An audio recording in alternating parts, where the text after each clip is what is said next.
John Adams by John Torrey Morse, Jr. Read by Paul Christie. Preface.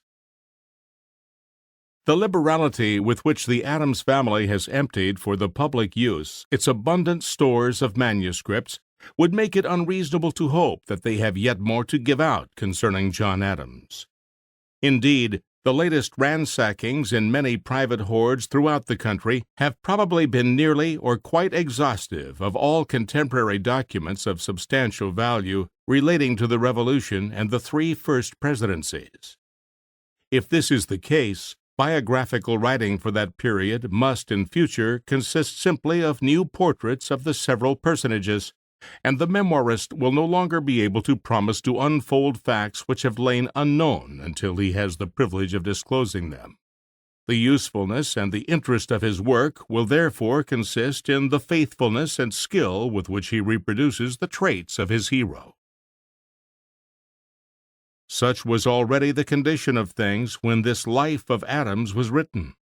Nothing has since found its way into print which adds to the facts which were then known, or which places those facts in a fresh light, or makes them links in any new chain of historical or political argument. In rereading my presentation of Mr. Adams's character, I see no change which I wish to make therein.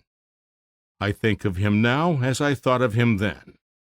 But there is one chapter, some parts of which, not directly relating to Mr. Adams, no longer seem to me altogether satisfactory. The strictures which I have made upon Franklin during the period of his stay in France, especially while Mr. Adams was with him, are unjust in their severity, and give a false idea of the true usefulness of that able diplomatist at that time. I have become convinced of this error upon my part by subsequent much more careful and thorough study than I had made at the time of writing this volume concerning the facts of Franklin's mission. At first, in making this revision, my impulse was to correct the defect by alterations, but I soon found that nothing short of a complete rewriting would suffice, and to this course there were objections. It was not my business to introduce a new book into the series. Moreover, there is sound reason for letting the matter stand as it was first written, though I no longer wholly approve of it, for it is a fair presentation of the view held by John Adams himself, and which was often and vigorously expressed by him. The only fault that he would find with it would be that it is altogether too mild in its fault-finding. Adams was a contemporary and competent witness, and the trouble about his testimony lies not in his lack of knowledge, but in his own temperament. This, indeed, made his deposition very untrustworthy. Yet, in a life of him, his opinions and beliefs ought to find expression. There is a possibility, however remote, that they were well-founded. He would rebel in his grave if his biographer should dare to vindicate Franklin's career in France, and really it would hardly be fair to use this volume for that purpose. So I am content only to file this caveat, the more so because the antidote for the errors is close at hand, in the Life of Franklin, in this series. John T. Morse, Jr. January 1896. John Adams. Chapter 1. Youth. In the first charter of the colony of Massachusetts Bay, granted by Charles I and dated March 4, 1629, the name of Thomas Adams appears as one of the grantees. But he never crossed the Atlantic, and Henry Adams, possibly, though not certainly his younger brother, first bore the name on this side of the water.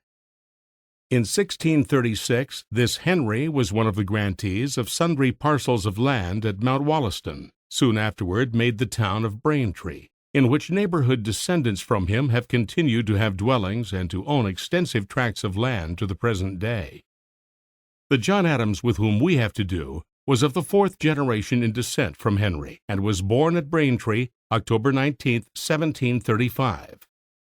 His father was also named John Adams. His mother was Susanna Boylston, daughter of Peter Boylston of the neighboring town of Brookline.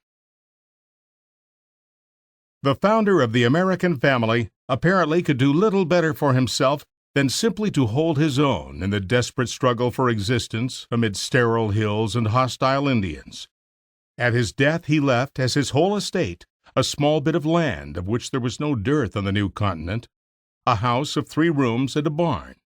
In the house there were 3 beds, some kitchen utensils, a silver spoon, and a few old books.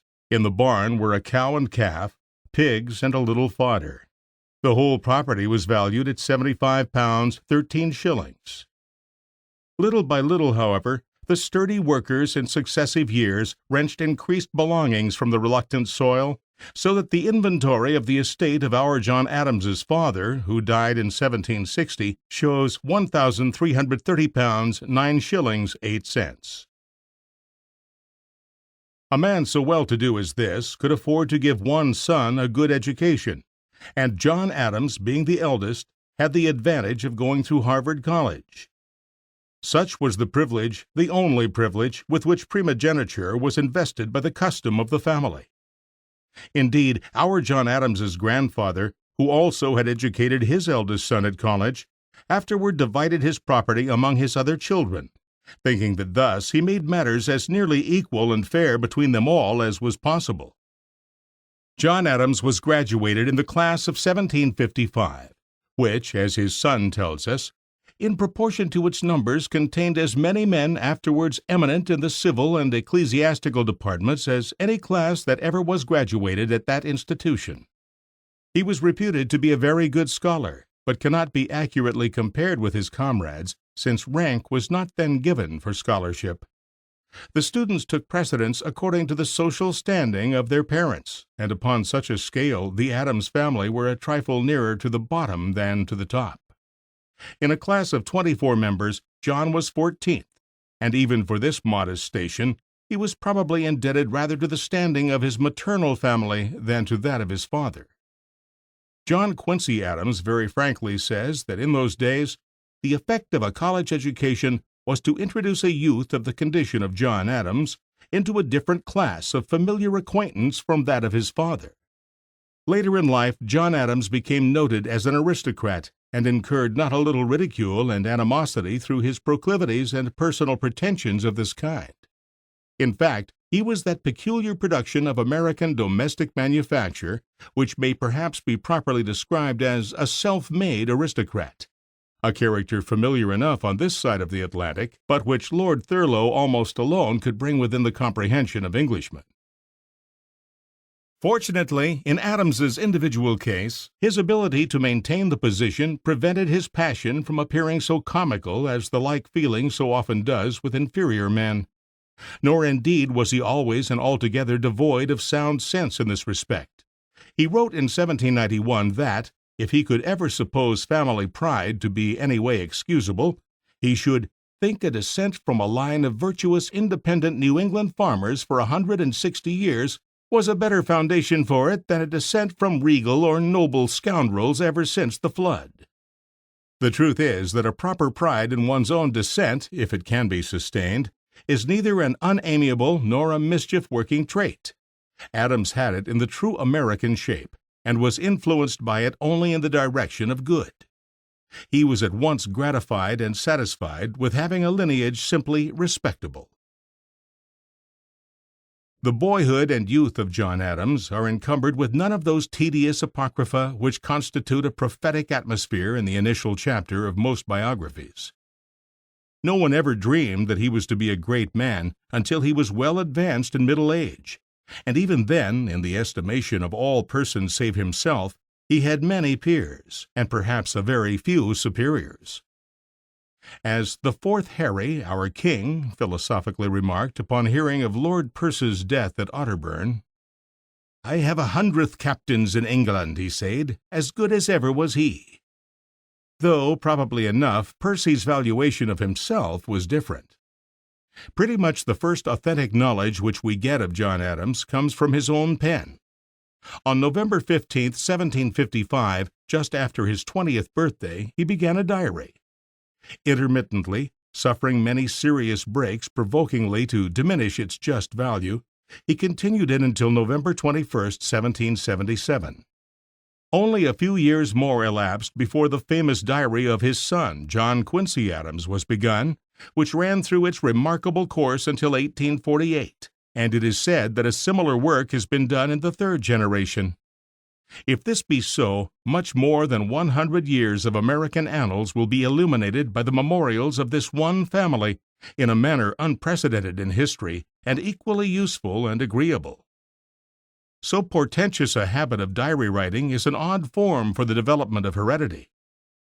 But at least it enables historical students to observe the descent of traits of mind and character more naturally transmissible than such a taste.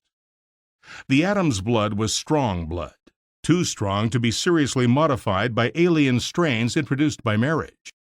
It was not a picturesque stream, but it was vigorous. It cut its way without much loitering or meandering, and when strange rivulets united with it, they had to take its color as well as its course. John Quincy Adams, whose story has been told before that of his father in this series, was a veritable chip from the old block, a sturdy, close-fibered old block, well adapted for making just such solid, slightly cross-grained chips. Only the son was more civilized, or rather more self-restrained and conventional than the father.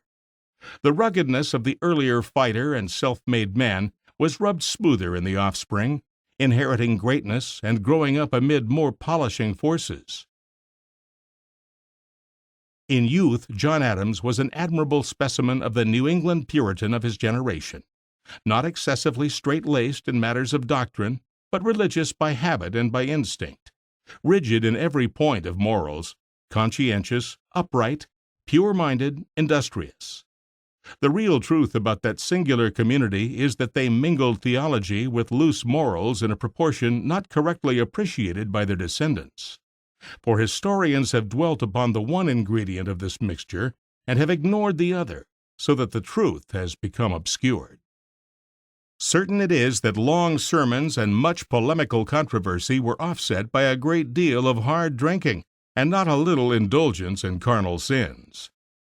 John Adams, like the better men of the day, reversed the proportions, and instead of subordinating morality to religion, he gave to morals a decided preponderance.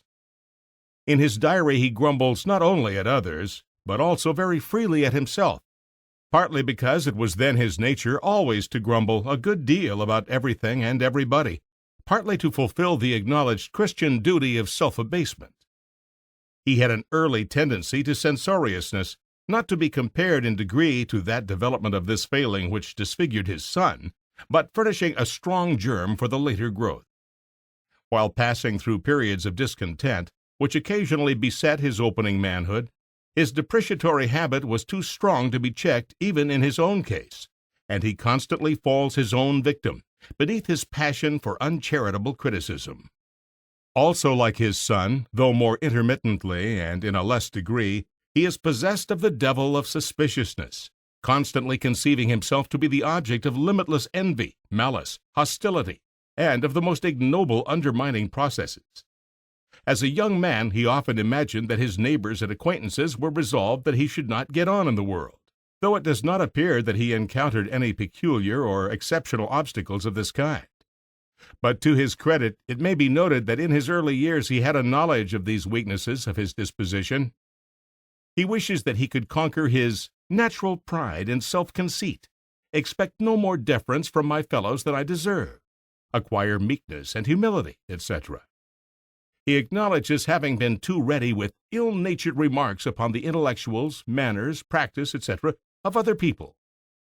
He wisely resolves, for the future, never to say an ill-natured thing concerning ministers or the ministerial profession, never to say an envious thing concerning governors, judges, clerks, sheriffs, lawyers, or any other honorable or lucrative offices or officers, never to show my own importance or superiority by remarking the foibles, vices, or inferiority of others. But I now resolve, as far as lies in me, to take notice chiefly of the amiable qualities of other people, to put the most favorable construction upon the weaknesses, bigotry, and errors of others, etc., and to labor more for an inoffensive and amiable than for a shining and invidious character. Most wise communings, showing an admirable introspection, yet resolves which could not at present be consistently carried out by their maker. Adams's nature, both in its good and in its ill traits, was far too strong to be greatly reshaped by any efforts which he could make. The elements of his powerful character were immutable and underwent no substantial and permanent modifications either through voluntary effort or by the pressure of circumstances. In all important points he was the same from the cradle to the grave, with perhaps a brief exception during the earlier period of his service in the Revolutionary Congress, when we shall see him rising superior to all his foibles and presenting a wonderfully noble appearance. The overweening vanity, which became a ridiculous disfigurement after he had climbed high upon the ladder of distinction, was not yet excessive while he still lingered upon the first rounds. Indeed, he is shrewd enough to say, "Vanity, I am sensible, is my cardinal vice and cardinal folly," and he even has occasional fits of genuine diffidence of his own powers, and distrust as to his prospects of moderate success. Only when that success actually came did all chance of curing himself of the fault disappear. As a young man he cherished no lofty ambition, or at least he kept it modestly in the background. He does not at all resemble his rival of later years, Alexander Hamilton. He is conscious of no extraordinary ability and longs for no remarkable career, nor asserts any fitness for it. His anticipations, even his hopes, seem limited to achieving that measure of prosperity, good repute, and influence which attend upon the more prominent men of any neighborhood. A circuit of 40 miles around Boston is a large enough sphere, beyond which his dreams of the future do not wander. A youth who had received a collegiate education at a cost of not inconsiderable sacrifice on the part of his parents, lay in those days under a sort of moral obligation to adopt a profession. Between law, divinity, and medicine, therefore, Adams had to make his choice. Further, while contemplating the subject and preparing himself for one of these pursuits, he ought to support himself. To this end, he obtained the position of master of the grammar school at Worcester, whither he repaired in the summer of 1755. His first tendency was to become a clergyman, not so much apparently by reason of any strong fancy for the clerical calling, as because there seems to have been a sort of understanding on the part of his family and friends that he should make this selection, and he was willing enough to gratify them. It was not altogether so singular and foolish a notion as it first strikes us. The New England clergy still retained much of the prestige and influence which they had enjoyed in the earlier colonial days, when they had exercised a civil authority often overshadowing that of the nominal officers of government. Men of great ability and strong character still found room for their aspirations in the ministry. They were a set to be respected, obeyed, even to some extent to be feared, but hardly to be loved, and vastly unlike the Christian minister of the present day. They were not required to be sweet-tempered, nor addicted to loving kindness, nor to be charitably disposed towards one another, or indeed towards anybody. On the contrary, they were a dictatorial, militant, polemical, not to say a quarrelsome and harsh-tongued race. They were permitted and even encouraged to display much vigor in speech and action.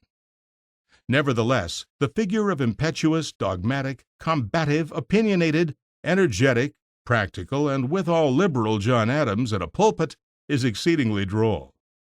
He was much too big, too enterprising, too masterful for such a cage. He would have resembled the wolf of the story who could never keep himself wholly covered by the old dame's cloak. His irrepressibly secular nature would have been constantly protruding at one point or another from beneath the clerical raiment. It would have been inevitable that sooner or later he should escape altogether from the uncongenial thraldom, at the cost of a more or less serious waste of time and somewhat ridiculous process of change. Fortunately, his good sense or sound instinct saved him from a too costly blunder. Yet for many months his diary is sprinkled with remarks concerning the flinty theology and the intense, though very unchristian, Christianity of those days. Nevertheless, the truth constantly peeps out.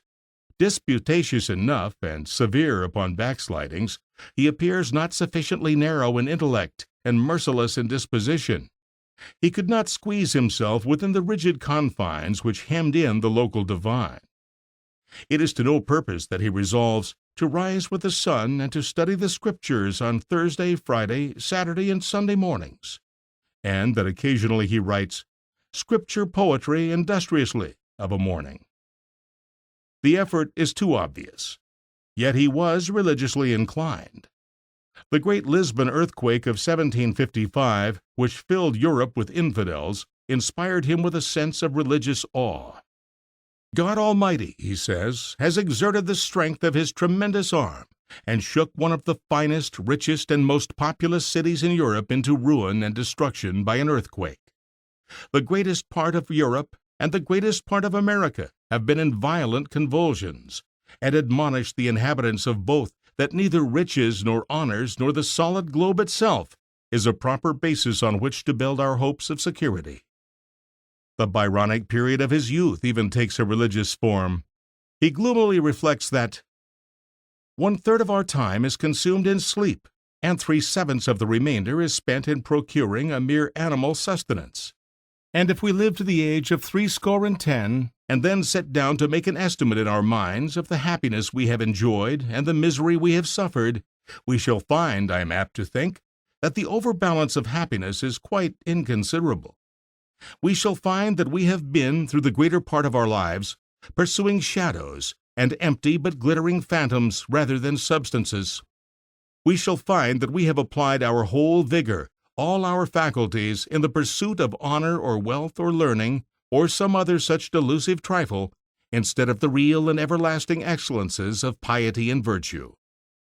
Habits of contemplating the Deity and his transcendent excellences, and correspondent habits of complacency in and dependence upon him, habits of reverence and gratitude to God, and habits of love and compassion to our fellow men, and habits of temperance, recollection, and self-government, will afford us a real and substantial pleasure.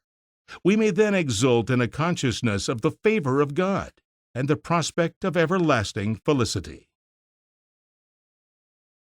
A young man of 20 who in our day should write in this strain would be thought fit for nothing better than the church.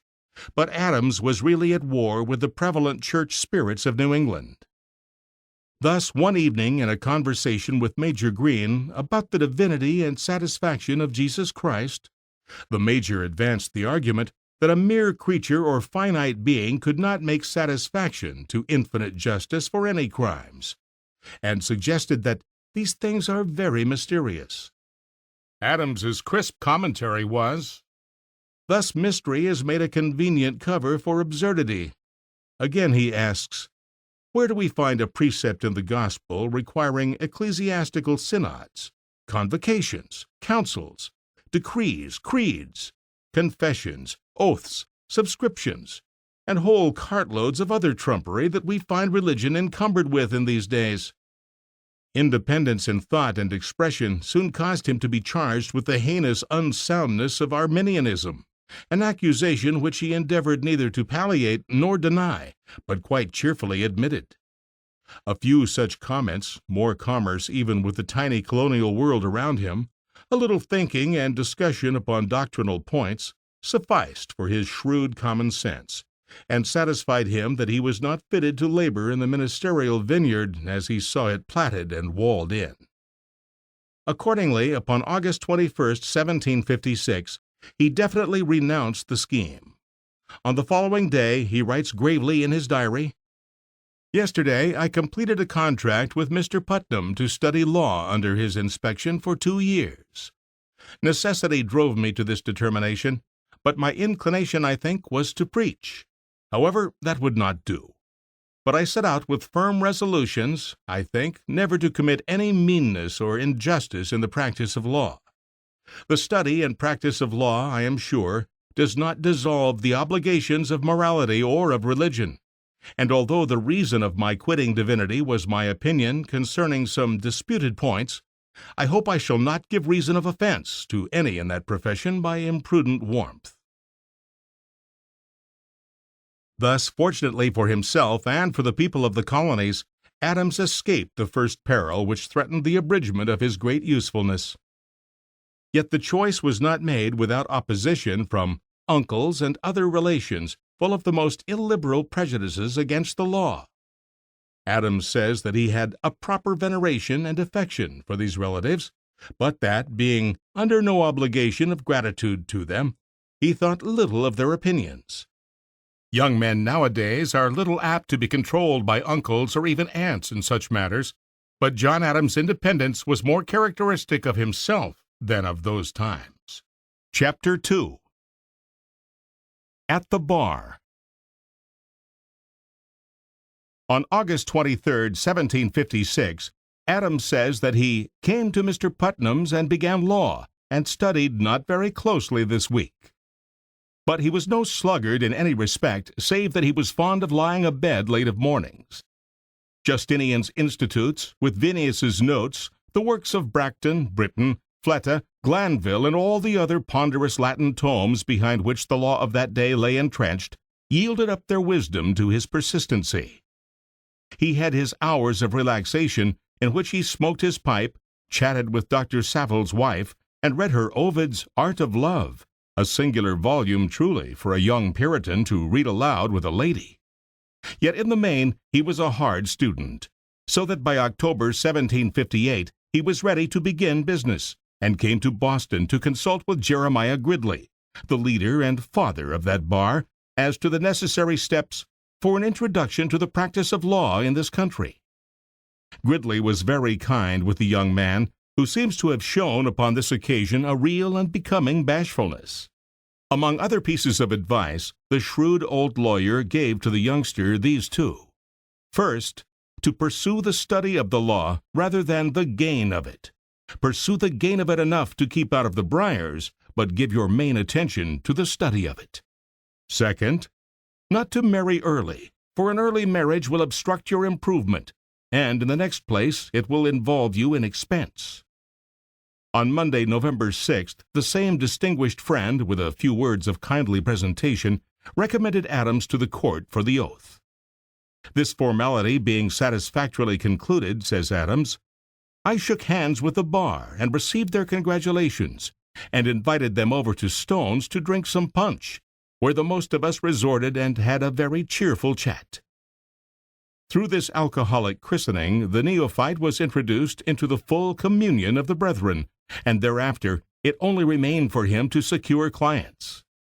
He had not to wait quite so long for these trailing-footed gentry as is often the wearisome lot of young lawyers, for the colonists were a singularly litigious race, suing out writs upon provocations which in these good-natured days would hardly be thought to justify hard words, unconsciously training that contradictory and law-loving temper which really went far to bring about the quarrels with Parliament, so soon to occur. Fees were small, mercifully adapted not to discourage the poorest client, so that the man who could not afford to take the law might as well at once seek the tranquil shelter of the town farm. Accordingly, though Adams was anxious and occasionally dispirited, he seems to have done very well. He had many admirable qualifications for success, of which by no means the least was his firm resolution to succeed. For throughout his life, any resolution which he seriously made was pretty sure to be carried through. He was, of course, honest, trustworthy, and industrious. He exacted of himself the highest degree of care and skill. He cultivated as well as he could the slender stock of tact with which nature had scantily endowed him. More useful traits, not needing cultivation, were a stubbornness and combativeness which made him a hard man to beat at the bar, as afterwards in political life. In a word, he was sure to get clients, and soon did so. He followed the first part of Gridley's advice to such good purpose that he afterwards said, I believe no lawyer in America ever did so much business as I did afterwards, in the 17 years that I passed in the practice at the bar, for so little profit. Yet this little profit was enough to enable him to treat more lightly Gridley's second item, for on October 25, 1764, he took to himself a wife. The lady was Abigail Smith, daughter of William Smith, a clergyman in the neighboring town of Weymouth, and of his wife Elizabeth Quincy Smith. But the matrimonial venture was far from proving an obstruction to improvement, for by this marriage John Adams became allied with a numerous connection of families, among the most respectable for their weight and influence in the province, and it was immediately perceptible in the considerable increase of his professional practice. In other respects also it was a singularly happy union. Mrs. Adams was a woman of unusually fine mind and noble character, and proved herself a most able helpmate and congenial comrade for her husband throughout the many severe trials, as well as in the brilliant triumphs of his long career. Not often does fate allot to a great man a domestic partner so fit to counsel and sustain as was Abigail Adams, whose memory deserves to be, as indeed it still is, held in high esteem and admiration. History depicts no race less fitted by character, habits, and traditions to endure oppression than the colonists of New England. Numerically, the chief proportion of them, and in point of influence nearly all who were worthy of consideration, were allied with the man who had successfully defied and overthrown the British monarchy. The surroundings and mode of life of settlers in a new country had permitted no deterioration in the physical courage and hardihood of that class which, in Cromwell's army, had constituted as fine a body of troops as the world has seen to the present day. It was simply impossible to affect New Englanders through the sense of fear. Far removed from the sight of monarchical power, and from contact with the offensive display of aristocracy, they had ceased to hate this form of government, and even entertained feelings of loyalty and attachment towards it. But these sentiments throve only upon the condition of good treatment, and on the instant when harshness destroyed the sense of reciprocity, the goodwill of the dependent body disappeared. Even while the rebellious temper slumbered, the independent spirit had been nourished by all the conditions of social, intellectual, even of civil life. The chief officers of government had been sent over from England, and some legislation had taken place in Parliament.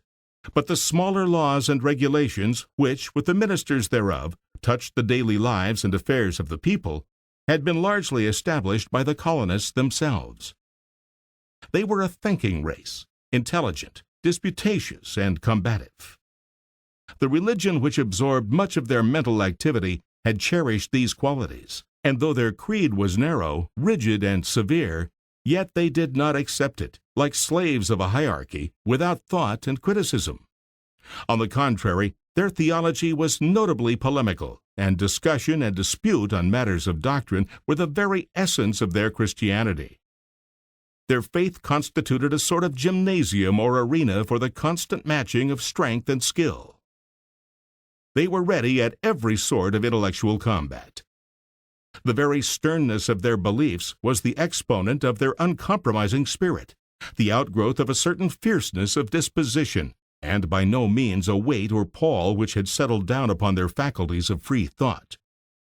Men with such bodies, minds, and morals, not slow to take offense, quick to find arguments upon their own side, utterly fearless, and of most stubborn metal, furnished poor material for the construction of a subservient class. Moreover, they were shrewd, practical men of business, with the aptitude of the Anglo-Saxon for affairs, and with his taste for money-getting, his proneness for enterprise, his passion for worldly success. Hence, they were very sensitive to any obstacle cast in the way of their steady progress towards material prosperity. The king and the ruling classes of Great Britain had no comprehension whatsoever of all these distinguishing traits of the singular race with whom they undertook to deal upon a system fundamentally wrong, and of which every development and detail was a blunder.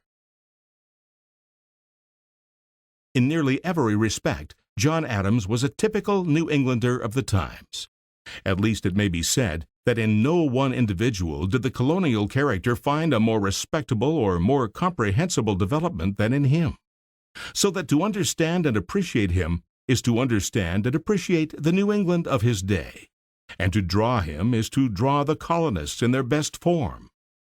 It was inevitable from the outset that he should be a patriot. If men of his mind and temper could hesitate, there could be no material out of which to construct a Liberty party in the province. At first, of course, older and better-known men took the lead, and he, still a parvus lullus, was fain to follow with unequal steps the vigorous strides of the fiery Otis, and of that earliest of genuine Democrats, Samuel Adams. But the career of Otis was like the electric flash which so appropriately slew him, brief, brilliant, startling, sinking into melancholy darkness, and John Adams pressed steadily forward, first to the side of his distinguished cousin, and ere long in advance of him. It was in 1761 that Otis delivered his daring and famous argument against the writs of assistance. This was the first log of the pile which afterward made the great blaze of the Revolution. John Adams had the good fortune to hear that bold and stirring speech, and came away from the impressive scene all aglow with patriotic ardor. The influence of such free and noble eloquence upon the young man was tremendous. As his son classically puts it, "It was to Mr. Adams like the oath of Hamilcar administered to Hannibal." He took some slight notes of the argument at the time, and in his old age he proved the indelible impression which it had made upon him by writing out the vivid story. His memoranda, though involving some natural inaccuracies, constitute the best among the meager records of this important event. He said afterward that at this scene he had witnessed the birth of American independence. American independence was then and there born. The seeds of patriots and heroes, to defend the non sine des animosis infans, to defend the vigorous youth, were then and there sown. Every man of an immense crowded audience appeared to me to go away, as I did, ready to take arms against writs of assistance. Then and there was the first scene of the first act of opposition to the arbitrary claims of Great Britain. Then and there the child independence was born. In 15 years, i.e. in 1776, he grew up to manhood and declared himself free. Such impassioned language, written in the tranquillity of extreme age, nearly 80 years after the occurrence, shows what feelings were aroused at the time. The seed which Otis flung into the mind of this youth fell upon a sufficiently warm and fertile soil. In this initial struggle of the writs of assistance, the royal government obtained a nominal victory in the affirmation of the technical legality of the process, but the colonists enjoyed the substance of success, since the attempt to issue the obnoxious writ was not repeated. The troubled waters, not being soon again disturbed, recovered their usual placidity of surface, but the strong undercurrent of popular thought and temper had been stimulated not in the direction of loyalty. From the day of Otis's argument, Adams, for his part, remained a patriot through his very marrow. Yet he continued to give close attention to his own professional business, which he steadily increased. Gradually, he gained that repute and standing among his fellow citizens which careful study, sound sense, and a strong character are sure in time to secure. He held from time to time some of the smaller local offices which indicate that a young man is well thought of by his neighbors. Such was his position when in 1765 the Stamp Act set the province in a flame and launched him, altogether unexpectedly, upon that public career which was to endure to the end of his active years. This momentous piece of legislation was passed in Parliament innocently and thoughtlessly enough by a vote of 294 to 49 in March 1765. It was to take effect on November 1st of the same year. But the simple-minded indifference of the English legislators was abundantly offset by the rage of the provincials. The tale of the revolt is too familiar to be repeated. Every child knows how the effigy of stamp distributor Oliver was first hanged and then burned, how he himself was compelled by the zealous Sons of Liberty to resign his office, how his place of business was demolished, how his house and the houses of Hutchinson and of other officials were sacked by the mob. These extravagant doings disgusted Adams, whose notions of resistance were widely different. In his own town of Braintree, he took the lead of the malcontents. He drew up and circulated for signatures a petition to the selectmen asking for a town meeting, at which he presented a draft of instructions to the representatives of the town in the Colonial General Court.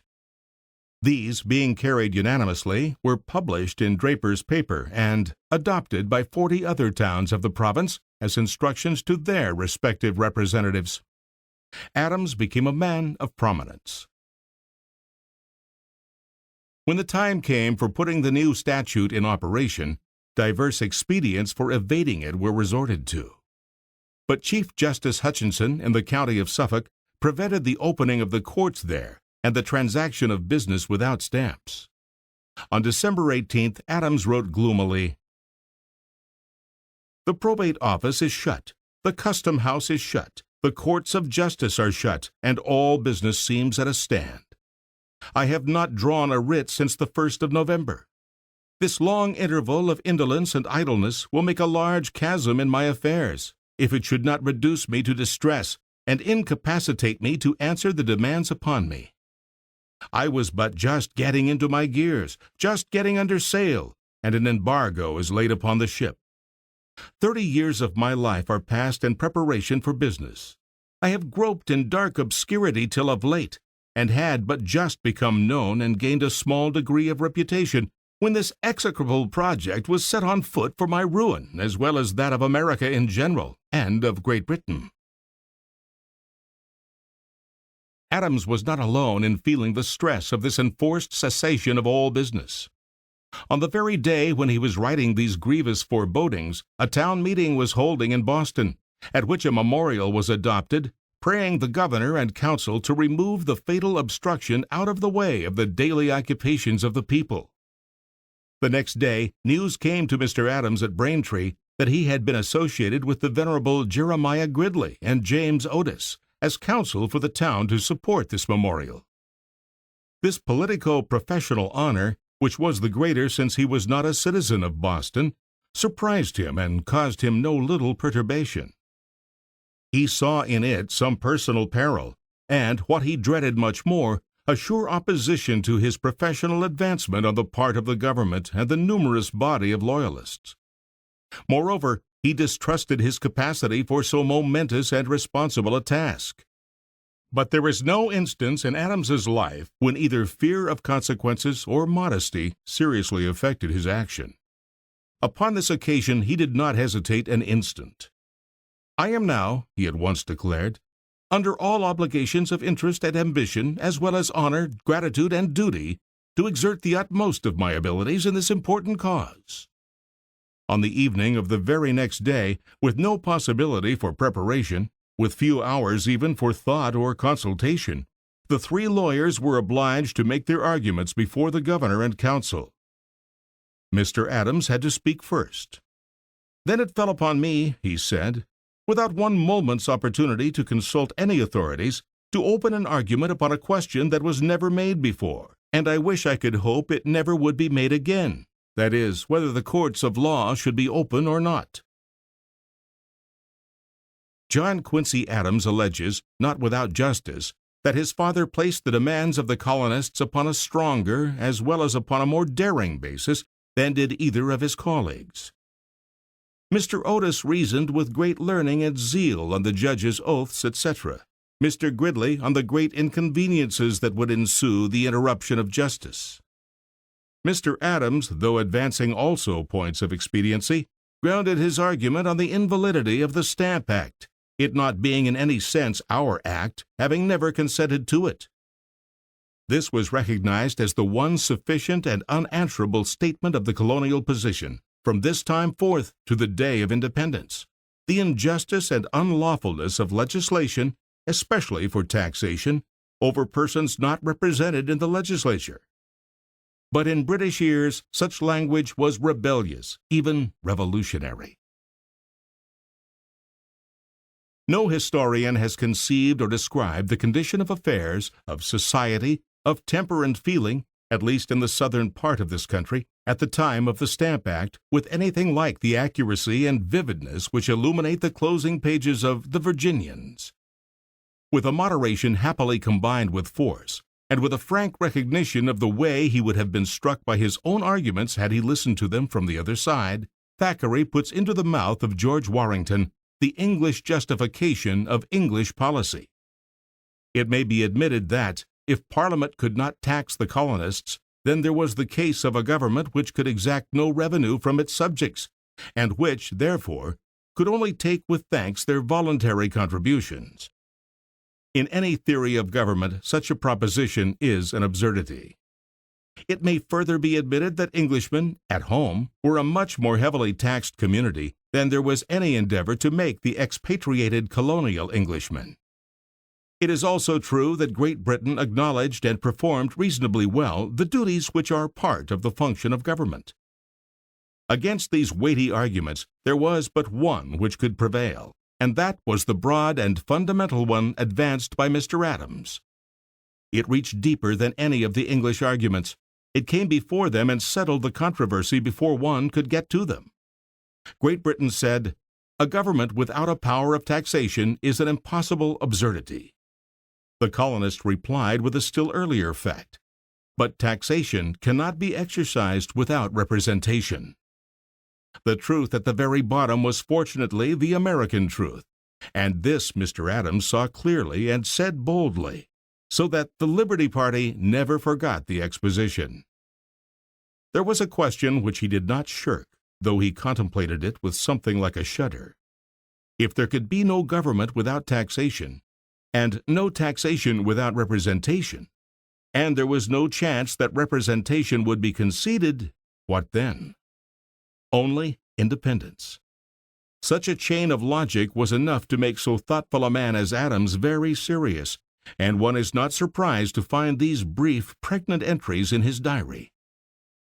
Sunday, at home with my family, thinking. Christmas, at home, thinking, reading, searching concerning taxation without consent. But he never had any doubt of the soundness of his position. He reiterated it afterwards in court in behalf of John Hancock, who was sued for duties on a cargo of Madeira wine, which had been landed at night, smuggler fashion. Adams, as counsel for the defendant, impugned the statute because it was made without our consent. My client, Mr. Hancock, never consented to it. He never voted for it himself, and he never voted for any man to make such a law for him.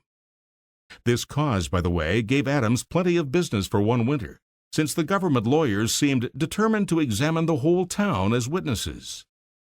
It was finally disposed of in a manner less formal, though not less effective than the usual docket entry, by the Battle of Lexington.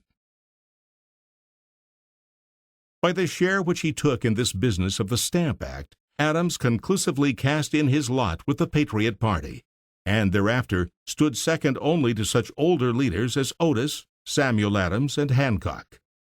He continued, however, to devote himself sedulously to his law business, accepting only the not very onerous public office of selectman in the spring of 1766. He was advised to apply to the governor for the position of Justice of the Peace, then a post of substantial honor and value. But he refused to do so, because he feared that a great fermentation of the country was at hand, and he had no fancy for hampering himself with any obligations of gratitude. Early in 1768, through the persuasion of friends, he removed to Boston and occupied the White House, so called in Brattle Square, taking the step, however, not without misgivings on the score of his health, which at this time was not good, and gave him no little concernment. He had not been long in his new quarters when his friend Jonathan Sewell, Attorney General of the province, called upon him, and, with many flattering words as to his character and standing at the bar, offered him the post of Advocate General in the Court of Admiralty. It was a lucrative office, a sure introduction to the most profitable business in the province, a first step in the ladder of royal favor and promotion. Unquestionably, the proposal was insidious, since the policy of such indirect bribes was systematically pursued at this juncture by Bernard and Hutchinson. But Sewell endeavored, of course, to gloss over the purport of his errand by stating that he was specially instructed by the governor to say that there was no design to interfere with Adams's well-known political sympathies. Words, however, could not conceal the too obvious trap. Adams was prompt and positive in his refusal. Sewell declined to take no for an answer, and returned again to the charge a few weeks later. But he gathered nothing by his persistence. It was time lost to endeavor to mold a man whose distinguishing trait was his supreme stubbornness, which became preeminently invincible upon any question of personal independence. In October 1768, The 2 regiments, which Hutchinson had advised the king's ministers to send over, debarked and marched through Boston town, with muskets charged, bayonets fixed, drums beating, fifes playing, and all the circumstances of war. Overflowing their barracks, these unwelcome guests took possession of the town house and other public buildings, and by their cannon commanded the State House and courthouse. The officers certainly endeavored to maintain a conciliatory bearing and kept the troops creditably quiet and orderly. But it was impossible to give an amiable complexion to a military occupation. The townspeople obstinately regarded the redcoats as triumphant invaders, and hated, and it must be confessed, taunted them continually as such. The odiousness of the situation was especially forced upon Adams by the daily drill of a regiment in the great square before his house. But in the evening the Sons of Liberty pointedly sought to cleanse his ears from the offense of the British military music by serenading beneath his windows. Long afterwards, writing of this time, recalling the confidence placed in him by the patriots and his resolve not to disappoint them, Adams said, "My daily reflections for 2 years at the sight of those soldiers before my door were serious enough. The danger I was in appeared in full view before me, and I very deliberately, and indeed very solemnly, determined at all events to adhere to my principles in favor of my native country, which indeed was all the country I knew, or which had been known by my father, grandfather, or great-grandfather." Yet he held himself in prudent restraint, and declined to attend or speak at the town meetings. "That way madness lies," he used to say, with a reference to the sad condition of Otis. Yet he was destined to perform a singularly trying task in connection with these same redcoats, in spite of his desire to stand aloof from any public appearance. It was a mere question of time when a serious collision with the troops should take place. It came at last, as everyone knows, upon the memorable evening of March 5, 1770, in the shape of the famous Boston Massacre. On that fatal day, a crowd of the disorderly loafers and boys of the town, with their natural weapons of sticks and stones, so threatened and abused the solitary sentry pacing upon King Street that he called for aid. To his summons speedily responded Captain Preston, bringing 6 more soldiers. The force of the civilian tormentors also received large accessions. The mob, pressing angrily upon the officer and his little force, so far alarmed them that they fired a volley. Each musket was loaded with 2 balls, and each ball found its human mark. 5 men were slain outright, others were wounded. Forthwith the whole regiment turned out, and formed in defensive array across the street upon the northerly side of the townhouse. Before it a great and unterrified crowd swelled and raged. An awful conflict was impending. Fortunately, Hutchinson appeared upon the scene, and by wise words checked the tumult at its present stage. He promised that the officer and the men should at once be placed under arrest and tried for murder. The people, with the native respect of their race for law, were satisfied, and further bloodshed was averted. During the night, Preston and the soldiers were arrested.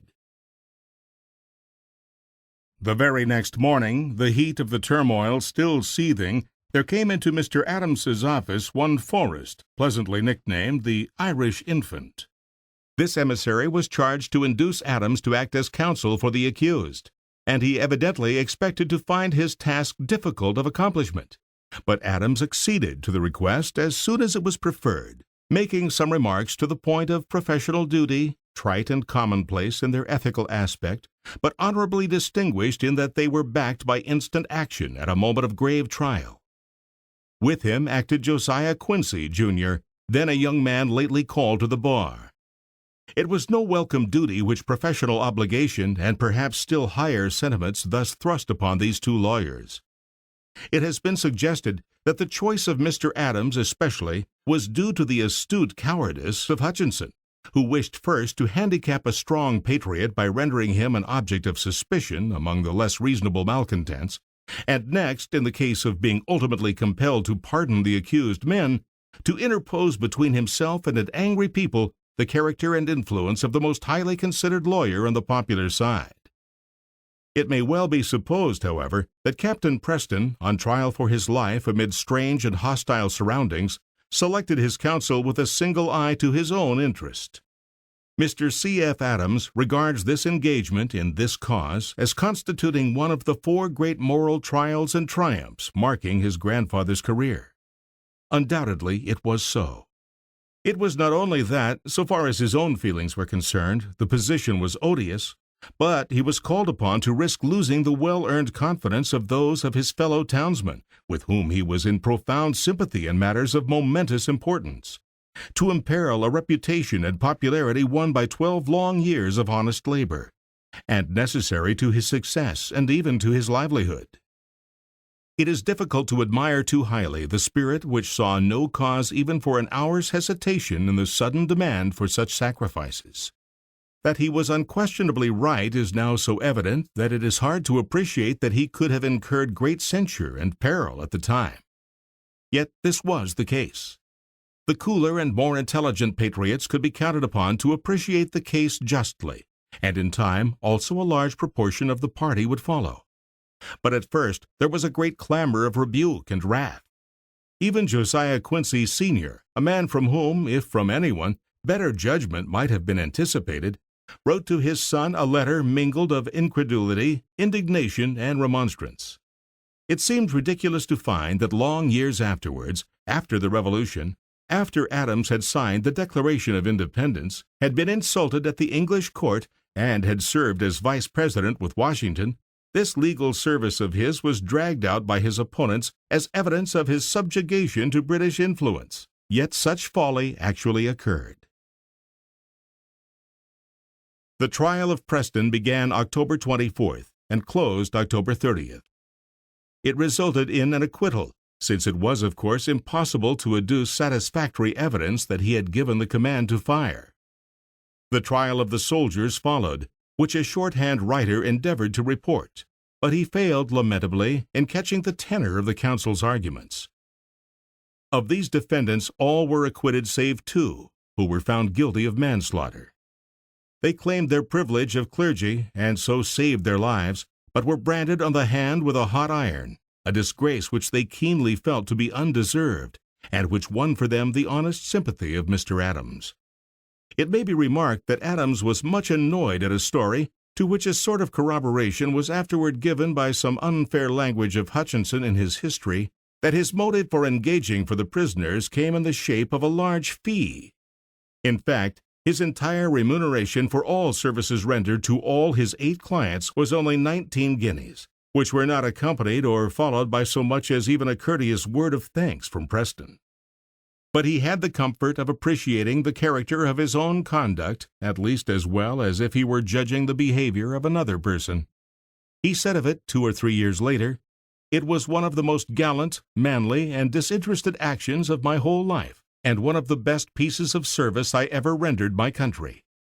So fairly could he at times estimate himself and his doings. One gratification, however, was his, besides the mens consia recti and the paltry guineas. After his acceptance of the position of defendant's counsel had become known, and before the trial, a vacancy occurred in the representation of the town of Boston in the General Court. Upon June 3rd, Adams was elected to fill this place by the handsome vote of 418 out of a total of 536. Good evidence that the people had come to their senses concerning the true character of his action. But gratifying as such a testimonial of popularity was at the moment, when he had staked his good repute upon a question of principle, yet in other respects the honor was less welcome. Heretofore he had carefully abstained from entanglement in public affairs, contenting himself with a bold profession of patriotic sentiment, and shunning sedulously that active share which he was often and inevitably urged and tempted to assume.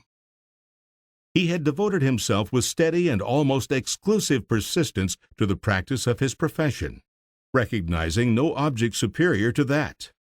Success in this he was already grasping. 12 years he had been in practice, and now had more business at the bar than any man in the province. He felt that an entry upon public career would rob him of the ripening harvest of his years of toil, that it would expose him to anxiety, complications, and personal danger, and his family perhaps to poverty. His later reminiscence of his feelings upon accepting this office is impressively pathetic. My health was feeble. I was throwing away as bright prospects as any man ever had before him, and I had devoted myself to endless labor and anxiety, if not to infamy and to death, and that for nothing, except what indeed was and ought to be in all a sense of duty. In the evening I expressed to Mrs. Adams all my apprehensions.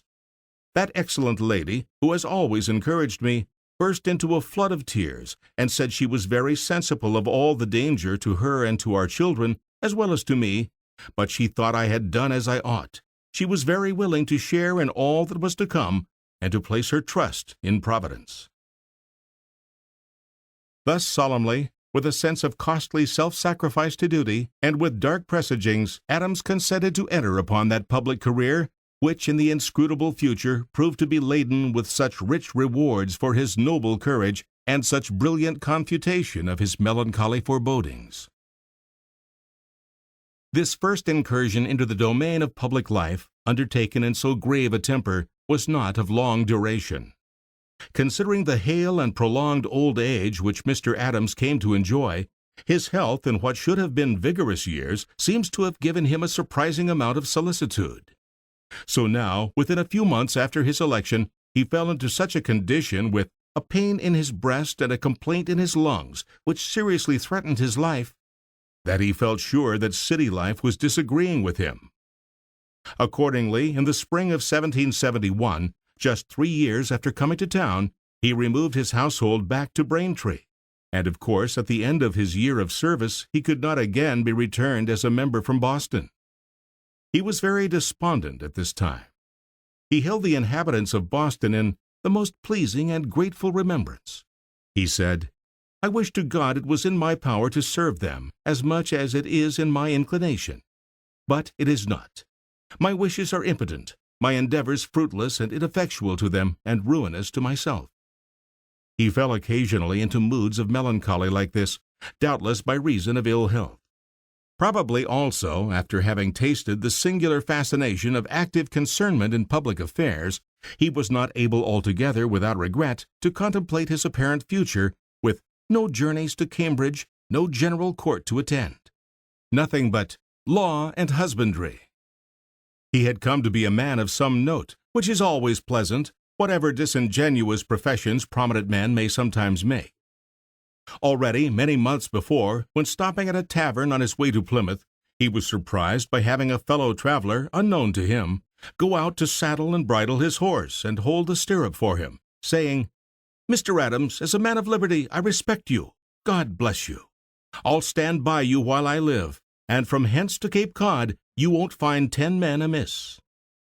Now, too, upon coming to Braintree, the representative from that town, who once had been pleased to call Mr. Adams a petty lawyer, complimented him as the first lawyer in the province, and offered to stand aside if Mr. Adams would be willing to represent Braintree in the general court.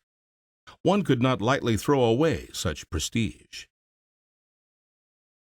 From the farm at Braintree he rode habitually to his office in Boston, and by this wholesome life regained his good health, and fortunately suffered no material loss in the popular estimation. His interest in colonial affairs continued unabated. He set down for the instruction of his family, if this wretched journal should ever be read by them, that he was the unwavering enemy of Hutchinson and of Hutchinson's system, and he predicted that the governor had inaugurated a contention which would never be fully terminated but by wars and confusions and carnage. With great anxiety and hazard, with continual application to business, with loss of health, reputation, profit, and as fair prospects and opportunities of advancement as others, who have greedily embraced them, I have for 10 years together invariably opposed this system and its fautors. So Pym or Hampden might have spoken concerning Strafford. But now there came one of those lulls in the political storm, when sanguine people sometimes think that it has spent its force and is to give way to fairer days. Adams beheld this with some bewilderment and regret, but with constancy of spirit. The melodious harmony, the perfect concords, the entire confidence and affection that seem to be restored greatly surprise me. Will it be lasting? I believe there is no man in so curious a situation as I am. I am, for what I can see, quite left alone in the world." He had not, however, to wait long before the tranquillity passed. The gales were blowing anew, more fiercely than ever, and the old comrades were all in company again. In truth, it was ridiculous for Mr. Adams to fancy that he could remain permanently a villager of Braintree, a long hour's journey from Boston. That redoubtable young town, though for a while it was making such a commotion in the world, had only about 16,000 inhabitants, and it could not have been sufficiently metropolitan to justify Mr. Adams in fleeing from its crowds into the wholesome solitudes of the country. It was a morbid notion on his part. By the autumn of 1772 he came to this conclusion, and found his health so re-established that he not only moved back to town, but actually bought a house in Queen Street, near the courthouse. He, however, registered a pledge to himself to meddle not with public affairs of town or province. "I am determined my own life and the welfare of my whole family, which is much dearer to me, are too great sacrifices for me to make. I have served my country and her professed friends at an immense expense to me of time, peace, health, money, and preferment, both of which last have courted my acceptance and been inexorably refused, lest I should be laid under a temptation to forsake the sentiments of the friends of this country. I will devote myself wholly to my private business, my office, and my farm, and I hope to lay a foundation for better fortune to my children and a happier life than has fallen to my share." Yet these sentiments, which he seems not to have kept to himself, brought upon him some harsh criticism. James Otis, the fiery zealot, one day sneeringly said to him, with a bluntness which sounds somewhat startling in our more cautious day, that he would never learn military exercises because he had not the heart. "How do you know?" replied Adams. "You never searched my heart." "Yes, I have," retorted Otis. "Tired with 1 year's service, dancing from Boston to Braintree, and from Braintree to Boston, moping about the streets of this town as hyped as Father Flint at 90, and seemingly regardless of everything but to get money enough to carry you smoothly through this world." This was the other side of the shield from that upon which Mr. Adams was wont to look, and which has been shown in the sundry communings cited from his diary concerning his sacrifices. Otis was impetuous and extravagant of tongue, and probably his picture was the less fair of the two. Yet truly Mr. Adams appears a little absurd in putting on the airs and claiming the privilege of an infirm man, as he calls himself, at the age of 37. But at times he could give way to patriotic outbursts, such as would not have misbecome even the pungent and reckless Otis himself. One evening at Mr. Cranch's, "I said there was no more justice left in Britain than there was in hell, that I wished for war, and that the whole Bourbon family was upon the back of Great Britain. Avowed a thorough disaffection to that country, wished that anything might happen to them, and, as the clergy prayed of our enemies in time of war, that they might be brought to reason or to ruin." Yet he was afterward penitent for this language, and took himself to task with severity for these rash, inexperienced, boyish, raw, and awkward expressions. A man who has no better government of his tongue, no more command of his temper, is unfit for anything but children's play and the company of boys, etc., etc.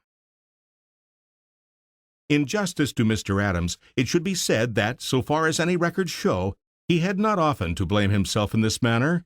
Habitually, he was not less moderate than firm and courageous. One is greatly struck with the change of tone which insensibly steals over the diary as the young man, at first having only himself to care for, develops into the man of mature years with the weighty and difficult interests of the province at heart. The tendency to selfishness and narrow egotism, the heart-burnings, jealousies, suspicions, carpings, and harsh criticisms, which do not give a very amiable impression of the youth, all disappear as the times change. A loftier elevation and finer atmosphere are insensibly reached. A grave, resolute, anxious air pervades the pages, a trust and sense of comradeship towards fellow patriots, almost as much of regret as of rancor towards many of those who should be standing by the province but are not. Hostility, of course, but a singular absence of personal abuse and acrimony, even toward such men as Hutchinson. No unmeasured rage, no flames of anger and ill-considered words, but an immutable conviction and a stubborn determination are characteristics which he shares with the great bulk of the Liberty Party. There is no excitement exhausting itself with the effervescence of its own passion. There are no protestations too extravagant to be fulfilled. The exterior is all coolness and persistence. The heat glows fiercely far inside. Thus one clearly reads in Mr. Adams's diary the temper of his coadjutors and of the times, and if the same perusal could have been had in England, it is barely possible that events might have been different. Cromwell and the Puritans were not in so remote a past that the royal government could be justified in an utter failure to appreciate the moral and mental traits of the people of New England, if only those traits could once be got beneath the eyes of the king and cabinet. But Adams's diary was for himself alone. Chapter 3. The First Congress. It has been seen that nearly 3 years before the time at which we have now arrived, Mr. Adams had experienced no small solicitude and misgivings when summoned to take a part in public life. He had soon escaped from functions which were really distasteful to him, and had gladly resumed the practice of his profession, and that care for his private interests which naturally lay close to the heart of a shrewd and prudent man, bred in the practical and businesslike atmosphere of the New England of those days, and having a wife and children to support. Hitherto he has been seen holding aloof, so far as possible, from any prominent and active share in the disturbed and exciting, but certainly also the perilous politics of the times. Even within a few weeks of the event which was to make his career permanently and irrevocably that of the public man, he writes to a friend that he can send no interesting news, because I have very little connection with public affairs, and I hope to have less. Nevertheless, it is perfectly obvious that if the services of men having his qualities of mind and character could not be commanded by the patriots, then the sooner submission was made to Great Britain the better. At the ripe age of 38, well read in private and in public law, of a temperament happily combining prudence and boldness, notably trustworthy, active and energetic, standing already in the front rank of his profession, if not actually at its head in the province, it was inevitable that he should be compelled to assume important and responsible duties in the momentous contest so rapidly developing. His reluctance was not of the mouth only, not the pretended holding back of a man who nevertheless desired to be driven forward. He was sincere in his shrinking from a prominent position, yet he could surely be counted upon ultimately to take it, because refusal would have been contrary to his nature. It was apparently in March 1774 that Mr. Adams was contemplating a project somewhat amusing in view of the near future. "Have I patience and industry enough," he says, "to write a history of the contest between Britain and America? It would be proper to begin," etc. Comical enough was this proposition for writing an historical narrative before the material even for the introductory chapter had been completed. A few days later he gives to James Warren his opinion that there is not spirit enough on either side to bring the question to a complete decision, and that we shall oscillate like a pendulum, and fluctuate like the ocean for many years to come, and never obtain a complete redress of American grievances, nor submit to an absolute establishment of parliamentary authority, but be trimming between both, as we have been for 10 years past, for more years to come than you and I shall live. Our children may see revolutions, and so on. Evidently he was not well pleased at these predictions, which his despondent judgment forced from him, but the revolutions, so much more to his taste than the trimming, were already at hand. Less than 3 months later, on June 17th, the Provincial Assembly was sitting with closed doors. The secretary of the governor, with a message for their dissolution in his hand, was knocking in vain for admittance, while the members were hastily choosing 5 persons to represent Massachusetts at a meeting of committees from the several colonies, to be held at Philadelphia on September 1st. 117 members voted aye, 12 voted no. The doors were opened, and the last provincial assembly that ever acted under the royal authority in Massachusetts was at an end. The 5 representatives to the first Congress of North America were James Bowdoin, Thomas Cushing, Samuel Adams, John Adams, and Robert Treat Paine. It so happened that at the very hour when this nomination was making, John Adams was presiding at Faneuil Hall over a meeting of citizens engaged in considering what measures should be taken concerning the recent acts of Parliament for the destruction of the commerce of the town. The first glimpse of Mr. Adams's feeling at this juncture comes in a few hurried, disjointed sentences, written in his diary 3 days later. He is in Danvers, bound to Ipswich, still attending closely to his law business, starting on the Eastern Circuit. He says, "There is a new and grand scene open before me, a Congress. This will be an assembly of the wisest men upon the continent, who are Americans in principle, that is, against the taxation of Americans by authority of Parliament. I feel myself unequal to this business. A more extensive knowledge of the realm, the colonies, and of commerce, as well as of law and policy, is necessary than I am master of. What can be done? Will it be expedient to propose an annual Congress of Committees? To petition? Will it do to petition at all? To the King? To the Lords? To the Commons? What will such consultations avail? Deliberations alone will not do.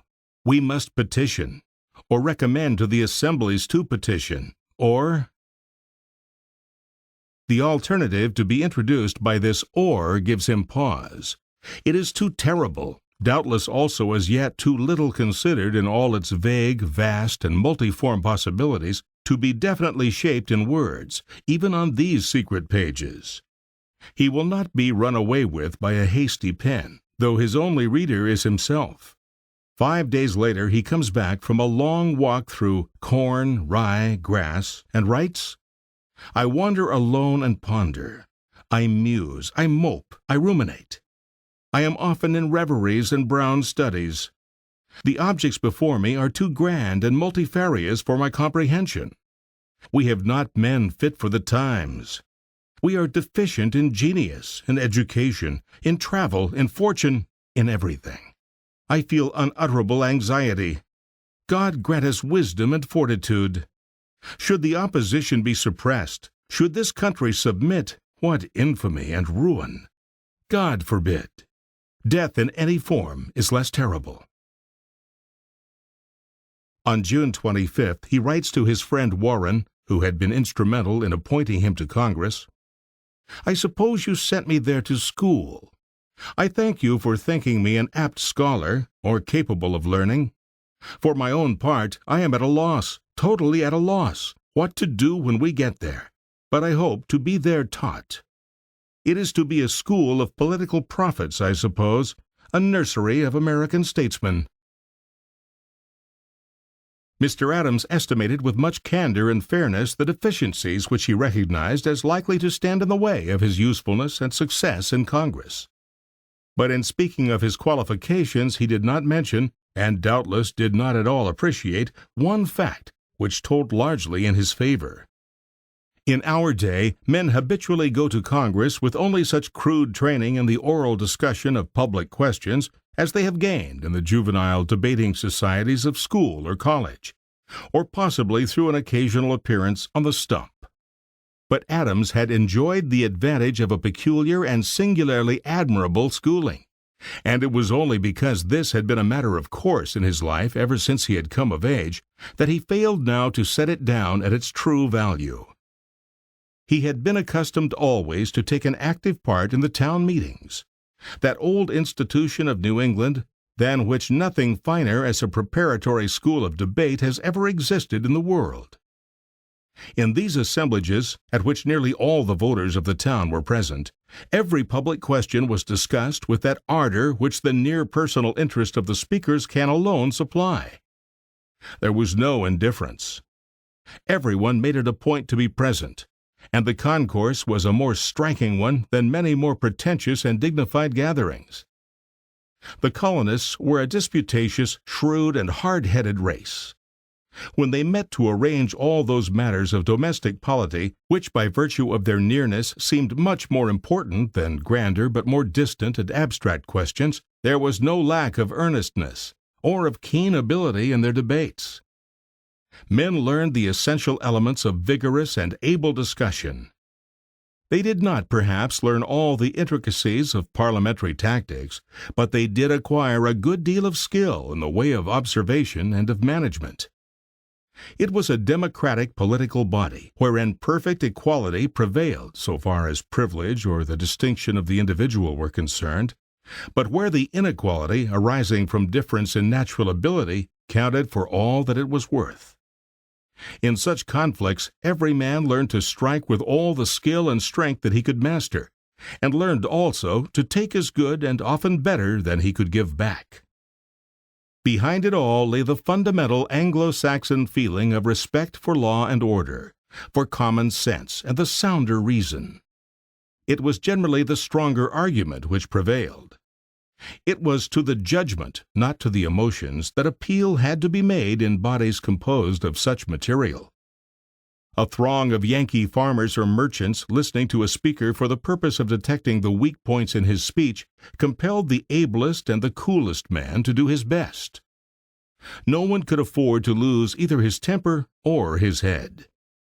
Service in such tournaments, though the contests were not of national moment, very soon made veterans of the active participants. Courage, independence, self-control, thoroughness, readiness, were soon acquired amid the rough but strong and honest handling of such encounters. From these fields Adams came to one more conspicuous, with his mental sinews more toughened and more active than could have been expected by anyone who had not witnessed the scenes of the rude arena. He had learned how to prepare himself for an argument, and to study a question which was to be discussed, how to put his points with clearness, force, and brevity. He was at home in addressing a body of hearers. He was not discomposed by attacks, however vigorous. He could hold his position or assail the position of an opponent with perfect coolness and dangerous tenacity. He had learned self-confidence and to fear no man, though by the fortunes of war he must sometimes be defeated. Altogether, he was much better fitted for parliamentary labors than he himself suspected. From this period of his life, for nearly 30 years, Mr. Adams continued to expand in popular estimation, unfortunately also in his own estimation, through constantly enlarging measures of greatness. But at no time does he appear to the student of his character so noble, so admirable, or so attractive as during 2 or 3 years about this time. The entries in the diary are brief, and often made at provokingly long intervals, nor do very many letters remain. Yet there are dashes of strong color sufficient to give a singularly vivid picture of his state of mind and feeling. There is a profound consciousness of being in the presence of great events, of living in momentous and pregnant times. This develops him grandly. Before the immensity of the crisis, all thoughts of self, all personal rivalries, even political enmities, disappear. There is perceptible scarcely any trace of that unfortunate vanity and egotism which so marred his aspect when time had taught him that he was really a great man. At present he does not know that he is great. He is simply one meaning to do his best, and harassed with a genuine modest doubt how good that best will be. Amid the surroundings, his new duties impress him with a sense of awe. Who is he to take counsel for his fellow citizens? He who has only studied the few books which he has been able to afford to import from England, who has never seen a town with more than 16,000 inhabitants, nor ever had any experience whatsoever of statecraft, who gathers only by hearsay his ideas concerning the power and resources of England, the temper of her rulers and her people, and who really has scarcely more knowledge of any province south of Massachusetts. How can he weigh and compare and judge wisely?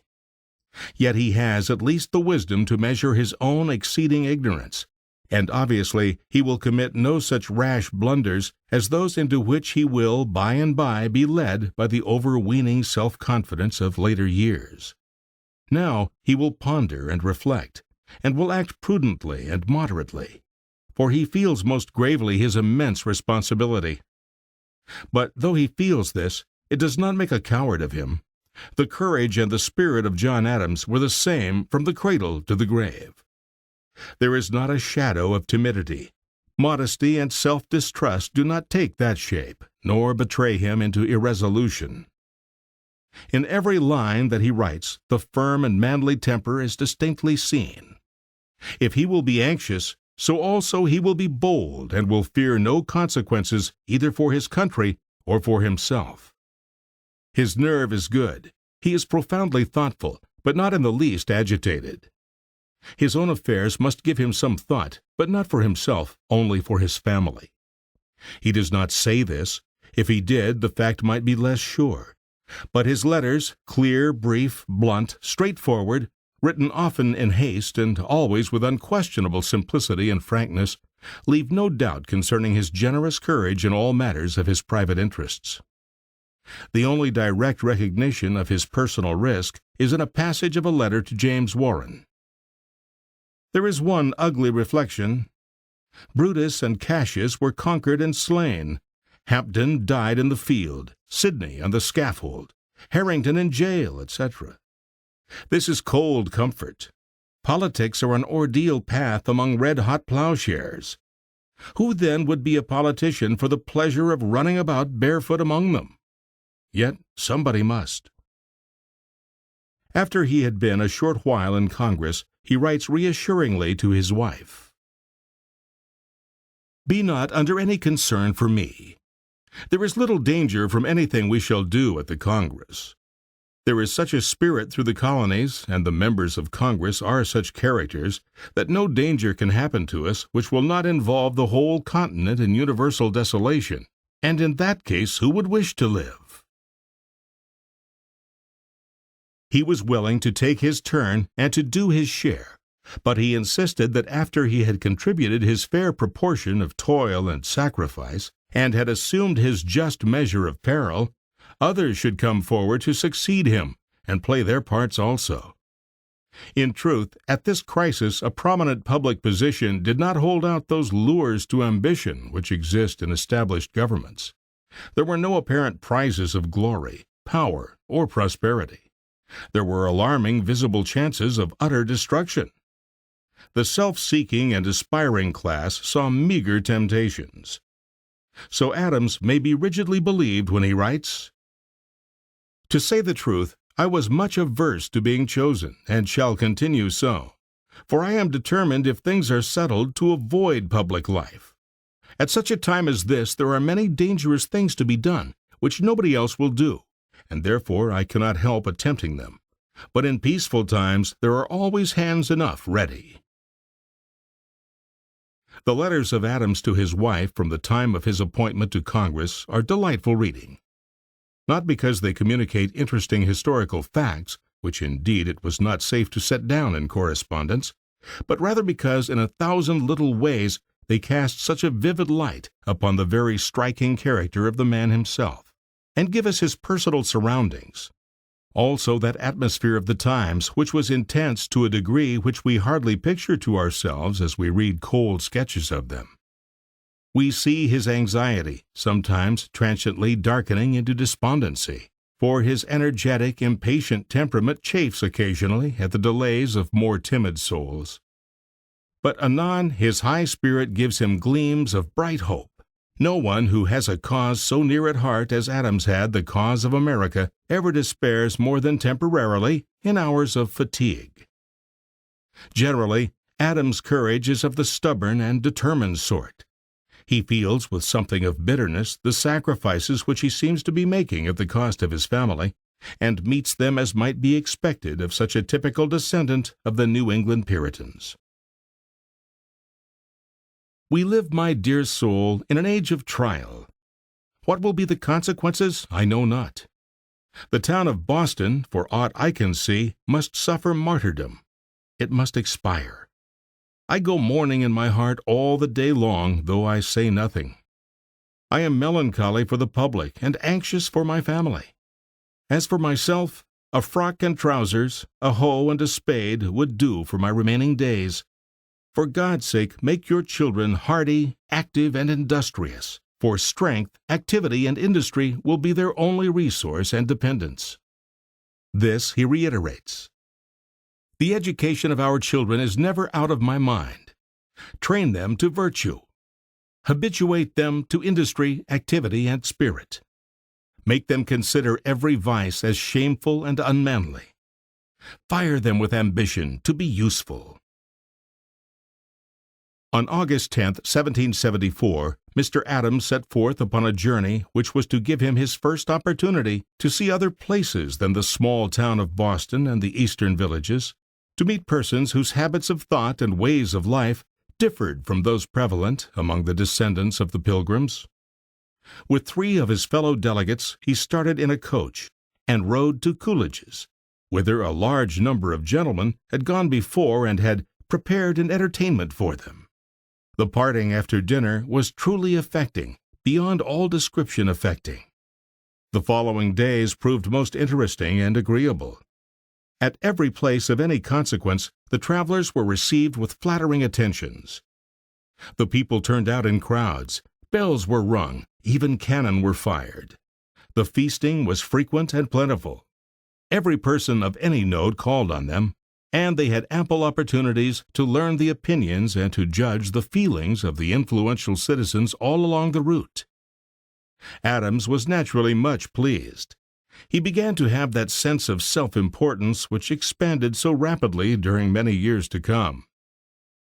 No governor of a province or general of an army, he complacently remarks, was ever treated with so much ceremony and assiduity. But he modestly translates the expressions of respect to us into demonstrations of the sympathy of this people with the Massachusetts Bay and its capital. He told his wife, "I have not the time nor language to express the hospitality and the studied and expensive respect with which we have been treated in every stage of our progress. If Camden, Chatham, Richmond, and St. Asaph had traveled through the country, they could not have been entertained with greater demonstrations of respect than Cushing, Payne, and the brace of Adamses have been.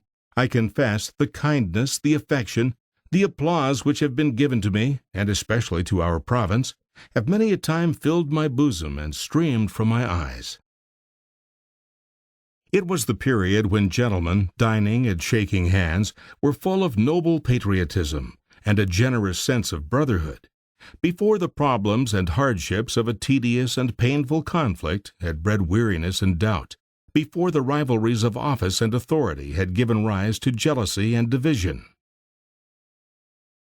But amid the courtesies, the Massachusetts men had not been without instructive hints as to what difference of opinion they must expect to encounter, and how it would be prudent for them to bear themselves.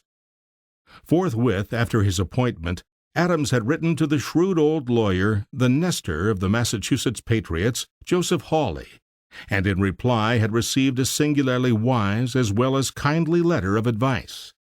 Having disposed of Adams's expressions of diffidence with some friendly words of encouragement, this sagacious counselor said, "You cannot, sir, but be fully apprised that a good issue of the Congress depends a good deal on the harmony, good understanding, and I had almost said brotherly love of its members. Now there is an opinion which does in some degree obtain in other colonies, that the Massachusetts gentlemen, and especially the town of Boston, do affect to dictate and take the lead in continental measures, that we are apt, from an inward vanity and self-conceit, to assume big and haughty airs. Whether this opinion has any foundation in fact I am not certain. Now I pray that everything in the conduct and behavior of our gentlemen, which might tend to beget or strengthen such an opinion, might be most carefully avoided. It is highly probable, in my opinion, that you will meet gentlemen from several of the other colonies fully equal to yourselves, or any of you, in their knowledge of Great Britain, the colonies, law, history, government, commerce, and so on. And by what we from time to time see in the public papers, and what our assembly and committees have received from the assemblies and committees of the more southern colonies, we must be satisfied that they have men of as much sense and literature as any we can or ever could boast of. Do these cautious words indicate that this keen reader of men had already seen in John Adams the presumptuous and headstrong temperament which was to make life so hard for him in the years to come? But the sound admonition, well meant and well taken, was corroborated by occurrences on the journey. In New York, McDougall, an eminent patriot, advised the Massachusetts men to avoid every expression here which looked like an allusion to the last appeal. A party in that province, he said, were intimidated, lest the leveling spirit of the New England colonies should propagate itself into New York. Another party are prompted by Episcopalian prejudices against New England. At an entertainment in the city, Mr. Philip Livingston, a great rough rapid mortal, with whom there is no holding any conversation, seemed to dread New England, the leveling spirit, etc., threw out distasteful hints of the Goths and Vandals, and made unpleasant allusions to our hanging the Quakers, etc. Perhaps it is to the self-restraint which Mr. Adams had to impose on his resentful tongue at these interviews that we must attribute his harsh criticism of the city and its people. We have been treated, he admitted, with an assiduous respect, but I have not seen one real gentleman, one well-bred man, since I came to town. At their entertainments there is no conversation that is agreeable. There is no modesty, no attention to one another. They talk very loud, very fast, and all together. If they ask you a question, before you can utter 3 words of your answer, they will break out upon you again, and talk away. But if Mr. Adams was a little pettish at not being listened to with a gentlemanlike deference by the New Yorkers, he had worse to endure before he set foot in Philadelphia. A party of Philadelphian Sons of Liberty came out to meet the Massachusetts travelers and warned them they had been represented as 4 desperate adventurers, John Adams and Payne being young lawyers of no great talents, reputation, or weight, who were seeking to raise themselves into consequence by courting popularity. Moreover, they were suspected of having independence in view, but if they should utter the word, they would be undone. For independence was as unpopular in Pennsylvania and in all the middle and southern states as the Stamp Act itself. All this could hardly have been gratifying, even if it were wholesome. But the quartet took it wonderfully well and shrewdly acted upon it. They were even so far reticent and moderate in the debates as to be outstripped by many in rebellious expressions, and though really more sternly in earnest and more advanced in their views than any others, they skillfully so managed it that for a long while they were not recognized as constituting a vanguard, or as being either leaders or drivers of the rest. Indeed, their visible moderation provoked some uncomplimentary utterances of surprise. While they measured their words rather within than beyond the limits of what their colony was anxious to make good, the impetuous Southerners vented more reckless language, and soon found themselves committed to the forward movement by this hasty and unintentional assumption of a position at the head of the column.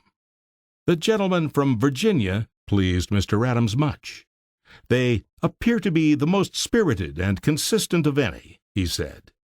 Young Rutledge, who was high enough, apparently astonished and perhaps not a little amused Mr. Adams, heretofore without experience of a temperament so unlike the restrained but stubborn spirit of the old-fashioned New Englander. Sometimes tongues moved freely under artificial stimulus. Thus, one day, we went with Mr. William Barrow to his store and drank punch, and ate dried smoked sprats with him. In the evening at Mr. Mifflin's there was an elegant supper, and we drank sentiments until 11 o'clock. Lee and Harrison were very high. Lee had dined with Mr. Dickinson and drank Burgundy the whole afternoon. There were enough treasonable toasts that festal night to have seriously troubled the patriotic revelers, had the royal authorities found it more convenient to punish such vinous disaffection. Not much real work could be done by this first Congress. In fact, it was simply a conclave of selected citizens convened to talk over the imminent crisis. The people had invested them with no authority and could expect only wise counsel. Thus, the sole definite result of their deliberations was a recommendation of a non-exportation and non-importation league of all the provinces. It was a poor medicine, but it was according to the knowledge of the times, heroic but mistaken surgery, reminding one of the bloodletting which used to be practiced in those same days at the very times when all the vigor of the system seemed likely to be taxed to the uttermost. On the verge of a war with Great Britain, the colonists were bidden by their wise men to impoverish themselves as much as possible, and to cut off the supply of all the numerous articles of common necessity and daily use, which they would only be able to replenish after the war should be over. It is true that they hoped to avoid war by this commercial pressure upon England, and there is so much plausibility in the argument that, had not the folly of the policy been demonstrated by its palpable failure before the War of the Revolution, and again a generation later, before the War of 1812, it might possibly still be believed in to this day. It is now known that commercial pressure has often hastened peace, but never averted war. But when the first Congress met, experiments had not yet manifested this truth. Mr. Adams apparently had some glimmering appreciation of the case, for he only favored half of the measure, approving of non-exportation, but not of non-importation. This was foolish, being a plan for putting out money without taking it back. Upon another question which arose also, Mr. Adams was very imperfectly satisfied with the result of the deliberations. A great committee was formed, upon which each colony was represented by 2 of its members, and which was charged with the duty of drafting a Declaration of Rights. A second committee, of half the size, was also deputed to specify wherein the enumerated rights had been infringed. The report of the second committee, when rendered, was referred to the first committee, which was at the same time increased in numbers. Mr. Adams was an original member of the first committee, which afterward for a time became of such importance as to supersede the regular sittings of the full Congress, and at last suffered very naturally from the jealousy of those who were not included in it. Adams was also one of the subcommittee appointed to draft the report, and he struggled hard to have embodied in the Declaration an assertion of natural rights as a general basis. "I was," he said, "very strenuous for retaining and insisting on it as a resource to which we might be driven by Parliament much sooner than we were aware." But after long and earnest discussion he was defeated, as has been supposed, through the influence of the conservative Virginia members. The really important function which this Congress fulfilled efficiently and with the best results was the establishment of a sense of unity among the colonies. Not only were their representative men enabled to know each other, but, through the reports which they carried home and spread abroad among their neighbors, the people of each province could form some fair estimate of the prevalent temper and the quality of sentiment in every other province. The temperature of each colony could be marked with fair accuracy on the patriotic thermometer. The wishes and the fears of the several communities, based on their distinct interests, were appreciated with a near approach to accuracy. The leaders in the movement could discern the obstacles which they had to encounter. The characters and opinions of influential men were learned. It was known how far each could be relied upon, and at what point of advance one or another might be expected to take fright. On the whole, the outcome of all this comparison and observation was satisfactory. There was a substantial concordance, which left room indeed for much variety in schemes of policy, in anticipations of results, in doctrines concerning rights, and in theories as to the relationship of the colonies to that stepdame called the mother country. But in the main there was a fundamental consent that England was exercising an intolerable tyranny, and that resistance must be made, to whatever point might prove necessary. Also, there was a manifest loyalty towards each other, and a determination to stand together and to make the cause of one the cause of all. To the delegation from Massachusetts, this feeling was all-important and most reassuring. Adams seized eagerly upon every indication of it.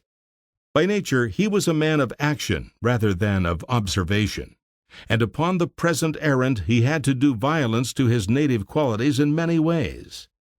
It is droll to see this impetuous and imperious creature seeking to curb himself, this most self-asserting of men, actually keeping himself in the background by an exertion of will nothing less than tremendous. His painful consciousness of the necessities of the situation, impressed upon him by others and confirmed by his own common sense, is constantly apparent. For 2 months, the rash and outspoken man is politic and reticent. The headstrong leader assumes moderation in the middle rank. In September he wrote, "We have had numberless prejudices to remove here. We have been obliged to act with great delicacy and caution. We have been obliged to keep ourselves out of sight, and to feel pulses, and to sound the depths, to insinuate our sentiments, designs, and desires by means of other persons, sometimes of one province, sometimes of another." No reports of the debates remain which can give us any just knowledge of the part he played or the influence he exercised. It was not prudent for semi-rebels to keep such records. But his diary and his letters, especially those to his wife, from which most of the foregoing quotations have been made, reflect with picturesque and delightful naturalness his struggles with himself, his opinions of others, his anxiety, his irritations, his alternate hopes and fears, and intermittent turns of despondency and reassurance. The reader of these memorials which Adams has left behind him will be struck to see how very emotional he was. Varying moods succeed each other as shadow and sunshine chase one another over the face of the fields in springtime. Excitement, hopefulness, kindliness, weariness, dislikings, mistrust, doubt, pleasure, ennui, moralizings, checker in lively succession records only too brief for so varied a display. Beyond this personal element, they also give much of the atmosphere of Congress. At first he burst forth in enthusiastic admiration of that body. "There is in the Congress a collection of the greatest men upon this continent, in point of abilities, virtues, and fortunes. The magnanimity and public spirit which I see here make me blush for the sordid venal herd which I have seen in my own province." Again he wrote to Warren, "Here are fortunes, abilities, learning, eloquence, acuteness, equal to any I ever met with in my life.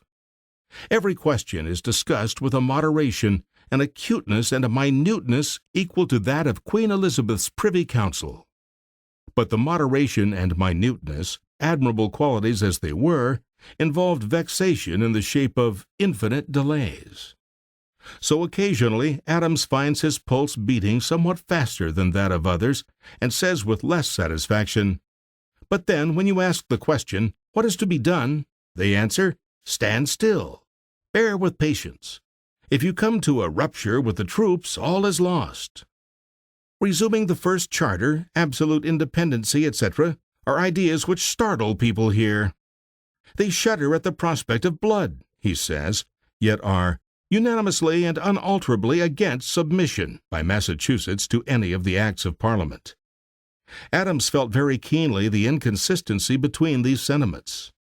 He knew that the choice lay between submission and blood, and he was irritated at seeing Congress guilty of what seemed to him the weakness, unquestionably wholly alien from his own character, of recoiling from the consequences of that which they acknowledged to be the proper course. He noted with disgust the general opinion here that it is practicable for us in the Massachusetts to live wholly without a legislature and courts of justice, as long as will be necessary to obtain relief. A more adequate support and relief to the Massachusetts should be adopted, he said, than figurative panegyrics upon our wisdom, fortitude, and temperance, coupled with most fervent exhortations to perseverance. Patience, forbearance, long-suffering are the lessons taught here for our province, lessons which oftentimes severely taxed his art and address, though he did his best to receive them with a serene countenance. But anon, these expressions of impatience and discontent were varied by outbursts of enthusiastic joyousness. A rumor came of a bombardment of Boston, and he writes, "War, war, war," was the cry, and it was pronounced in a tone which would have done honor to the oratory of a Briton or a Roman. If it had proved true, you would have heard the thunder of an American Congress. When the spirited resolutions from Suffolk County, Massachusetts, were presented to Congress and received in a warm, kindred temper, he exclaims in joyous triumph, "This day convinced me that America will support the Massachusetts or perish with her." He was profoundly affected by manifestations of sympathy for his province. The intensity of such times is brought home to us as we read his words, "The esteem, the affection, the admiration for the people of Boston and the Massachusetts, which were expressed yesterday, and the fixed determination that they should be supported, were enough to melt a heart of stone. I saw the tears gush into the eyes of the old, grave, pacific Quakers of Pennsylvania." All the while, through these trying alternations, he more and more accustomed himself to think, though never openly to speak, of the end towards which events were surely tending, an end which he anticipated more confidently and contemplated more resolutely than probably any of his comrades. Let our people, he advised, drill and lay in military stores, but let them avoid war if possible. If possible, I say. Many little indications show how slender, in his inmost thought, he conceived this possibility to be. On September 20th, 1774, he was in a very ardent frame of mind. "Frugality, my dear," he wrote to a wife who needed no such admonitions, "frugality, economy, parsimony must be our refuge. I hope the ladies are every day diminishing their ornaments, and the gentlemen too. Let us eat potatoes and drink water. Let us wear canvas and undressed sheepskins, rather than submit to the unrighteous and ignominious domination that is prepared for us." These injunctions to abstemiousness were perhaps merely reactionary, after some of the incessant feasting which was trying the digestion of the writer. For these patriots, at this early stage of the troubles, were not without alleviations amid their cares and toils. From 9 in the morning till 3 in the afternoon they attended to business. Then we adjourn and go to dine with some of the nobles of Pennsylvania at 4 o'clock, and feast upon 10,000 delicacies, and sit drinking Madeira, claret, and Burgundy till 6 or 7, and then go home fatigued to death with business, company, and care. Similar allusions to a mighty feast, an elegant feast, to turtle, rich dishes, and glorious wines abound. It was probably when the gastric resources had been too sorely taxed by these fiery hospitalities that he became irritated and impatient, so that he said to his wife, "Tedious indeed is our business, slow as snails. I am wearied to death with the life I lead." As the October days glided by and the end of the session did not seem to be at hand, his natural impatience frequently broke out, expressed with that sarcastic acerbity which he so often displayed. The deliberations of Congress are spun out to an immeasurable length. There is so much wit, sense, learning, acuteness, subtlety, eloquence, etc., among 50 gentlemen, that an immensity of time is spent unnecessarily. This assembly is like no other that ever existed. Every man in it is a great man, an orator, a critic, a statesman, and therefore every man upon every question must show his oratory, his criticism, and his political abilities. The consequence of this is that business is drawn and spun out to an immeasurable length. I believe, if it was moved and seconded that we should come to a resolution that 3 and 2 make 5, we should be entertained with logic and rhetoric, law, history, politics, and mathematics, and then we should pass the resolution unanimously in the affirmative. These great wits, these subtle critics, these refined geniuses, these learned lawyers, these wise statesmen are so fond of showing their parts and powers as to make their consultations very tedious. Young Ned Rutledge is a perfect Bob o' Lincoln, a swallow, a sparrow, a peacock, excessively vain, excessively weak, and excessively variable and unsteady, jejune, inane, and puerile. The Adams' censoriousness was bubbling to the surface.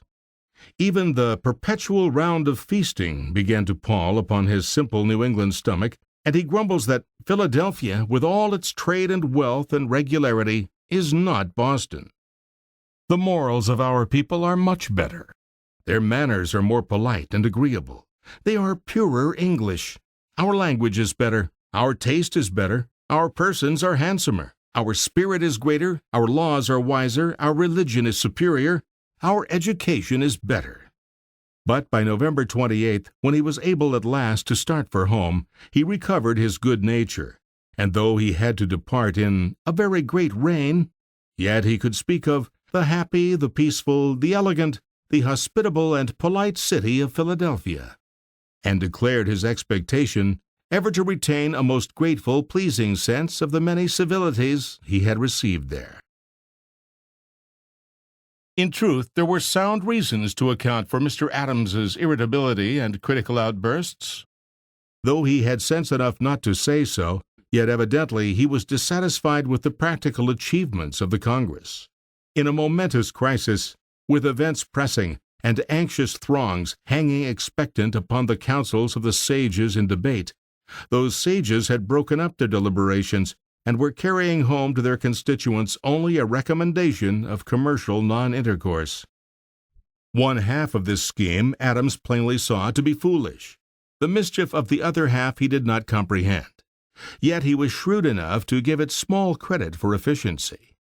Of an active, impatient temperament, he was sorely discouraged at this outcome of a gathering to which he had gone with high hopes. He could hardly be expected to appreciate that a greater rate of speed would probably have resulted in a check and reaction. By doing too much, Congress would have stimulated a revulsion of popular feeling.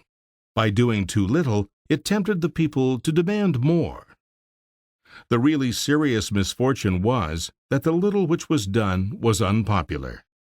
On his way home, Mr. Adams learned that non-intercourse was so ill received in New York that the Tories were jubilant and expected to obtain conclusive possession of the province. Chapter 4. The Second Session of Congress. Mr. Adams came home only to change the scene of his public labor. The Provincial Assembly at once summoned him for consultation, and directly afterward he was chosen a member of that body as a delegate from Braintree. No sooner had it adjourned in December than he found himself involved in a new undertaking. The lively newspaper discussions, conducted after the fashion of the times by essays and arguments in the form of letters, constituted an important means of influencing popular sentiment. The Tory Massachusettensis was doing very effective work on the King's side, and was accomplishing a perceptible defection from the Patriot ranks. Adams took up his pen as Novenglus in the Boston Gazette, and maintained the controversy with absorbing ardor and gratifying success until the bloodshed at Lexington put an end to merely inky warfare. The last of his papers, actually in type at the time of the fray, was never published. Shortly after that conflict, Mr. Adams rode over the scene of action and pursuit, carefully gathering information. On his return, he was taken seriously ill with a fever, and before he was fairly recovered, he was obliged to set forth on his way to Philadelphia, where Congress was to meet again on May 5, 1775. He traveled in a sulky with a servant on horseback, and arrived on May 10th. It was no light matter in those troubled times, within a few days after bloody collisions between British troops and Yankee farmers, to leave his wife and small children alone in a farmhouse not many miles from the waters on which he rode His Majesty's ships of war. He wrote to Mrs. Adams, "Many fears and jealousies and imaginary dangers will be suggested to you, but I hope you will not be impressed by them. In case of real danger, of which you cannot fail to have previous intimations, fly to the woods with our children." But he was happy in being well mated for the exigencies of such days.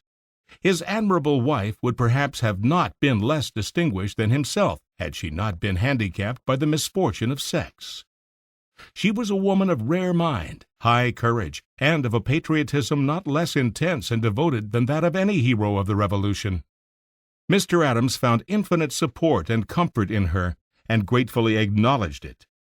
His account of Dickinson, by way of comparison with his own case, is at once comical and pathetic. That gentleman's mother and wife, he says, were continually distressing him with their remonstrances. His mother said to him, "Johnny, you will be hanged. Your estate will be forfeited and confiscated. You will leave your excellent wife a widow, and your charming children orphans, beggars, and infamous." From my soul I pitied Mr. Dickinson. If my mother and my wife had expressed such sentiments to me, I was certain that, if they did not wholly unman me and make me an apostate, they would make me the most miserable man alive. But he was very happy in that his mother and wife, and indeed all his own and his wife's families, had been uniformly of the same mind as himself, so that I always enjoyed perfect peace at home. Thus free from any dread of a fusillade in the rear, he could push forward faster than many others. Everywhere along his route towards Philadelphia, he beheld cheering signs of the spirit which he longed to see universal among the people. In New York, the Tories durst not show their heads. The patriots had shut up the port, seized the custom house, arms, ammunition, etc., called a provincial congress, and agreed to stand by whatever shall be ordered by the Continental and their provincial congress. The great Tory Dr. Cooper had fled on board a man of war. The Jerseys are aroused and greatly assist the friends of liberty in New York. North Carolina has done bravely. In Connecticut, everything is doing that can be done by men, both for New York and Boston. In Philadelphia, he saw a wonderful phenomenon, a field day, on which 3 battalions of soldiers were reviewed, making full 2,000 men of all arms. Colonel Washington was showing his opinion of the situation by appearing in Congress in his uniform. On all sides were the tokens of warlike preparation. Adams was overjoyed. "We shall see better times yet," he cheerfully exclaimed. "The military spirit which runs through the continent is truly amazing." He himself caught some whiff of the enthusiasm for actual gunpowder. "I have bought," he said, "some military books, and intend to buy more.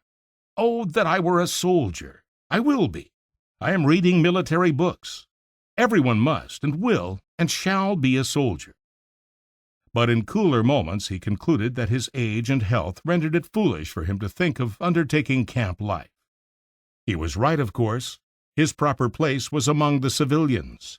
Yet he accepted it not without some grumbling. A little later, when he rode out with a great cavalcade to honor Washington and others on their departure for the leaguer around Boston, he rode home describing the pride and pomp of the occasion. "I, poor creature, worn out with scribbling for my bread and my liberty, low in spirits and weak in health, must leave others to wear the laurels which I have sown." He seemed at times to have an unpleasant jealousy that the military heroes appeared to be encountering greater dangers than the civilians, and he argued to show that, in one way and another, his risk was not less than that of an officer in the army. He says that sometimes he feels an ambition to be engaged in the more active, gay, and dangerous scenes. Dangerous, I say, but I recall the word, for there is no course more dangerous than that which I am in. But he had no need to defend either his courage or his capacity for self-devotion. Neither could be arraigned, even by malicious opponents. Naturally, the display of activity and zeal on the part of the disaffected disturbed those who, without being Tories, were yet of a less determined temper, less hopeless of reconciliation, more reluctant to go fast, and dreading nothing so much as an inevitable step toward separation. Independence was still spoken of deprecatingly, with awe and bated breath, and its friends were compelled to recognize the continuing necessity of suppressing their views and maintaining for the present only a sort of secret brotherhood. Yet it was inevitable that their sentiments should be divined by keen observers who thought differently. The moderatist or reconciliationist party not only understood the temper prevalent, though not universal, in the New England section, but they read Mr. Adams with perfect accuracy. a perusal never, it must be confessed, very difficult to be made by any clever man. It was not without disappointment, after his encouraging journey, that he found this Congress like the last, a strong jealousy of us from New England, and the Massachusetts in particular, suspicions entertained of designs of independency, an American republic, Presbyterian principles, and 20 other things. He had to admit that his sentiments were heard in Congress with great caution, and seemed to make but little impression.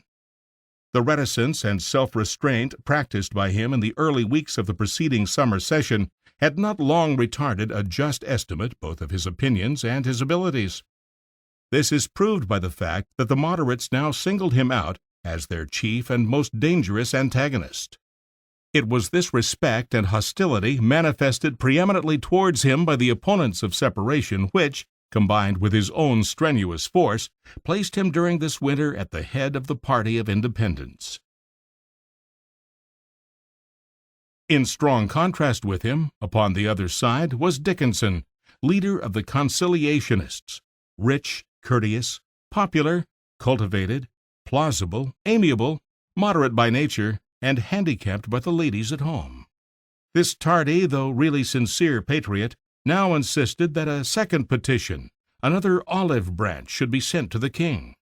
Adams wrought earnestly against this measure of imbecility, the success of which he afterwards said embarrassed every exertion of Congress. Dickinson prevailed, though only narrowly and imperfectly, and Adams was extremely disgusted. His views were well established. He had a permanent faith that powder and artillery are the most efficacious, sure, and infallible conciliatory measures we can adopt. During the debate, he left the hall, and was followed by Mr. Dickinson, who overtook him in the yard and berated him with severe language in an outburst of temper quite unusual with the civil Pennsylvanian. Mr. Adams retorted, according to his own account, very coolly. But from this time forth there was a breach between these two, and though in debate they were able to preserve the amenities, they spoke no more with each other in private. But there were more horses harnessed to the congressional coach than Mr. Dickinson could drive.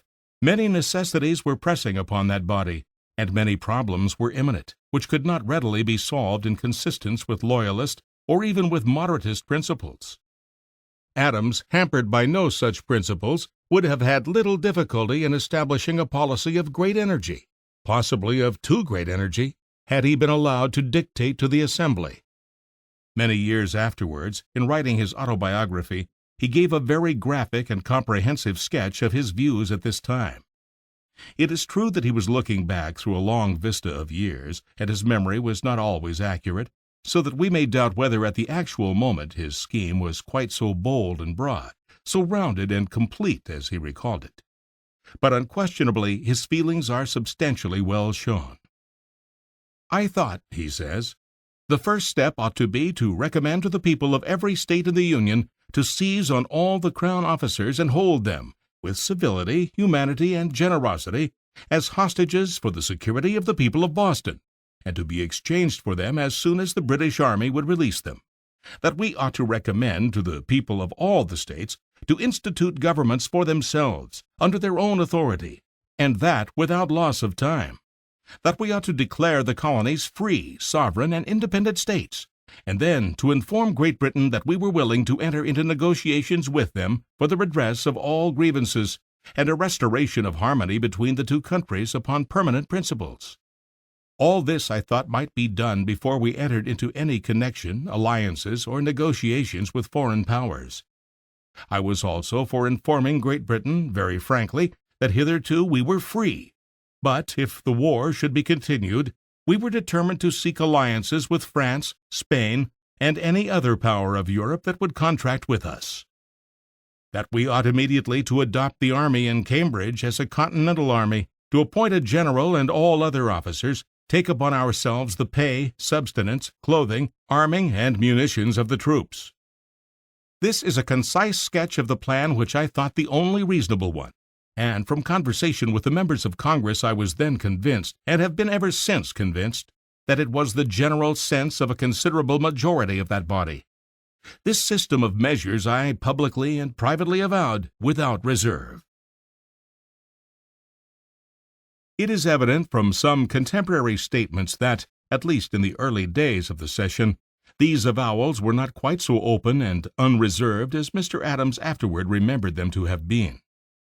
Though it is true that the chief parts of this plan were soon adopted, and though it is altogether credible that the feeling which led to that adoption was already very perceptible to Mr. Adams in his private interviews with individual delegates, yet it is tolerably certain that, had he exploded such a box of startling fireworks in the face of Congress during the first days of its sitting, the outcry and scattering would have stricken him with sore dismay.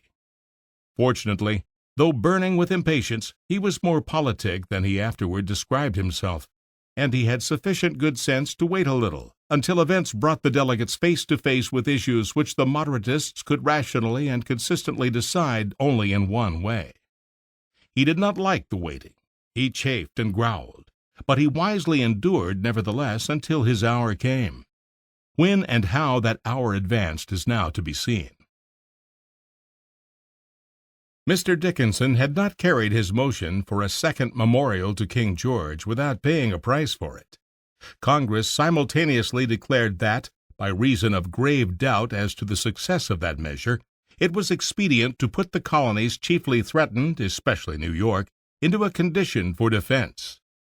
This was a practical measure, bringing some comfort to the party of action. Soon also there came from the Massachusetts Assembly a letter, setting forth the condition of that province now so long without any real government, and asking explicit advice respecting the taking up and exercising the powers of civil government. This missive presented a problem which many gentlemen would gladly have shunned, or at least postponed, but which could be shunned and postponed no longer. A large and busy population could not exist for an indefinite period without civil authorities of some sort. The people of Massachusetts Bay had already been in this anomalous condition for a long while, and though they had done wonderfully well, yet the strain was not much longer to be endured. If Congress, thus supplicated, refused to take some action in the premises, it would be open to the charge of abdicating its function of adviser to the colonies, and so would lose a large part of its raison d'etre. The letter was referred to a committee, and upon their report a long debate ensued. The Massachusetts delegates were much consulted, and at last, on June 9th, Congress replied that, no obedience being due to the Act of Parliament for altering their charter, nor to any officers who endeavor to subvert that charter, letters should be written to the people in the several towns requesting them to elect representatives to an assembly, who should in their turn elect a council, and these two bodies should exercise the powers of government for the time. This was very good, but a much more important matter was still to be disposed of. From the beginning of the session it had been a main object with Mr. Adams to induce the Congress to adopt, so to speak, the army which was engaged in besieging the British forces in Boston. At present, this extraordinary martial assemblage was in the most singular condition ever presented by such a body. It could not be said that the officers commanded by any lawful title or authority, or that the rank and file obeyed otherwise than by virtue of their own willingness to do so. The whole existing condition of military, as well as of civil affairs, was based upon little more than general understanding and mutual acquiescence. Mr. Adams was profoundly resolved that the army should become the army of Congress, for nondescript as that body still was, yet at least the army, when adopted by it, would become more the army of all the provinces, and less that of Massachusetts alone than it might now be described. He was overwhelmed with letters, both from influential civilians of Massachusetts and from the principal military officers, imploring him in urgent terms to carry through this measure. It was no easy matter, for, besides the inevitable opposition of the moderates and conciliationists, he had to encounter many personal jealousies and ambitions. The adoption of the army involved the nomination of a commander-in-chief and of subordinate generals, and there were many who either wished these positions or had friends and favorite aspirants whose possible pretensions they espoused. Mr. Adams found that he could make little progress towards unanimity by private interviews, arguments, and appeals. Accordingly, at last, he came to a very characteristic decision. More than once in his life he showed his taste and capacity for a coup d'etat in politics. When he dealt such a blow, he did it in the most effectual way, vigorously and without warning. Thus he confounded his opponents and carried his point. We shall see more than one other striking instance of this sudden strategy and impetuous courage in his future career. Now, finding not only that he could not control the delegation from his own state, but that even the gentlemen from Virginia would not agree to unite upon their own fellow citizen, full of anxieties concerning these confusions and apprehending daily the receipt of distressing news from Boston, despairing of effecting an agreement by personal persuasion, but recognizing that here again was a case where the issue, if forced, could have but one conclusion, he one morning, just before going into the hall, announced to Samuel Adams that he had resolved to take a step which would compel his colleagues from Massachusetts and all other delegates to declare themselves for or against something. I am determined this morning to make a direct motion that Congress should adopt the army before Boston, and appoint Colonel Washington commander of it. Mr. Adams seemed to think very seriously of it, but said nothing. The move was made with the same decisive promptitude which marked this divulging of the intention. Upon the opening of that day's session, Mr. Adams obtained the floor, and made the motion for the adoption. He then proceeded briefly to sketch the imperative necessities of the time, and closed with a eulogy upon a certain gentleman from Virginia, who could unite the cordial exertions of all the colonies better than any other person. There was no doubt who was signified. Even the modest gentleman himself could not pretend to be ignorant, and hastily sought refuge in the library. Washington was not the only person who was startled out of his composure by this sudden thrusting forward of a proposal which heretofore had only been a subject of private and by no means harmonious discussion. Mr. Hancock, in the president's chair, could not conceal his mortification, for he had his own aspirations in this same direction. Many gentlemen expressed doubts as to the propriety of placing this Southerner at the head of an army in New England, chiefly composed of New England troops, and now commanded by New England officers, apparently equal to their functions. Mr. Pendleton, though himself from Virginia, was especially prominent in this presentation of the case. So was Mr. Sherman of Connecticut, and even Mr. Adams' own colleague, Mr. Cushing, allowed it to be understood that he was of the same opinion. But Mr. Adams had dealt a master stroke. There must be some wriggling of individuals who might thereafter remain his enemies, but of enemies he was never afraid. It was inevitable that he should carry his point, that Congress should accept his measure, so he had the satisfaction of seeing the delegates, one by one, many pleased, some doubtful, and a few sorely grumbling, fall into line behind the standard which he had so audaciously planted. A little work was shrewdly done outside the hall. A few days were prudently suffered to elapse for effervescence. The reluctant ones were given sufficient opportunity to see that they were helpless, and then, upon the formal motion of Thomas Johnson of Maryland, George Washington was unanimously chosen Commander-in-Chief of the United Forces of the Colonies. On June 17th, the day of the gallant battle of Bunker's Hill, Adams wrote in joyous triumph to his wife, "I can now inform you that the Congress have made choice of the modest and virtuous, the amiable, generous, and brave George Washington, Esquire, to be General of the American Army. This appointment will have a great effect in cementing and securing the union of these colonies." With some natural anxiety to have his action justified by the good acceptance of his fellow citizens of Massachusetts, he adds, "I hope the people of our province will treat the General with all that confidence and affection, that politeness and respect which is due to one of the most important characters in the world. The liberties of America depend upon him in a great degree." The next day he wrote, still in highest spirits, "This Congress are all as deep as the delegates from the Massachusetts, and the whole continent as forward as Boston. We shall have a redress of grievances, or an assumption of all the powers of government, legislative, executive, and judicial, throughout the whole continent very soon." He had been conducting an arduous struggle. He had gained 2 points, deserving to be regarded not only as essential, but as finally decisive of the success of his policy. He chiefly had induced Congress to recommend Massachusetts to establish a rebellious government. He had compelled Congress to adopt an army conducting open war against King George. Thus, as he said, he had got all the other provinces as deep in rebellion as his own Massachusetts, and the two acts logically involved independence. Concerning this nomination of Washington, Mr. C. F. Adams says, "In the life of Mr. Adams, more than in that of most men, occur instances of this calm but decided assumption of a fearful responsibility in critical moments. But what is still more remarkable is that they were attended with a uniformly favorable result." Without now discussing the other instances, it may be admitted that the present one deserves even this somewhat magniloquent laudation. The measure brought the possibility of a hearty union of the colonies in real war to a sharp, immediate, practical test.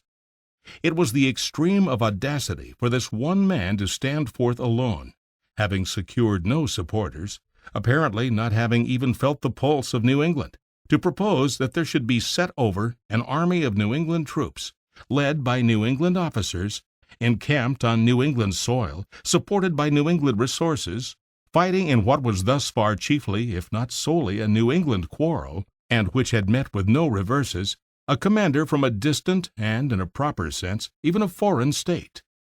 Had the New Englanders received this slightly known Southerner with dissatisfaction, a more unfortunate and fatal move could not have been made. In truth, the responsibility assumed was sufficiently great, but the stake to be won was the union of the 13 provinces and the irrevocable assurance that the quarrel to its end was to be not that of one, but that of all. Unless this stake could be won, all must be lost. But to determine when and how to play the test card in so momentous a game called for the highest nerve. Adams acted upon an implicit faith in the liberal intelligence of the people of his region. The result proved his thorough comprehension of them, and set the seal of wisdom upon his fearless assumption of one of the greatest political risks recorded in the world's history. It was to this sufficiency on his part for an emergency, instinctively felt rather than plainly formulated, that Adams owed in his lifetime, and has owed since his death, a great respect and admiration among the people, as being a strong, virile man, who could be trusted at the crucial moment in spite of all sorts of somewhat ignoble foibles and very inexcusable blunders. As if to encourage men of moderate capacity by showing that no one is always and evenly wise, we have now to see in a small matter the reverse of that sagacious judgment just displayed in a great matter. Throughout life, Mr. Adams startled his friends by his petty mistakes, not less constantly than he astounded his enemies by his grand actions. Repeatedly he got into trouble through an uncontrollable propensity to act without forethought, upon sudden impulse. This was a poor development of the same trait which, in happier moments, led to such prompt, daring, and fortunate movements as the nomination of Washington. A few weeks after that event, it happened that a young man, whose patriotism had been under a cloud, was about to leave Philadelphia for the neighborhood of Boston. Opportunities for sending letters by safe hands being then gladly availed of, this person begged to be allowed to carry home some letters for Mr. Adams. But Adams had none written and declined the offer. Then the youth became importunate, urging that to carry only a few lines for Mr. Adams would set right his injured reputation. Foolishly, Mr. Adams yielded, or rather the folly lay in what he wrote. By persons in whom he could place perfect confidence, he had for months been sending the most guarded communications. Now he seized this dubious chance to put in writing remarks which a prudent statesman would not have uttered in conversation without sealing every keyhole. To General Warren he began, "I am determined to write freely to you this time," and thoroughly did he fulfill this determination.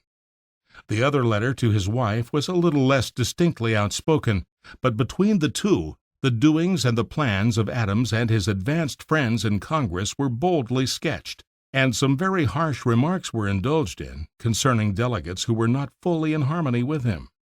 In Rhode Island, the British intercepted the bearer and captured the letters, which were at once published and widely distributed on both sides of the water. They were construed as plainly showing that some, at least, among the Americans were aiming at independence, and they made a great turmoil, stimulating resentment in the mother country, alarming the moderates in the provinces, and corroborating the extreme charges of the Tories. It was afterward insisted that they did more good than harm because they caused lines to be drawn sharply and hastened the final issue.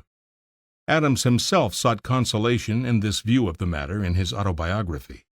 But if this effect was really produced, yet it could not have been foreseen, and it therefore constituted no excuse for Mr. Adams's recklessness, which had been almost incredible. Neither did this dimly visible result act as an immediate shelter against the flight of evils from this Pandora's box. To Warren, Adams had said, "A certain great fortune and piddling genius, whose fame has been trumpeted so loudly, has given a silly cast to our whole doings." He closed the letter to his wife with this unfinished sentence: "The fidgets, the whims, the caprice, the vanity, the superstition, the irritability of some of us are enough to—" Words failed him for the expression of his disgust. No mortal tale can equal it, as he had already said. The piddling genius was easily recognized as Mr. Dickinson, and the unfortunate victims of the fidgets, etc., were of course the conciliationists. Widespread wrath naturally ensued, and Mr. Adams was made for a while extremely uncomfortable. Dickinson cut him. Many more treated him little better. He walked the streets a marked and unpopular man, shunned, distrusted, and disliked by many. He put the best face he could upon it, and said that the letters did not amount to so very much, after all the talk about them, but it is plain enough that he would have been glad to recall them.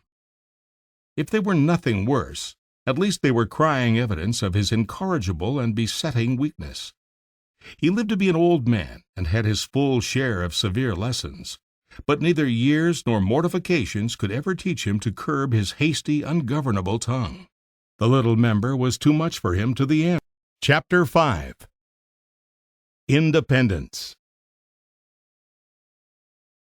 Congress adjourned for the summer vacation of 1775, which enabled Mr. Adams to spend August at home. But during nearly all this brief recess, he was busy with the Provincial Executive Council and got little rest. On the last day of the month, he set out again for Philadelphia, where he arrived in the middle of September. In addition to public cares, he was for many weeks harassed with ill news from home. Dysentery became epidemic in the neighborhood of Boston during this summer and autumn. His brother had died of it before he left home. His wife's mother died in September. His wife herself and 3 of his 4 children were in turn stricken with the disease. Besides these troubles, the complexion of Congress gave him much disquietude. During the recess, a reaction had set in, or at best the momentum acquired prior to the adjournment had been wholly lost. From the first secret committee, Massachusetts was conspicuously omitted. Dickinson, Dean, and Jay, conciliationists all, seemed to lead a majority and to give color to the actions of the whole body. Those unfortunate letters of Mr. Adams had been efficiently used by the moderates to alarm the many who dreaded political convulsion, prolonged war, and schemes for independence. Even old friends and coadjutors of the detected correspondent now looked coldly on him, since intimacy with him had become more than ever compromising. Yet he stood stoutly to his purposes.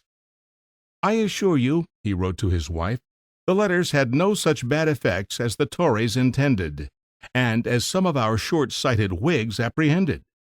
So far otherwise that I see and hear every day fresh proofs that everybody is coming fast into every political sentiment contained in them. I assure you I could mention compliments passed upon them, and if a serious decision could be had upon them, the public voice would be found in their favor." More and more zealously he was giving his whole heart and soul, his life and prospects to the great cause. Almost every day he was engaged in debate. Almost every day he had something to say about instituting state governments, about the folly of petitions to the king, and of conciliatory measures. A paragraph from one of his letters to his wife, October 7, 1775, though long, is worth quoting, to show the intense and lofty spirit which animated him in those critical days. The situation of things is so alarming that it is our duty to prepare our minds and hearts for every event, even the worst. From my earliest entrance into life I have been engaged in the public cause of America, and from first to last I have had upon my mind a strong impression that things would be wrought up to their present crisis. I saw from the beginning that the controversy was of such a nature that it never would be settled, and every day convinces me more and more. This has been the source of all the disquietude of my life. It has lain down and risen up with me these 12 years. The thought that we might be driven to the sad necessity of breaking our connection with Great Britain, exclusive of the carnage and destruction which it was easy to see must attend the separation, always gave me a great deal of grief. And even now, I would gladly retire from public life forever, renounce all chance for profits or honors from the public, nay, I would cheerfully contribute my little property to obtain peace and liberty. But all these must go, and my life too, before I can surrender the right of my country to a free constitution. I dare not consent to it. I should be the most miserable of mortals ever after, whatever honors or emoluments might surround me. Solemn words of faith and self-devotion. Yet the man who spoke them was still a subject of Great Britain, a rebel. No wonder that he chafed at the names and longed rather to be called a free citizen and a patriot. In spite of the hostility which he had excited, he was acquiring great influence. His energy and capacity for business compelled recognition at a time when there was more work to be done than hands to do it. The days of feasting and of comfortable discussion at the tables of Philadelphia magnates belonged to the past. Hard labor had succeeded those banquetings. Adams thus sketches his daily round in the autumn of 1775. I am really engaged in constant business from 7 to 10 in the morning in committee, from 10 to 4 in Congress, and from 6 to 10 again in committee. The incessant toiling injured by degrees his constitution, and within a few months he began to fear that he should break down before his two great objects, independence and a confederation, could be obtained at the present creeping pace, as it seemed to him. This lukewarmness, so prevalent this autumn, struck him the more painfully because he had just come from a neighborhood where the aroused people were waging real war, and had set their hot hands to the plow with a dogged determination to drive it to the end of the furrow. The change to the tepid patriotism of the Quaker city embittered him. To his diary he confided some very abusive fleers at the manners and appearance of many of his co-delegates. "There appears to me," he says, "a remarkable want of judgment in some of our members. Chase he describes as violent, boisterous, tedious upon frivolous points. So, too, is E. Rutledge, who is likewise an uncouth, ungraceful speaker, with offensive habits of shrugging his shoulders, distorting his body, wriggling his head, rolling his eyes, and speaking through his nose. John Rutledge also dodges his head disagreeably, and both spout out their language in a rough and rapid torrent, but without much force or effect. Dyer, though with some good qualities, is long-winded, roundabout, obscure, cloudy, very talkative, and very tedious. Sherman's air is the reverse of grace when he keeps his hands still, but when he gesticulates, it is stiffness and awkwardness itself, rigid as starched linen or buckram, awkward as a junior bachelor or sophomore, so that Hogarth's genius could have invented nothing worse. Bad as Sherman is, Dickinson's air, gait, and action are not much more elegant. Thus wrote the father of that bitter-tongued son who, it is clear, took his ruthless sarcasm and censoriousness as an honest inheritance. But the words were only an impetuous outburst of irritation, due to a passing discontent, which disappeared altogether soon afterward, when the business of Congress began to run more to the writer's taste. There had to be some private safety vent, when he must so repress himself in public. "Zeal and fire and activity and enterprise," he acknowledged, "strike my imagination too much. I am obliged to be constantly on my guard, yet the heat within will burst forth at times." Very soon, however, the stern logic of facts, the irresistible pressure of events, controlled the action of this session of Congress not less conclusively than the preceding. Men might prattle of olive branches and the restoration of harmony, but scarcely concealed behind the thin fog raised by such language stood the solid substance of a veritable rebellion. An American army was besieging a British army. Governments, not rooted in royal or parliamentary authority, were established in several provinces.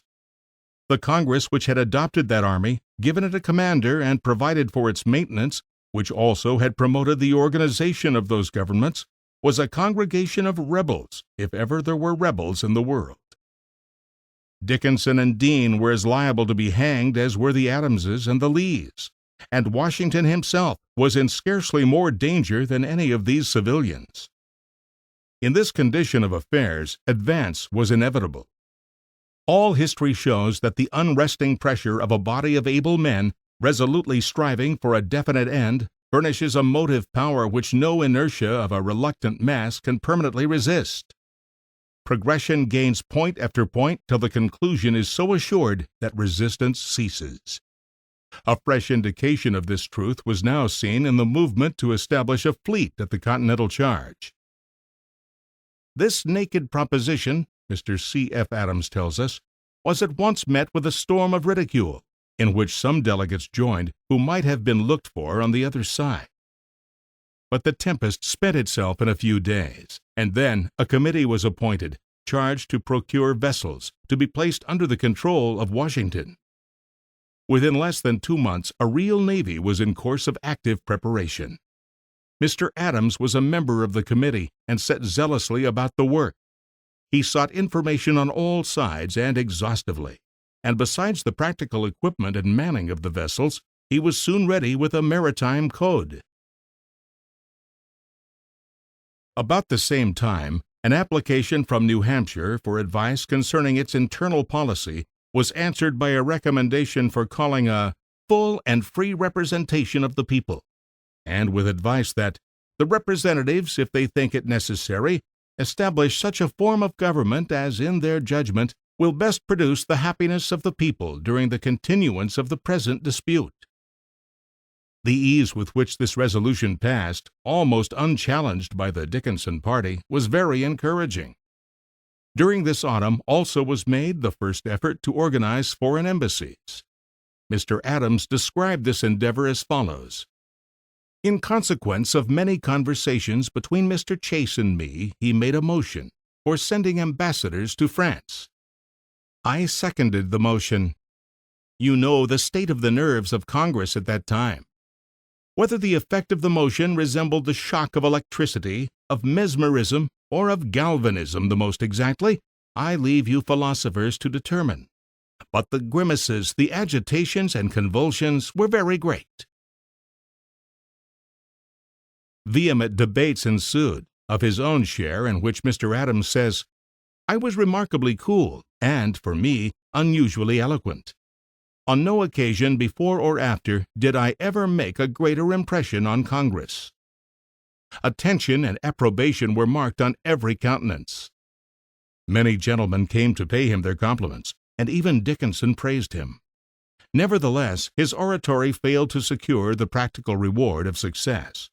The step was too far in advance of the present position of a majority of members. There were many motions and much tedious discussion, but after all our argumentation the whole terminated in a committee of secret correspondence. So Mr. Adams was again relegated to the odious duty of waiting patiently. But he and his abettors had ensured ultimate success. Indeed, it was only a question of how far the colonies would soon go in this direction. It even appeared that there were some persons who desired to push foreign connections to a point much beyond that at which Mr. Adams would have rested. Thus, Patrick Henry was in favor of alliances, even if they must be bought by concessions of territory, whereas Adams desired only treaties of commerce, advising that we should separate ourselves as far as possible and as long as possible from all European politics and wars. He anticipated the Monroe Doctrine. On December 9, 1775, Mr. Adams set out on a short visit to Massachusetts. He was anxious to learn accurately the present temper of the people. While there, besides advising Washington upon an important question concerning the extent of his military jurisdiction, he also arranged a personal matter. He had lately been appointed Chief Justice of the province, apparently not with the expectation of securing his actual presence on the bench, but for the sake of the strength and prestige which his name would give to the newly constituted Tribunal of Justice. He now accepted the office upon the clear understanding that he should not take his seat unless upon some pressing occasion. On January 24, 1776, having found both the leaders and the people in full accord with his own sentiments, he set out in company with Elbridge Gerry on his return to Philadelphia. The two carried with them some important instructions to the Massachusetts delegates, possibly the fruit of Mr. Adams's visit, or at least matured and ripened beneath the heat of his presence. These gentlemen were bidden to urge Congress to concert, direct, and order such further measures as shall to them appear best calculated for the establishment of right and liberty to the American colonies, upon a basis permanent and secure against the power and art of the British administration, and guarded against any future encroachments of their enemies. But again, the change from the patriotic atmosphere of Massachusetts to the tamer climate of Philadelphia dispirited Adams seriously. He wrote home February 11 to his wife, "There is a deep anxiety, a kind of thoughtful melancholy, and in some a lowness of spirits approaching to despondency prevailing through the southern colonies at present." But he had at last learned to value these intermissions correctly. He had seen them before, even in Massachusetts, and he recognized them as transitory. In this or a similar condition we shall remain, I think, until late in the spring, when some critical event will take place, perhaps sooner. But the arbiter of events only knows which way the torrent will be turned. Judging by experience, by probabilities, and by all appearances, I conclude it will roll on to dominion and glory, though the circumstances and consequences may be bloody. This was correct forecasting. Late in the spring of 1776, a very critical event did happen, entailing bloody consequences, dominion, and glory. In such great changes and commotions, he says, individuals are but atoms. It is scarcely worth while to consider what the consequences will be to us. The effects upon the present and future millions and millions of millions engage his thoughts. The frequent recurrence of such expressions indicates a peculiar sense of awe on his part. He felt, to a degree that few others did at this time, that he was in the presence of momentous events. The prescience of a shadowy but grand future was always with him, and impressed him like a great religious mystery.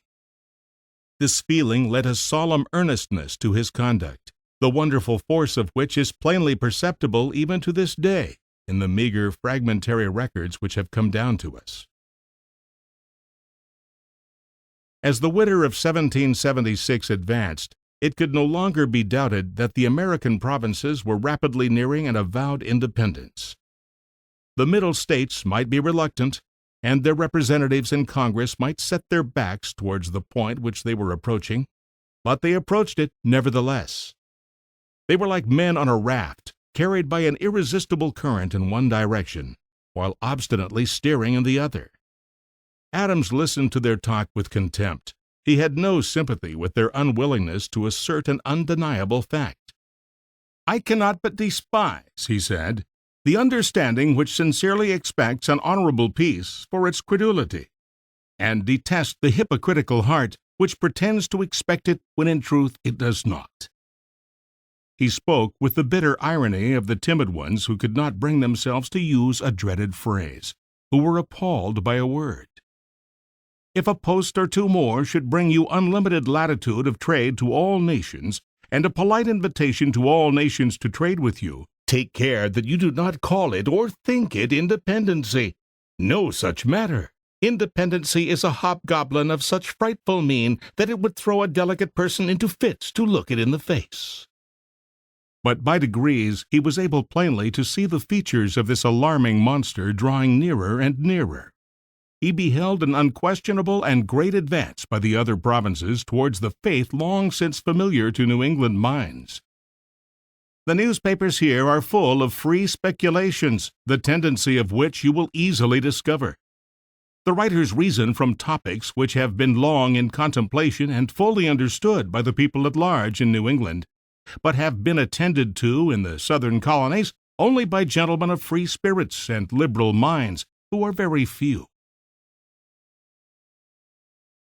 The barons of the South and the proprietary interests of the Middle States had long been his bêtes noires.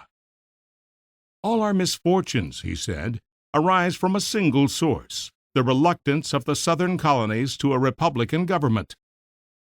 But these obstacles were beginning to yield. With the influence of Virginia in favor of independence, it was a question of no very long time for the rest of the southern provinces to fall into line, even at the sacrifice of strong prejudices. Still, the conciliationists, not giving up the struggle, spread reports that commissioners were coming from the king on an errand of peace and harmony. Their talk bred vexatious delay, and aroused Mr. Adams's ire. A more egregious bubble, he said, was never blown up, yet it has gained credit like a charm, not only with but against the clearest evidence. This story of commissioners is as errant an illusion as ever was hatched in the brain of an enthusiast, a politician, or a maniac. I have laughed at it, scolded at it, grieved at it, and I don't know but I may at an unguarded moment have ripped at it. But it is vain to reason against such delusions. Still, among these obstructionists, the great motive power worked ceaselessly and carried steadily forward the ship of state, or rather the fleet of 13 ships which had lashed themselves together just sufficiently securely to render uniform movement a necessity. Fastened between New England and Virginia, the Middle States had to drift forward with these flanking vessels. Chief Engineer Adams fed the fires and let not the machinery rest. A personal attack upon him made at this time was really a hopeful symptom of the desperation to which his opponents were fast being reduced. Maryland instructed her delegates to move a self-denying ordinance, of which the implication was that Mr. Adams was urging forward independence because he was Chief Justice of Massachusetts, and so had a personal gain to achieve by making the office permanent. But not much could be gained by this sort of strategy. By the spring he was very sanguine. "As to declarations of independency," he said to his wife, "be patient. Read our privateering laws and our commercial laws. What signifies a word?" Yet the word did signify a great deal, and he was resolved that it should be spoken bluntly and with authority. He saw that it would be so spoken very soon. On May 29, 1776, he wrote cheerfully, "Maryland has passed a few eccentric resolves, but these are only flashes which will soon expire. The proprietary governments are not only encumbered with a large body of Quakers, but are embarrassed by a proprietary interest. Both together clog their operations a little, but these clogs are falling off, as you will soon see."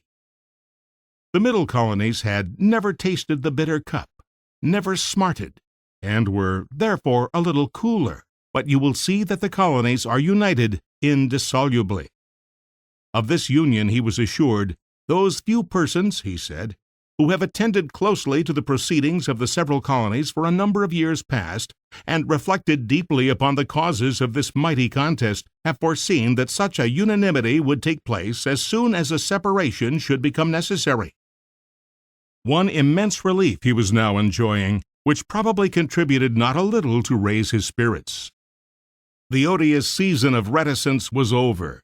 He was at last able to work in the cause openly and incessantly, in Congress and out of it, in debate, on committees, and in conversation. His influence was becoming very great. His hand was felt everywhere.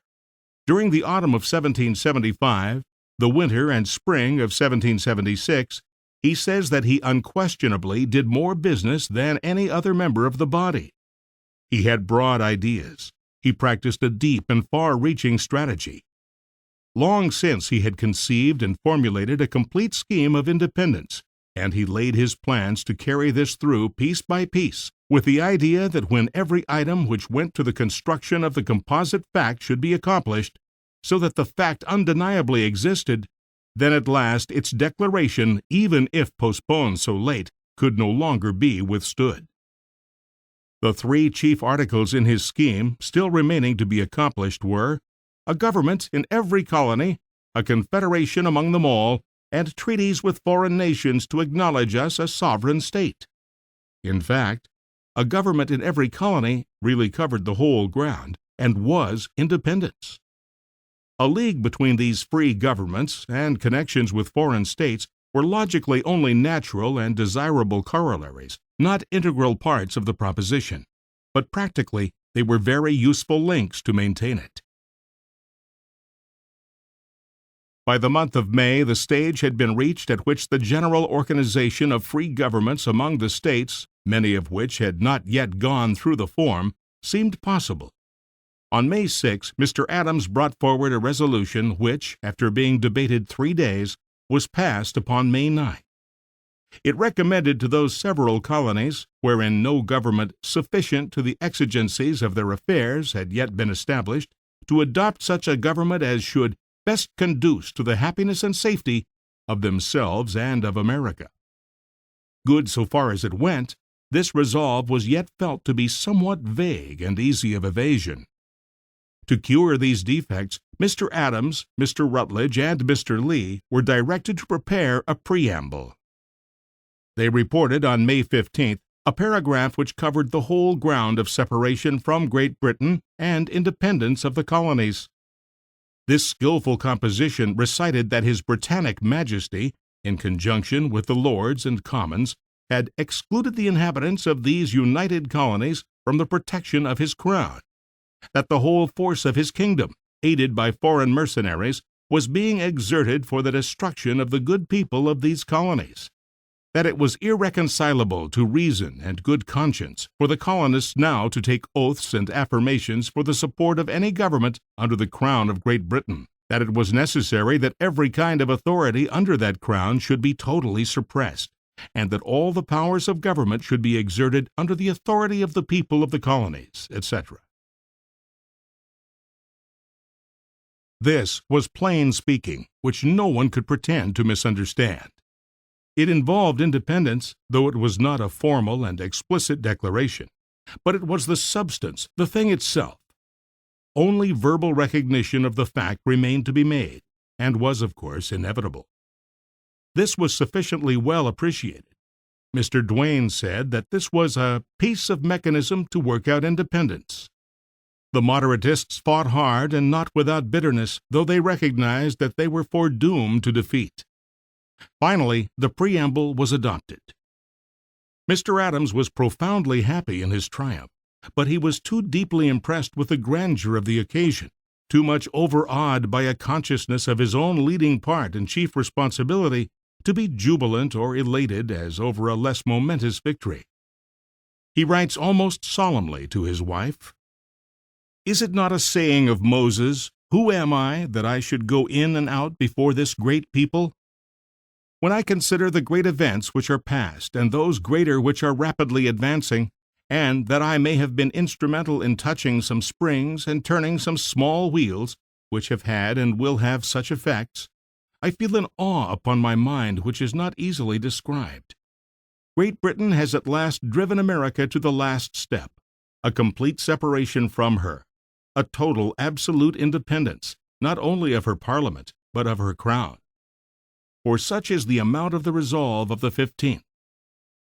Confederation among ourselves or alliances with foreign nations are not necessary to a perfect separation from Great Britain. Confederation will be necessary for our internal concord, and alliances may be so for our external defense. Mr. Adams was of the opinion that this step could have been wisely taken at a much earlier date, had it not been for the foolish delays interposed by delegates who must petition and negotiate, notably the Pennsylvanians, aided by a few New Yorkers and some others from the lukewarm Middle States. He believed that 12 months before, the people were as ripe as they are now. But this must be doubted. Looking back upon the progress, it seems to have been sufficiently rapid for safety and permanence. The thorough approbation entertained for this action of Congress was at once made manifest in the alacrity with which the several colonies prepared to assume the functions of independence. Even Pennsylvania recognized that the gift of freedom was proffered to her, accompanied by such a pressure of circumstances that she could not reject it. Her effete assembly of conciliationists was dying of inanition. A body of representatives was chosen by the people and voted that the government of this province is not competent for the exigencies of our affairs. But it was desirable that a fact of such supreme importance as the birth of 13 new nations should not remain merely a matter of logical inference. It must be embodied in a declaration incapable of misinterpretation, not open to be explained away by ingenious constructions or canceled by technical arguments. Independence could not be left to be gathered among the recitals of a preamble. Readers will probably forgive me for narrating in the briefest manner the familiar story of the passage of the Great Declaration. On June 7th, Richard Henry Lee of Virginia moved certain resolutions respecting independency. John Adams seconded the motion. Its consideration was referred to the next morning at 10 o'clock, when members were enjoined to attend punctually. A debate of 3 days ensued. It appeared that 4 New England colonies and 3 Southern colonies were prepared to vote at once in the affirmative. But unanimity was desirable and could probably be obtained by a little delay. So, a postponement was voted until July 1st. There was abundance of work to be done in the meantime, not only in the provinces, but in Congress also, where the machinery for the new order of things was all to be constructed and set in order, ready for immediate use so soon as the creative vote could be taken. 3 committees were appointed. One was charged with drafting the document itself, so that it should be ready for adoption on July 1st. The members of this committee, in order of precedence, were Jefferson, John Adams, Franklin, Sherman, and R.R. Livingston. A second committee was deputed to devise a scheme for a confederation between the colonies. A third had the duty of arranging a plan for treaties with foreign powers. Upon this last committee also Adams was placed, though in company with colleagues by no means of his way of thinking. On the following day he was further put at the head of a Board of War and Ordnance, consisting of 5 members of Congress, and charged with a multiplicity of laborious duties. Evidently these were busy days for him, but they were days of triumph in which work was a pleasure. All those matters which had been promoted by him more zealously than by any other delegate seemed now on the eve of accomplishment. And then he said, "I shall think that I have answered the end of my creation, and sing my Nunc Dimittis, return to my farm, ride circuits, plead law, or judge causes." So confident was he of the sure and speedy achievement of his purpose that he actually began now to preach patience to others. When it came to the matter of writing the Declaration, some civilities were exchanged between Mr. Adams and Mr. Jefferson, each politely requesting the other to undertake it. But as it had been probably generally expected, if not tacitly understood, that Jefferson should do the composition, he readily engaged to try his hand. In old age, Jefferson and Adams made statements slightly differing from each other concerning this transaction. Jefferson said that he submitted his paper to Franklin and Adams separately, that each interlined in his own handwriting such corrections as occurred to him, but that these were 2 or 3 only and merely verbal, that the instrument was then reported by the committee. Adams said that after the paper was written, he and Jefferson conned it over together, that he was delighted with its high tone and flights of oratory, and that, according to his recollection, He neither made nor suggested any alteration, though he felt sure that the passage concerning slavery would be rejected by the Southern delegates, and though there were some expressions which he did not wholly approve, especially that which stigmatized George III as a tyrant. The paper, he says, was then read before the whole committee of 5, and he could not recall that it was criticized at all. The variance between these two accounts is insignificant, and, in view of the fact that they were made nearly half a century after the events took place, it is only surprising that they were not more discordant. The controversy excited some interest at the time and afterwards, though, as Mr. C.F. Adams truly says, the question does not rise beyond the character of a curiosity of literature. Yet he himself cares enough about it to endeavor to show that his grandfather's statement has not been discredited by the evidence. But the contrary seems to be the more correct conclusion. The only evidence of any real value which exists in the case is the original draft of the Declaration in Jefferson's handwriting, bearing 2 or 3 trifling alterations interlined in the handwritings of Adams and Franklin. It should be noted, too, that Jefferson assumes to speak positively, while Adams carefully limits his statement by saying that it is according to his present memory. His memory was not a perfectly trustworthy one. On July 1st, debate was resumed in Committee of the Whole on the original resolution of Mr. Lee, which was reported to Congress and carried by that body on the next day. The declaration was then at once reported and discussed until late on July 4th. There was no doubt that it would be carried, but Dickinson and others who remained strongly opposed to it were determined, as a sort of solemn though hopeless duty, to speak out their minds against it. Jefferson, utterly helpless in debate, sat silent and very uncomfortable while the hot battle raged. John Adams, in this supreme hour, bore the whole burden of supporting a measure which he regarded as the consummation of all the labor expended by him since he came into public life, substantially as the end of his creation, as he had said. His intense earnestness, his familiarity with every possible argument, compelled him to be magnificently eloquent. He himself did not know what a grand effort he was making, but his hearers have borne their testimony to his power and impressiveness in many tributes of ardent praise. Jefferson uttered words of warmest admiration and gratitude. Adams, he said, was the colossus of that debate. Stockton called him the Atlas of Independence. His praise was in every mouth. On July 8th, Adams wrote 2 letters to his wife. In one he said, "Yesterday the greatest question was decided which ever was debated in America, and a greater perhaps never was nor will be decided among men."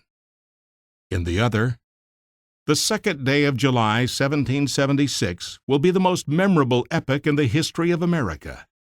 I am apt to believe that it will be celebrated by succeeding generations as the great anniversary festival. It ought to be commemorated as the Day of Deliverance, by solemn acts of devotion to God Almighty.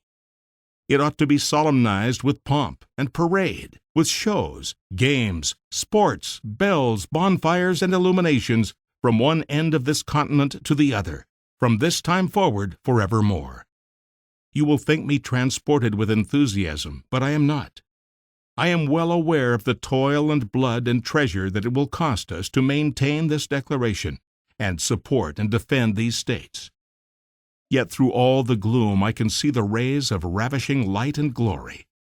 I can see that the end is more than worth all the means, and that posterity will triumph in that day's transaction, even though we should rue it, which I trust in God we shall not." Posterity has selected for its anniversary July 4th instead of July 2nd, though the question was really settled on the earlier day. Chapter 6. After Independence. Amid the exultation and excitement attendant upon these closing hours of American colonialism, Adams gave striking evidence of the cool judgment and statesmanlike comprehension which constituted a solid stratum beneath his impetuous temper. He wrote to Samuel Chase, "If you imagine that I expect this declaration will ward off calamities from this country, you are much mistaken. a bloody conflict we are destined to endure. This has been my opinion from the beginning. Every political event since the 19th of April, 1775, has confirmed me in this opinion. If you imagine that I flatter myself with happiness and halcyon days after a separation from Great Britain, you are mistaken again. I do not expect that our new government will be so quiet as I could wish, nor that happy harmony, confidence, and affection between the colonies that every good American ought to study and pray for a long time. But freedom is a counterbalance for poverty, discord, and war, and more. It is your hard lot and mine to be called into life at such a time. Yet even these times have their pleasures. In such words there spoke a cool statesman as well as a warm patriot, accurately measuring a great victory even in the flush of it, appreciating justly the struggles yet to come. The enthusiastic gentleman who called Mr. Adams the Atlas of American independence confused the fact of independence with the declaration of it. The only Atlas of American independence was the great leader who won the War of the Revolution. He established the fact. Mr. Adams induced Congress to declare it. To Mr. Adams belongs, accurately speaking, the chief credit for having not only defended the Declaration triumphantly in debate, but for having brought his fellow delegates to the point of passing votes which, prior to the formal declaration, involved it as a logical conclusion. His earnestness in this cause appears to have been greater than that of any other member. He pressed upon his object as a beleaguering army presses upon a city. He captured one outwork after another. Week by week he made the ultimate result more and more inevitable by inducing Congress to take one step after another in the desired direction. His intensity of purpose affected others, as it always will. His tenacity was untiring. His eloquence was never silent. So thoroughly did he study the subject that no individual could cope with the force, variety, readiness, and breadth of his arguments. So keen did his perceptions become beneath the influence of his deep resolve that he was able so far to subdue his own nature as to become diplomatic, ingenious, and patient in his methods.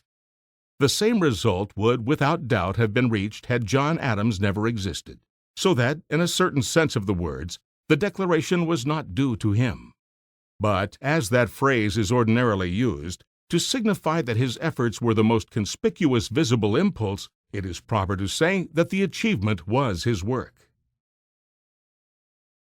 Foolish as it generally is to speculate upon what would have been if historical events had not occurred as they did, yet occasionally a supposition seems sure enough to be of interest and value in enabling us to appreciate the importance of an individual and the relationship of some prominent man to the public affairs in which he is concerned. No one doubts that the American colonies would at some time or other have become independent states, though George Washington had never lived. But no one who has carefully studied that period can doubt that independence would not have been achieved in the especial struggle of 1776 without George Washington. His existence was essential to American success in that war.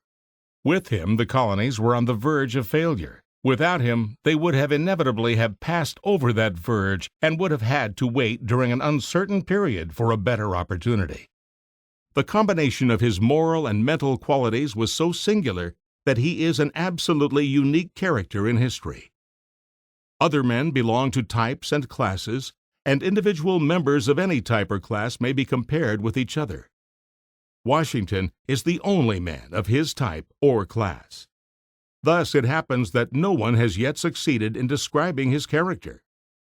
Every effort that has been made is avowedly a total failure.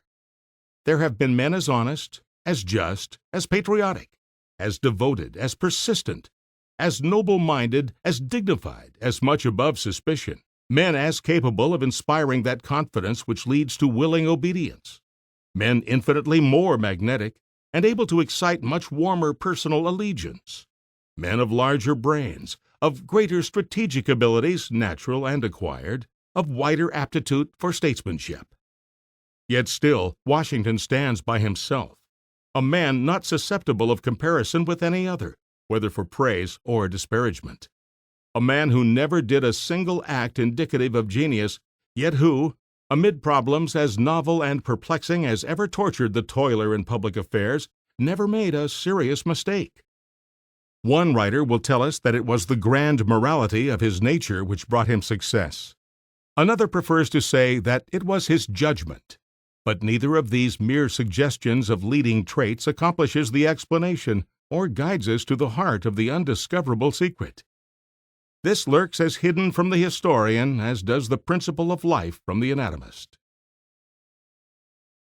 John Adams's character, on the other hand, can puzzle no one. His broad, earnest, powerful, impetuous, yet simple humanity is perfectly intelligible, equally in its moral and in its mental developments. In his department, he promoted independence more efficiently than anyone else. He would have been a greater loss than any other one man in Congress to that cause. But independence would not have been lost in his loss, would probably not even have been seriously postponed.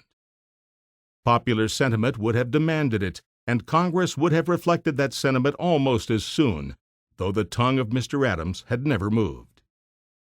Adams, however, could never fully realize this essential difference between the value of his own personality and the value of that of Washington.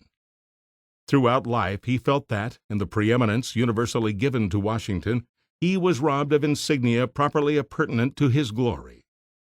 In 1822, in a letter to Mr. Pickering, he recalled the jealousy and distrust towards New England in the earlier stages of the struggle, and the resulting necessity upon him of keeping somewhat in the rear in order to give an apparent leadership to Virginia. The whole policy of the United States, he said, had been subsequently colored and affected by this same state of feeling, and this consequent according of precedence to Southerners. Without it, Mr. Washington would never have commanded our armies, nor Mr. Jefferson have been the author of the Declaration of Independence, nor Mr. Richard Henry Lee the mover of it, nor Mr. Chase the mover of foreign connections, nor had Mr. Johnson ever been the nominator of Washington for general. There was some justice in Mr. Adams' feeling. The suspicion entertained towards Massachusetts had compelled him to yield to others a conspicuousness really belonging to himself.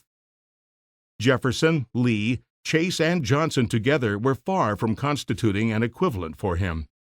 But his unconquerable blunder, originating in 1776 through 77, before he left Congress, and acquiring much greater proportions afterwards, lay in his utter incapacity to see that there could be no comparison between Washington and himself, that not even any common measure could exist for them, since it is impossible to establish a proportion between the absolutely essential and the highly important. Before Mr. Adams left Congress in the spring of 1777, he was obliged to witness such a train of disasters as made everyone despondent: the defeat on Long Island, the evacuation of New York, the retreat through the Jerseys, the abandonment of Philadelphia. Deep discouragement prevailed, certainly not without reason. The times were critical, and the colonies were terribly near ruin. General Greene reiterated to Mr. Adams that the business was hopeless. Such a series of events naturally produced some feeling of doubt concerning the capacity of Washington.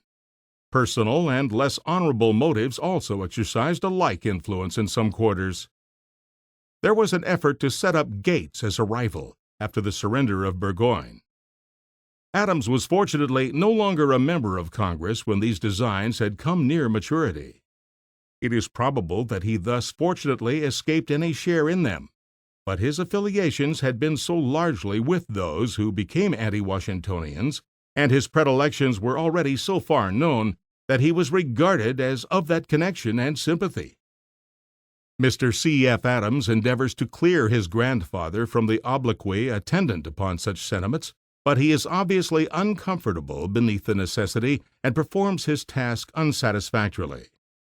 Really, his best sentences are those in which he shapes not so much a denial as a palliation. Neither is it any cause of wonder or censure that the patriots in Congress, who had not yet any decisive experience of his, Washington's, true qualities, should have viewed with much uneasiness the power which circumstances were accumulating in his hands. History had no lesson to prompt confidence in him. and on the other hand, it was full of warnings. In this light, the attempt, whilst organizing another army in the north, to raise up a second chief as a resource in case of failure with the first, must be viewed as a measure not without much precautionary wisdom. This attempt, he acknowledges, was actively promoted by John Adams. In spite of the plausible skill with which this argument is put, it remains an excuse rather than a vindication. It was John Adams's business to form a correct judgment of men and measures. So far as he failed to do so, he failed to show the ability demanded by his position. If his error was wholly of the head, it affects only our opinion of the soundness of his judgment in military matters and in reading men. If any personal motive, though unrecognized by himself, likewise interfered, this fact may lower a little our opinion of his character. Mr. Adams had spoken of the Declaration of Independence as the end of his creation. The arduous and exhausting efforts which he had made to achieve it told so severely upon his health that his words threatened to be fulfilled in a sense quite different from that in which he had uttered them. But, worn out as he was, the consummation brought him no rest. The Declaration at once proved to be a beginning of more than it had brought to an end. The 13 embryonic nations created by it were to be united into a single nationality or federation, of a character so peculiar that no historical precedent afforded any real aid in the task. In this direction, Mr. Adams was able to render very important services. From the beginning, he had given much thought to the subject of government. "Would that we were good architects," had been his anxious cry long before the conciliationists had been worsted, or permanent separation had appeared other than a remote possibility. His services in promoting independence have naturally monopolized attention almost to the entire exclusion of his other labors. But in fact, though more showy, they were not so greatly more valuable than other matters which he was caring for at this time, and which have been very little heard of. They were in their nature destructive. It was at the annihilation of royal domination that they were aimed, from which independence was the inevitable result. But destruction seldom demands the highest order of intellectual effort. A destroyer is not a statesman. And if John Adams had only been the chief mover in substituting independence for dependence, it would be more complimentary than accurate to say that he was the statesman of the Revolution. There were enough other destroyers in those days, and that work was sure to be thoroughly done. But Adams had the higher, constructive faculty. Many remarks and sentences scattered through his contemporaneous writings during the Revolutionary period show his quick natural eye for governmental matters. He seems to be in a ceaseless condition of observation and thought concerning them. The influence which he exerted was so indefinite that it can be estimated hardly with a valuable approximation to accuracy, but it must have been very great. He was constantly engaged in studying the forms of government in the middle and in the southern sections, each differing widely from those of New England as well as from each other. He used to speculate upon the varying influence of these forms, and to consider what changes must be effected in order to accomplish unanimity of feeling and of action. From an early day, his eye had ranged forward to the time when the existing systems must be succeeded by different ones, and he busied himself much with thinking what new principles should be incorporated in the new machinery. He watched with anxiety all indications of opinion in this direction, and lost no opportunity to inculcate his own ideas, which were clear and decided. Many months prior to the time at which we are now arrived, Tom Paine published Common Sense. Adams, to whom this anonymous but famous publication was by many attributed, was in fact greatly disgusted at the lack of the architectural element in it, and was soon stirred to write and publish another pamphlet, also anonymous, which was designed to supply the serious deficiency of Paine's. This paper profoundly discussed plans and forms of government in a practical way, for the purpose of meeting the near wants of the colonies. Its authorship being shrewdly surmised, it was widely circulated and read with great interest, especially by those men in the several provinces who were soon to be chiefly concerned in framing the new constitutions. Adams modestly said of it that it had at least contributed to set people thinking on the subject, so that the manufacture of governments became for the time as much talked of as that of saltpeter was before. Of course, it is impossible to say what effect this pamphlet had, yet that it had very much is more than probable. With his habit of noticing such matters, Adams had early remarked upon the difference between the theories of state polity at the North and at the South, a difference much wider apparently in the spirit of administration than in the description of the apparatus. He himself was saturated, so to speak, with the doctrines and practice of New England, and whether in writing or in talk, he was never backward to enforce his faith with the extreme earnestness of deep conviction. By correspondence and conversation with leading men in every quarter, he efficiently backed his pamphlet. When, therefore, the innovation of a more popular and democratic spirit is observable in one and another of the new constitutions, it is fair to presume that Adams had done much to bring about the change. In a letter to Patrick Henry, accompanying his pamphlet, Adams said, "The dons, the bashaws, the grandees, the patricians, the sachems, the nabobs, call them by what name you please, sigh, groan, and fret, and sometimes stamp and foam and curse, but all in vain. The decree is gone forth, and it cannot be recalled, that a more equal liberty than has prevailed in other parts of the earth must be established in America. That exuberance of pride which has produced an insolent domination in a very few opulent monopolizing families, will be brought down nearer to the confines of reason and moderation than they have been used to." To Mr. Hughes of New York he writes, deprecating any scheme for making your governor and councilors for life or during good behavior, "I should dread such a constitution in these perilous times. The people ought to have frequently the opportunity, especially in these dangerous times, of considering the conduct of their leaders and of approving or disapproving. You will have no safety without it." He says that Pennsylvania is in a good way. The large body of the people will be possessed of more power and importance, and a proud junto of less.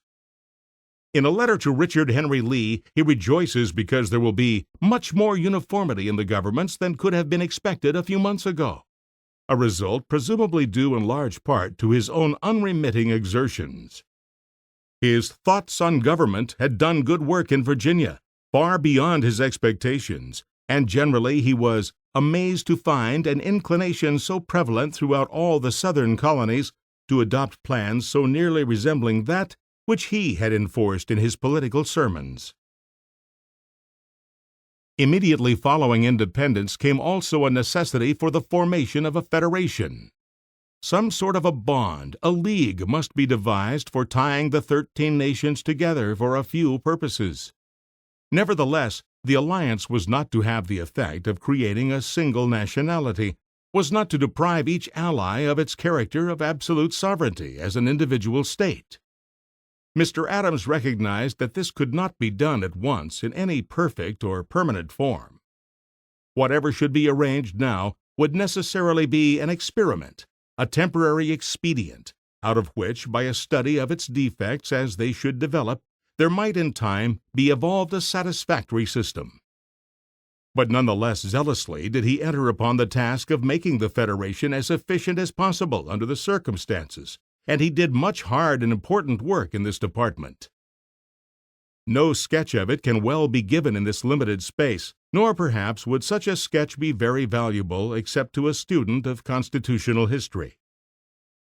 Therefore, after July 4, 1776, the remainder of Adams's congressional career, though laborious to the point of exhaustion, gives no salient points for description. It was in the routine of business that his time was now consumed, and very largely in work upon the committees. It would seem that there could not have been many of these upon which he had not a place, for he was a member of upwards of 90 which were recorded, and of a great many others which were unrecorded. He says that he was kept incessantly at work from 4 o'clock in the morning until 10 o'clock at night. Besides the arduous business of forming the Federation, he was also obliged to devote himself to that subject with which his previous efforts had already allied him in the minds of members, the establishment of connections with European powers. Independence would not permit this important matter to be longer postponed, and a committee, of which Adams was an important working member, was charged to consider and report a system of foreign policy for the 13 colonies and to suggest forms of commercial treaties. But labors more difficult, more vexatious, more omnivorous of time were entailed upon Mr. Adams by his position at the head of the War Department. The task of organization was enormous. The knowledge and arrangement of details were appalling. Nor was this all. The power of Congress, if any real power it had over the Army, was so undefined even in theory, so vague in its practical bearing upon the officers, so difficult of enforcement, that the relationship of the Congressional Committee, which really constituted the War Department, with that body was excessively delicate. Adams's jealous and hasty temperament was subjected to some severe trials. Aggrieved officers would sometimes become not only disrespectful, but insubordinate. But in such crises he acquitted himself well. A sense of weakness in the last resort perhaps prevented his giving loose to any outburst of anger, while his high spirit and profound earnestness lent to his language an impressive force and an appearance of firmness almost imperious. His deep sincerity inspired all his communications and gave them a tone which procured respect and turned aside resentment. He breathed into others an honesty of purpose, a vigor, a devotedness akin to his own. Being also a man of much business ability and untiring industry, he made substantially a war minister admirably adapted to the peculiar and exacting requirements of that anomalous period. But it was impossible that a man not enjoying a rugged physique could endure for an indefinite time labors so engrossing and anxieties so great away from the comforts of home, and in a climate which, during many months of the year, appeared to him extremely hot. His desire for relief, more and more earnestly expressed, at last took a definite and resolute shape. He wanted to have the Massachusetts delegation so increased in numbers that the members could take turns in attending Congress and in staying at home. If this could not be done, he tendered his resignation. The reply came in the shape of a permission to take a long vacation, which he did in the winter of 1776-77. Then he returned to spend the spring, summer, and autumn of 1777 in a continuance of the same labors which have just been described. At last the limit of specific duties which he had long ago set for himself having been achieved and even overpassed, he definitely carried out his design of retirement. Chapter 7. First Foreign Mission. It was on November 11, 1777, that John Adams, accompanied by his kinsman Samuel Adams, set forth from Philadelphia on his homeward journey. He was at last a private citizen, rejoiced to be able again to attend to his own affairs and to resume the important task of money-gathering at his old calling. Yet he was hardly allowed even to get on his professional harness. He was arguing an admiralty cause in Portsmouth when a letter reached him, dated December 3, 1777, from Richard Henry Lee and James Lovell, announcing his appointment as commissioner at the court of France, wishing him a quick and pleasant voyage, and cheerfully suggesting that he should have his dispatch bags sufficiently weighted to be able to sink them instantly in case of capture. The day after he received this letter, he accepted the trust, though the duty imposed by it was far from attractive. Besides the ordinary discomforts and perils of a winter passage in a sailing vessel, he had to consider the chances of seizure by British ships, which covered the ocean and were taking multitudes of prizes. If captured, he would be but a traitor, having in prospect certainly the Tower of London, and possibly all the penalties of the English statutes against high treason. If he should arrive safely, he would be only one of 3 commissioners at the French court, and France, though kindly rendering courteous services, had not yet become the ally of the States, and was still in nominal friendship with Great Britain. Moreover, he was to step into an uninviting scene of dissension and suspicion. The states were represented by Franklin, Arthur Lee, and Silas Deane. Adams was to supersede Deane, who had been embarrassing Congress by reckless engagements with French military officers, and who in many other ways had shown himself, to say the best of it, eminently unfit for diplomatic functions. There was much ill feeling, of which the new ambassador could not expect to escape a share. Altogether, it was greatly to his credit that he promptly agreed to fill the post. On February 13, 1778, he set sail in the frigate Boston, accompanied by his young son, John Quincy Adams. On the 20th, an English ship of war gave them chase. Adams urged the officers and crew to fight desperately, deeming it more eligible for himself to be killed on board the Boston or sunk to the bottom in her than to be taken prisoner. But a favoring breeze saved him from the choice between such melancholy alternatives, and on March 31st he found himself riding safely at anchor in the river at Bordeaux. At the French court he was pleasantly received. People, he says, at first supposed that he was the famous Adams, but when somebody asked him if this were so, he modestly explained that he was only a cousin of that distinguished person. Thereafter he received less attention. It was unfortunate, too, that he knew nothing of the language, but he got along, sometimes by the aid of an interpreter, sometimes by gibbering something like French. This deficiency, however, rather diminished his pleasure than his usefulness, for he soon found that his chief labors were to be with his own countrymen and colleagues. The affairs of the mission he found much worse than he had anticipated. The jealousies and hostilities among the American representatives there were very great. He wrote in his diary, "It is with much grief and concern that I have learned, from my first landing in France, the disputes between the Americans in this kingdom, the animosities between Mr. Deane and Mr. Lee, between Dr. Franklin and Mr. Lee, between Mr. Izard and Dr. Franklin, between Dr. Bancroft and Mr. Lee, between Mr. Carmichael and all. It is a rope of sand. I am at present wholly untainted with these prejudices, and will endeavor to keep myself so." He heard that Deane and Bancroft had made fortunes by dabbling in the English funds and in trade, and in fitting out privateers. Also that the Lees were selfish. I am sorry for these things, but it is no part of my business to quarrel with anybody without cause. All the business and affairs of the commission had been conducted in the most lax manner. No minute book, letter book, or account book had been kept. Expenditure had been lavish, prodigious, as he said, but there was no way to learn how the money had gone, or how much was still owing. Utterly inexperienced as he was in such affairs, he yet showed good sense and energy. He endeavored to avoid allying himself with any faction, siding now with Franklin and again with Lee, according to his views of the merits of each specific discussion, and seeking at the same time not to lose the confidence of the Count de Vergennes, the French Minister of Foreign Affairs, who was very partial to Franklin and inimical to Lee. Further, he set himself zealously to bring the business department of the mission into a proper condition.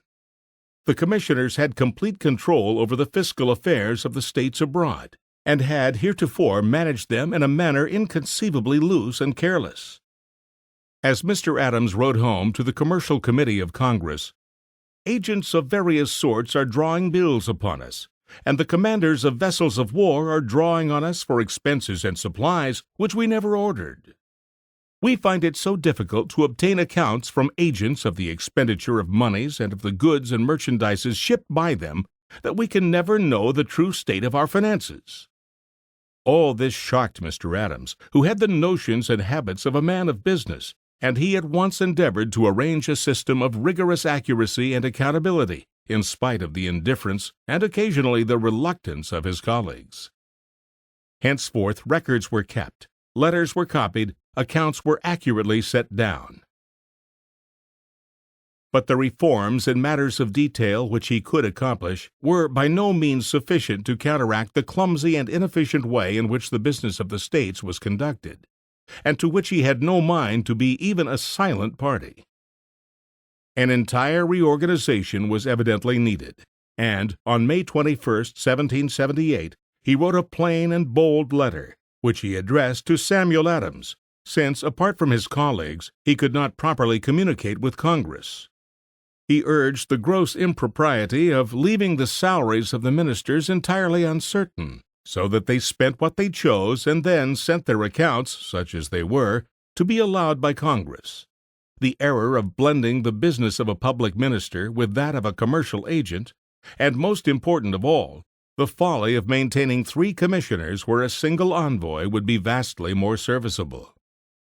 By such advice he knowingly advised himself out of office, for Dr. Franklin was sure to be retained at the French court. Lee already had a letter of credence to Madrid, and no niche was left for him. But he was too honest a public servant to consider this, and he repined not at all when precisely this result came about.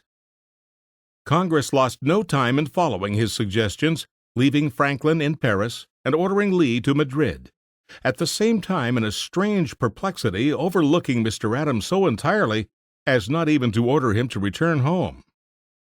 He was greatly vexed and puzzled at this anomalous condition. Dr. Franklin, who was finding life near the French court very pleasant, advised him tranquilly to await instructions. But this counsel did not accord with his active temperament or his New England sense of duty. He wrote to his wife, "I cannot eat pensions and sinecures. They would stick in my throat." Rather than do so, he said that he would again run the gauntlet of the British cruisers and the storms of the Atlantic. It was no easy matter, however, to get a passage in those days, and his best endeavors did not bring him back to Boston until August 2, 1779, after an absence of nearly a year and a half. In a certain sense, his mission had been needless and useless. He had been away a long while, had undergone great dangers, and had cost the country money which could ill be spared. And for all that he had accomplished strictly in the way of diplomacy, he might as well have spent the 18 months at Braintree. But he had aided to break up an execrable condition of affairs at Paris, and he had proved his entire and unselfish devotion to the public interest. These were 2 important facts, worth in their fruits all they had cost to the nation and to himself. He had, moreover, gathered some ideas concerning Great Britain, France, and Holland. These ideas were not wholly correct, being colored by the atmosphere of the passing day, and stimulated too much by his own wishes, but they promoted the temporary advantages of the states very well. For example, he came back with a theory of the decadence of Great Britain. This power, he said, loses every day her consideration and runs towards her ruin. Her riches, in which her power consisted, she has lost with us and never can regain. She resembles the melancholy spectacle of a great wide-spreading tree that has been girdled at the root. There was no grain of truth in this sort of talk, but it was nourishment to the American Congress. Towards France his feelings were, of course, most friendly. The longer I live in Europe, and the more I consider our affairs, the more important our alliance with France appears to be. It is a rock upon which we may safely build. Narrow and illiberal prejudices peculiar to John Bull, with which I might perhaps have been in some degree infected when I was John Bull, have now no influence over me.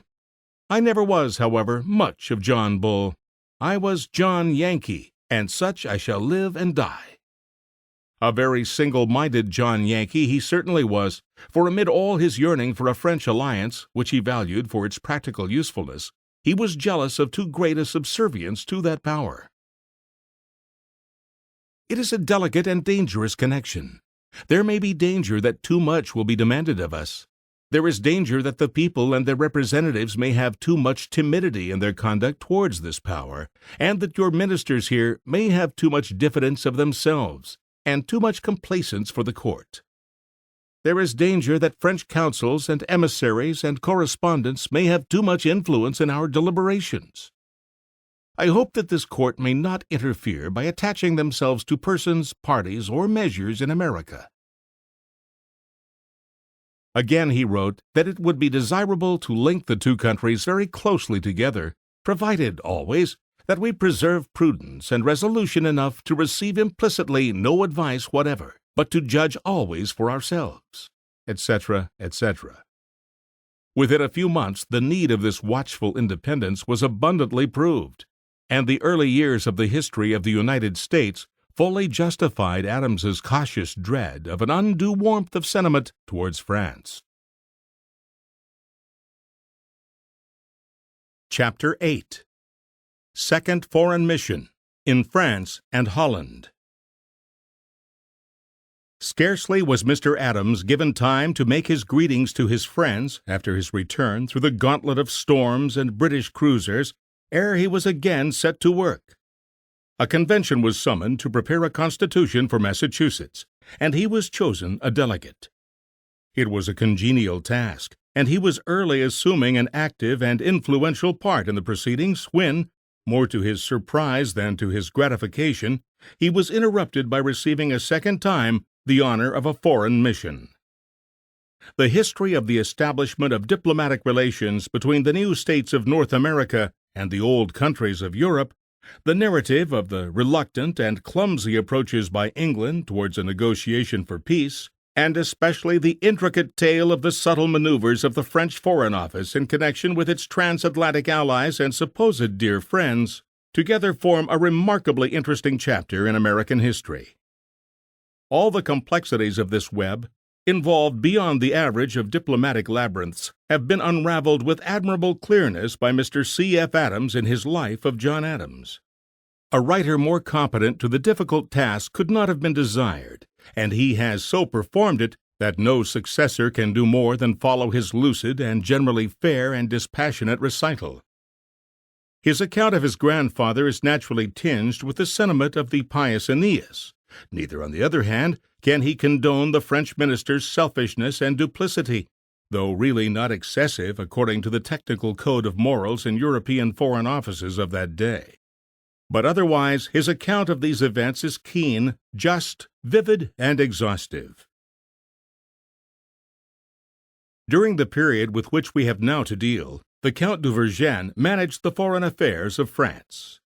He was a diplomat of that school with which picturesque writers of historical romance have made us so familiar, a character as classic as the crusty father of the British stage, of great ability, wily, far-sighted, inscrutable, with no liking for any country save France, and no hatred for any country except England, firm in the old-fashioned faith that honesty had no place in politics, especially in diplomacy, apt and graceful in the distinguished art of professional lying, overbearing and imperious as became the vindicator and representative of the power of the French monarchy. Such was this famous minister, a dangerous and difficult man with whom to have dealings. From the beginning to the end of his close connection with American affairs, he played the game wholly for his own hand, with some animosity towards his opponent, but with not the slightest idea of committing the folly of the pettiest self-sacrifice for the assistance of his nominal partners. They were really to help him. He was apparently to help them. It is now substantially proved that the unmixed motive of the French cabinet in secretly encouraging and aiding the revolted colonies, before open war had broken out between France and England, had been only to weaken the power and to sap the permanent resources of the natural and apparently the eternal enemy of France. After that war had been declared, the same purpose constituted the sole inducement to the alliance with the American rebels. To the government of France, therefore, thus actuated, no gratitude was due from the colonists at any time, and in de Vergennes, as the embodiment of the foreign policy of that government, no confidence could be safely reposed. Yet the kindly feeling of gratitude and the sense of obligation cherished for a generation in America towards France were not wholly erroneous or misplaced, for a considerable proportion of the French people were warmly and generously interested in the success of the Revolution, and many individuals gave it not only sincere goodwill but substantial aid. Yet though it is fair to mention and to remember this fact, we shall have nothing more to do with it in this narrative. Mr. Adams had to deal with the governors, not with the governed. But when he first came to the country, he no more understood than did the rest of his countrymen the real difference involved in this distinction. France was but an integral idea for him, and he approached her people and her government alike with an undiscriminating, though somewhat cautious feeling of trust. It is important to note this fact, evidence of which may be found in some of his language quoted at the close of the last chapter, because it indicates that his subsequent suspicions of de Vergennes were the outgrowth of observation and not of any original disliking. Neither were these suspicions, which it must be acknowledged were soon awakened, stimulated by Mr. Adams's natural temperament, for though he had a strong element of suspicion in him, it was seldom set in action by any other spur than jealousy. The feeling towards the Frenchman was the keen instinct of a man at once shrewd and honest, which had satisfied him of the true condition of affairs even during his first visit to France. Almost alone among his countrymen, he even then saw that it was unwise for the colonies to give themselves blindfold to the guidance of the great French minister. For a long while he was, if not entirely solitary, yet at least with few co-believers in this faith, and at times he occupied an invidious and dangerous position by reason of it. But by good fortune he persisted in it, and in all his action was controlled by it. And if he can hardly be said thereby to have been led to save his country in spite of herself, yet at least it is undeniable that through this he accomplished for her very much which would never have been accomplished by any person holding a different opinion in so vital a matter. Through the medium of Monsieur Gérard, the French minister, or emissary to Congress, advices came in the autumn of 1779 that England might not improbably soon be ready to negotiate for peace. In order to lose no time when this happy moment should be at hand, it was thought best to have an American envoy, prepared to treat, stationed in Europe, to avail of the first opportunity which should occur. For this purpose, as has been said, Mr. Adams was selected. On November 3, 1779, he received notice of his appointment, and on the next day he accepted it with some expressions of reluctance and diffidence, which were probably sincere, since the mission was attended with both physical danger and the gravest possible responsibility. On November 13th he put out to sea in the frigate Le Sensible.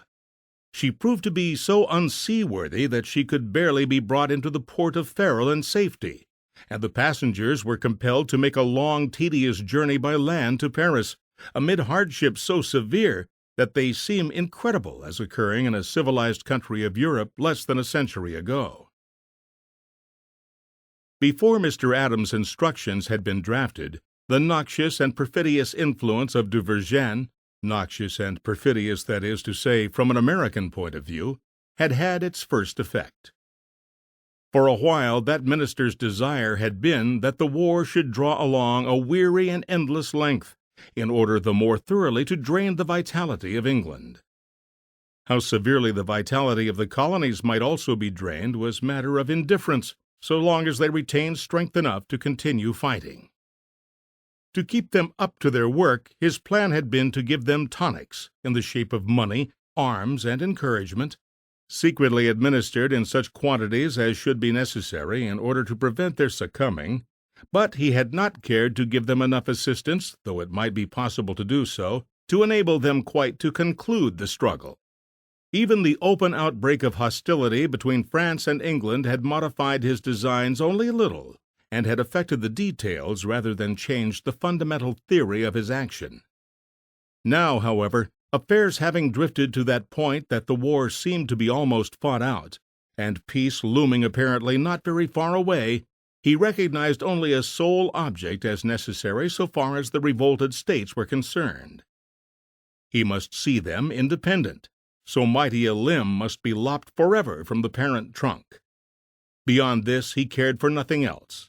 As for all the points which were of highest moment and dearest interest to those states, his dear and confiding allies, points of boundaries, fisheries, navigation of the Mississippi, and such like, he cared not in the least for any of these.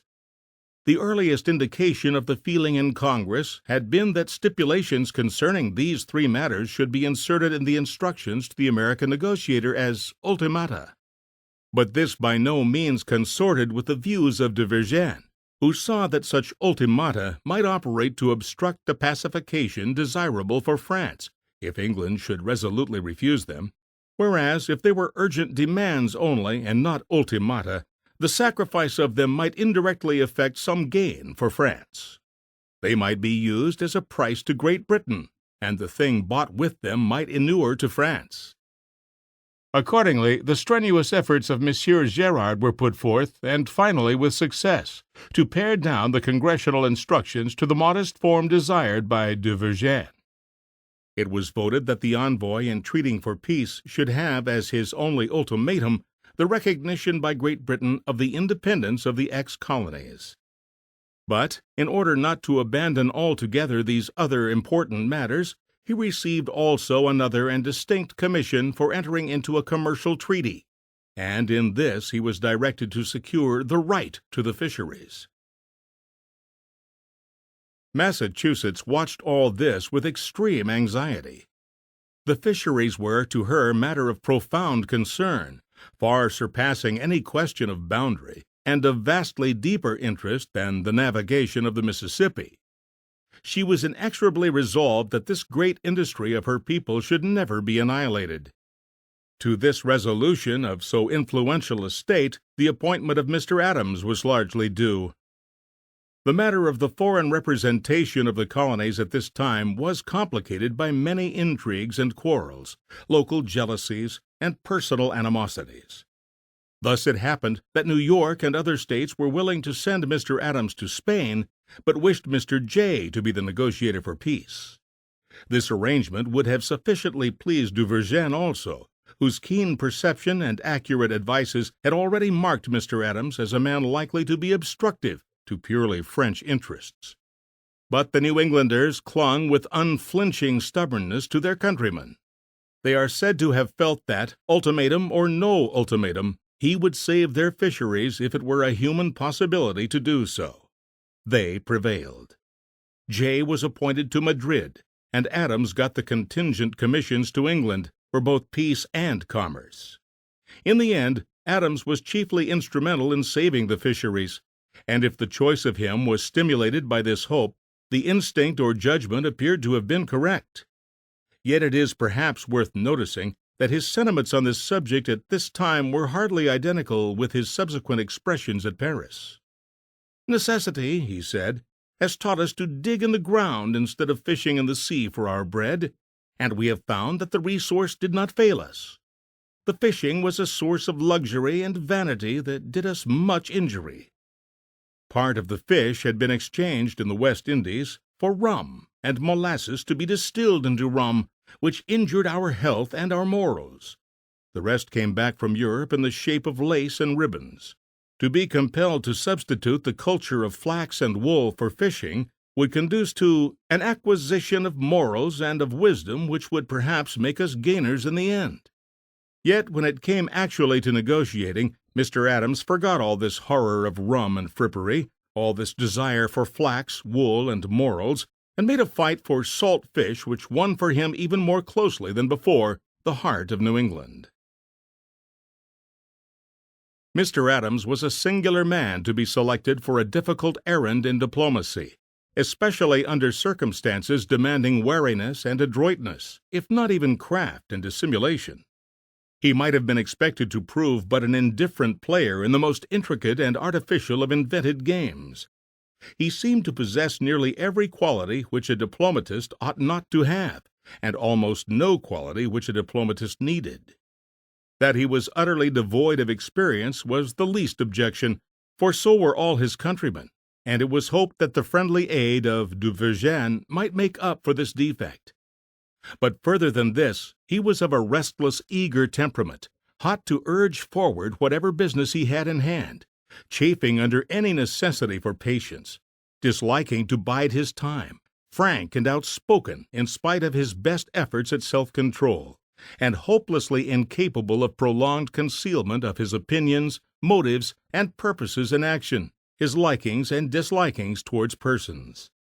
It has been seen, for example, how cautiously he tried to conceal his wish for the Declaration of Independence. Yet everyone in Congress soon knew him as the chief promoter of that doctrine, and already, in his brief and unimportant sojourn in France, Duvergène had got far in reading his mind. Yet it so happened that, with every such prognostic against him, he was precisely the man for the place and the duty. With the shrewdness of his race, he had considerable insight into character. A strong element of suspicion led him not quite to assume, as he might have done, that all diplomatists were dishonest, but induced him to watch them with a wise doubt and keenness. He had devoted all the powers of a strong mind to the study of the situation, so that he was thoroughly master of all the various interests and probabilities which it was necessary for him to take into account. He was a patriot to the very center of his marrow, and so fearless and stubborn that he both made and persisted in the boldest demands on behalf of his country. He was high-spirited, too, and presented such a front that he seemed to represent one of the greatest powers in the civilized world, so that, in spite of the well-known fact that he had only some revolted and more than half-exhausted colonies at his back, yet his manly bearing had great moral effect. If it was true that quick-sighted statesmen easily saw what he wanted, it was also true that he impressed them with a sense that he would make a hard fight to get it. They could never expect to bully him, and not easily to circumvent him. If he made enemies, as he did, powerful, dangerous, and insidious ones, he at least showed admirable sturdiness and courage in facing them. He was eloquent and forcible in discussion, making a deep impression by an air of earnest straightforwardness. All these proved valuable qualifications upon the peculiar mission on which he was now dispatched. Had the business of the colonies been conducted by a diplomatist of the European school, burrowing subterraneously in secret mines and countermines, endeavoring to meet art with wiles and diplomatic lies with professional falsehood, valuable time would surely have been lost, and smaller advantages would probably have been gained. But Adams strode along stoutly in broad daylight, breaking the snares which were set for his feet, shouldering aside those who sought to crowd him from his path, unceremonious, making direct for his goal, with his eyes wide open and his tongue not silent to speak the plain truth. Certainly this transatlantic negotiator excited surprise by his anomalous and untraditional conduct among the ministers and envoys of the European cabinets. But in the end he proved too much for them all. Their peculiar skill was of no avail against his novel and original tactics. Their covert indirection could not stand before his blunt directness. So he carried his points with brilliant success. Yet it is not to be inferred from this record of achievements that Mr. Adams was a good diplomatist, or that in a career devoted to diplomacy he could have won reputation or repeated such triumphs as are about to be narrated. The contrary is probable. His heat, quickness, pugnacity, want of tact, and naive egotism could not have been compatible with permanent success in this calling. It only so happened that at this special juncture, peculiar and exceptional needs existed which his qualifications fortunately met. Dr. Franklin, who was our minister at Versailles at this time, and with whom, by the way, Mr. Adams did not get along very well, had much more general fitness for diplomacy according to the usual requirements of the profession. Cool and dispassionate, keen, astute, and far-sighted, by no means incapable of discovering craft and of meeting it by still craftier craft, no nation in most emergencies could have wished its affairs in better hands than those of the distinguished philosopher, as he was commonly called, though in fact he was the only living American of note in 1780 who was a real man of the world. Yet just now Franklin was almost useless, leading the most charming life, caressed by the French women, flattered by the French men, the companion of the noblest, the wittiest, and the most dissipated in the realm, visiting, dining, feasting. He comfortably agreed with Duvergène, and quite contentedly fell in with that minister's policy. It was fortunate for the colonies that for a time, just at this crisis, the easy-going sage was forced into unwelcome coupling with the energetic man of business. Directly after his arrival in Paris, Mr. Adams wrote to de Vergennes, "I am persuaded," he says, "it is the intention of my constituents and of all America, and I am sure it is my own determination, to take no steps of consequence in pursuance of my commissions without consulting His Majesty's ministers." Accordingly, he asks the Count's advice as to whether he shall make his twofold errand known, either to the public or to the court of London. This was abundantly civil, and under all the circumstances not quite servile. The response of the Frenchman was extraordinary. He stated that he preferred to give no definite reply until after the return from the States of his emissary, Monsieur Gérard, because he is probably the bearer of your instructions, and will certainly be able to make me better acquainted with the nature and extent of your commission. But in the meantime I am of opinion that it will be prudent to conceal your eventual character, and above all to take the necessary precautions that the object of your commission may remain unknown at the court of London. Mr. Adams heard with an indignation which he could not venture to express this audacious intimation of a design, assumed to have been successfully carried out, to penetrate into the secrets of Congress, and obtain copies of the most confidential communications between that body and its ministers. Neither did the advice at all accord with his own notions. He saw no sound reason for keeping the object of his mission a secret. On the contrary, he would decidedly have preferred at once to divulge it, and even formally to communicate it to the British cabinet. Probably he did not yet suspect what his grandson tells us was the true state of the case, viz., that de Vergennes dreaded the possible result of the commercial portion of his commission, and immediately upon learning it, set agents at work in Philadelphia to procure its cancellation. Nevertheless, he answered courteously and submissively, engaging to maintain the desired concealment so far as depended upon himself. He could not do otherwise. It was intended that he should subordinate his own judgment to that of his French friend. But he wrote to the President of Congress to say that the story of his mission and its purpose had not been, as of course it could not have been, kept a close secret, but on the contrary, having been heard of in all companies, had been used by the English ministerial writers as evidence of a drooping spirit in America. This, however, concerned only his authority to treat for peace.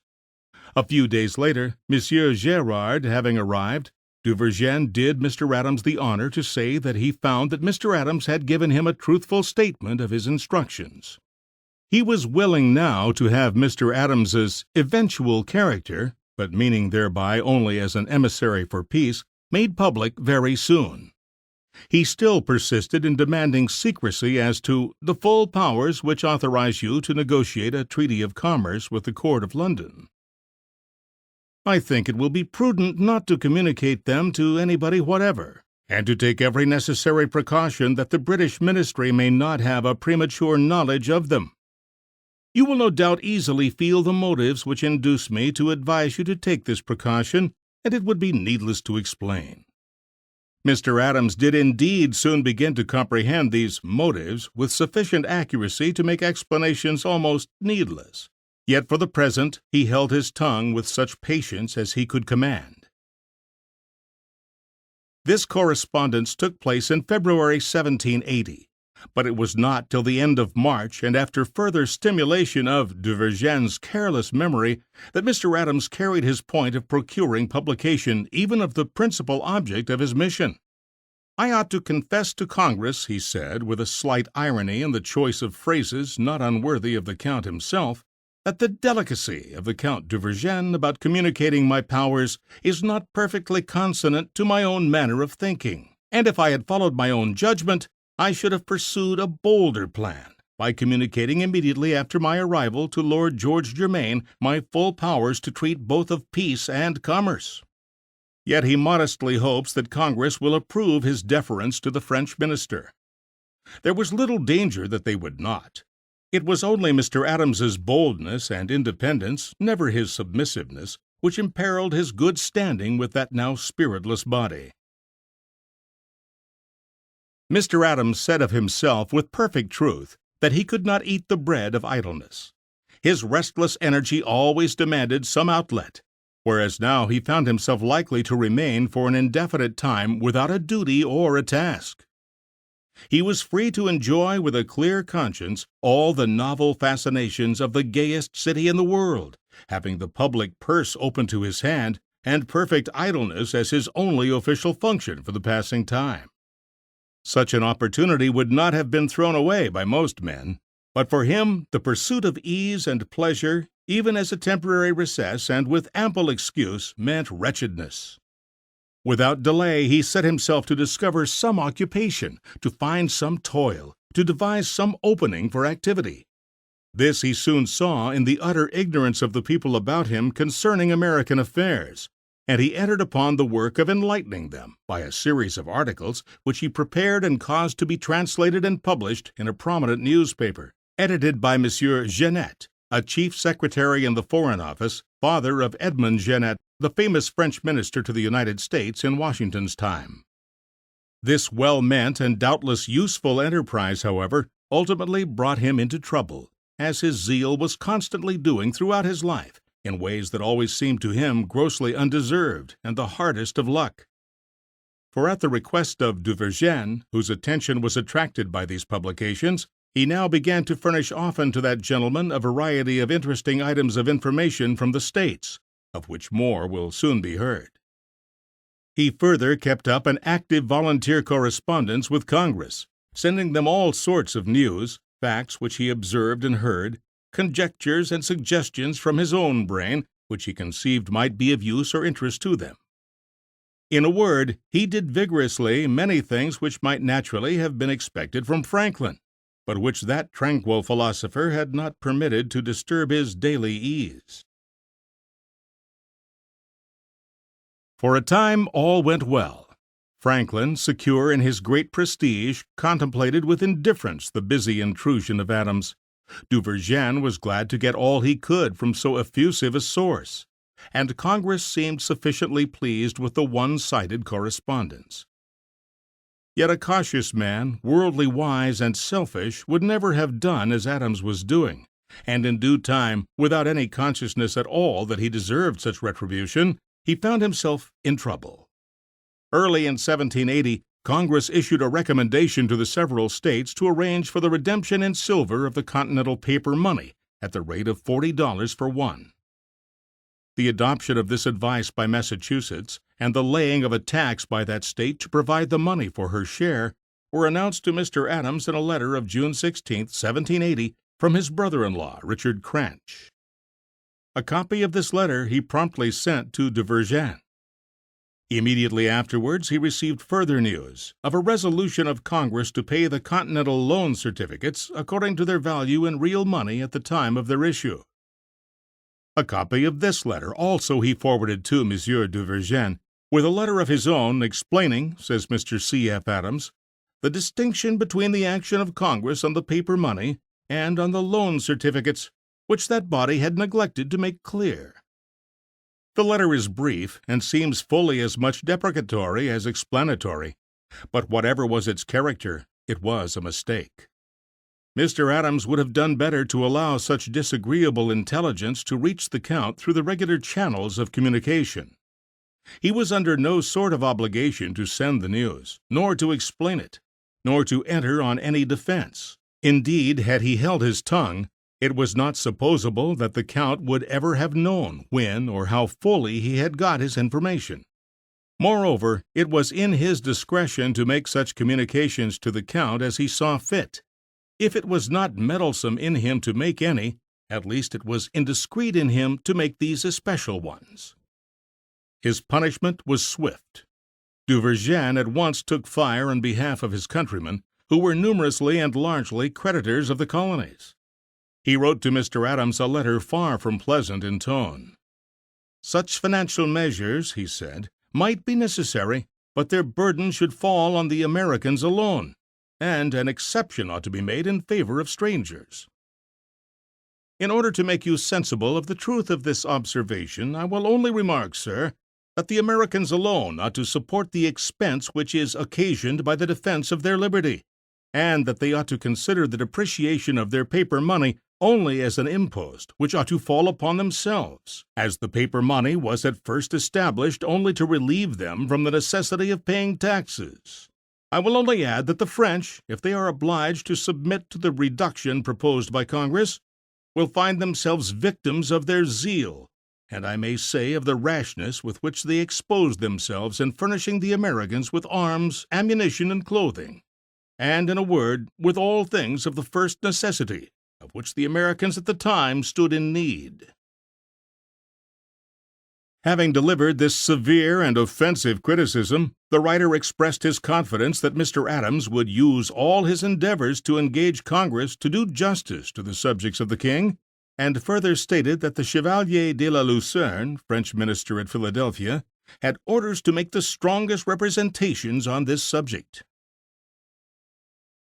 Mr. Adams, thus rudely smitten, began imperfectly to appreciate the position into which his naive and unreflecting simplicity had brought him. He instantly replied, hoping that the orders to de la Luzerne might be held back until Dr. Franklin could communicate with the French government. It was rather late to remember that the whole business lay properly in Franklin's department, and unfortunately the tardy gleam of prudence was only a passing illumination. Actually, under date of the same day on which this reply was sent, the diplomatic correspondence contains a very long and elaborate argument, addressed by Mr. Adams to Duvergène, wherein the ever-ready diplomat gratuitously endeavored to vindicate the action of Congress. It was a difficult task which he so readily assumed, for though, if it is ever honest for a government to force creditors to take less than it has promised to them, it was justifiable for the colonial Congress and the several states to do so at this time. Yet it is by no means clear that such a transaction is ever excusable. Moreover, apart from this doubt, Mr. Adams was addressing an argument to a man sure to be incensed by it, not open to conviction, and in the first flush of anger. Adams afterwards said that he might easily have shunned this argument, as Franklin did, by sending the French minister's letter to Congress, and expressing no opinion of his own to Duvergène. But this course he condemned as duplicity, and declared, "I thought it my indispensable duty to my country and to Congress, to France and the Count himself, to be explicit." Mr. C.F. Adams also tries to show that his ancestor could not have shunned this effort without compromising himself or his countrymen. But it is not possible to take these views. At the outset, Mr. Adams was at perfect liberty to keep silence, and would have been wise to do so. The trouble was that keeping silence was something he could never do. On the same day he wrote to Dr. Franklin a sort of admonitory letter, phrased in courteous language certainly, but conveying to him information which the doctor might well feel piqued at receiving from such a source, and intimating that he would do well to bestir himself and to mend matters without more delay. Shortly after he had thus prodded the minister of the States, he wrote 2 letters to Congress, containing a sufficiently fair narrative of the facts, but between the lines of which one sees, or easily fancies that he sees, a nascent uneasiness, a dawning sense of having been imprudent. The same is visible in another letter to Franklin dated 7 days later, in which the now anxious and for a moment self-distrustful writer begs the doctor, if he is materially wrong in any part of his argument to Duvergène, to point out the error, since he is open to conviction, and the subject is one much out of the way of his particular pursuits, so that he naturally may be inaccurate in some things. The next day brought a curt letter from Duvergène, embodying a sharp snub. Still a few days more brought a letter from Franklin to Duvergène, in which the American said that, though he did not yet fully understand the whole business, he could at least see that foreigners, and especially Frenchmen, should not be permitted to suffer. He added that the sentiments of the colonists in general, so far as he had been able to learn them from private and public sources, differ widely from those that seem to be expressed by Mr. Adams in his letter to Your Excellency. Franklin was wrong in these assertions, but he was at least politic. He was turning aside wrath, gaining time, making the blow fall by slow degrees. So the result of Mr. Adams' well-meant blunders was that he had not affected the opinions of the French minister in the least, but that he had secured for himself the ill will both of that powerful diplomatist and of Dr. Franklin.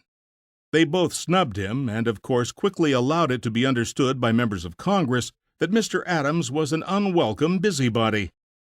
This was, in a large degree, unjust and undeserved, but it was unfortunately plausible. Mr. Adams could explain in self-defense that he had been requested by de Vergennes himself to convey information to that gentleman directly from time to time on American affairs, and the explanation might serve as an excuse for, if not a full justification of, his encroachment on the proper functions of Dr. Franklin. But a public man is unfortunately situated when he is so placed that he is obliged to explain. It seemed in derogation of Mr. Adams's usefulness abroad that, whether with or without fault on his own part, he had incurred the displeasure of de Vergennes and the jealousy of Franklin. Congress indeed stood manfully by him, yet it was impossible that his prestige should not be rather weakened than strengthened by what had occurred. Altogether, his ill-considered readiness had done him a serious temporary hurt on this occasion, as on so many others in his outspoken, not to say loquacious, career.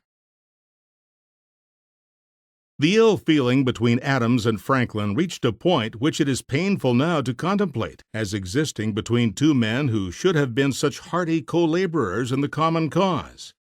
That they did not openly quarrel was probably due only to their sense of propriety and dignity, and to the age and position of Dr. Franklin.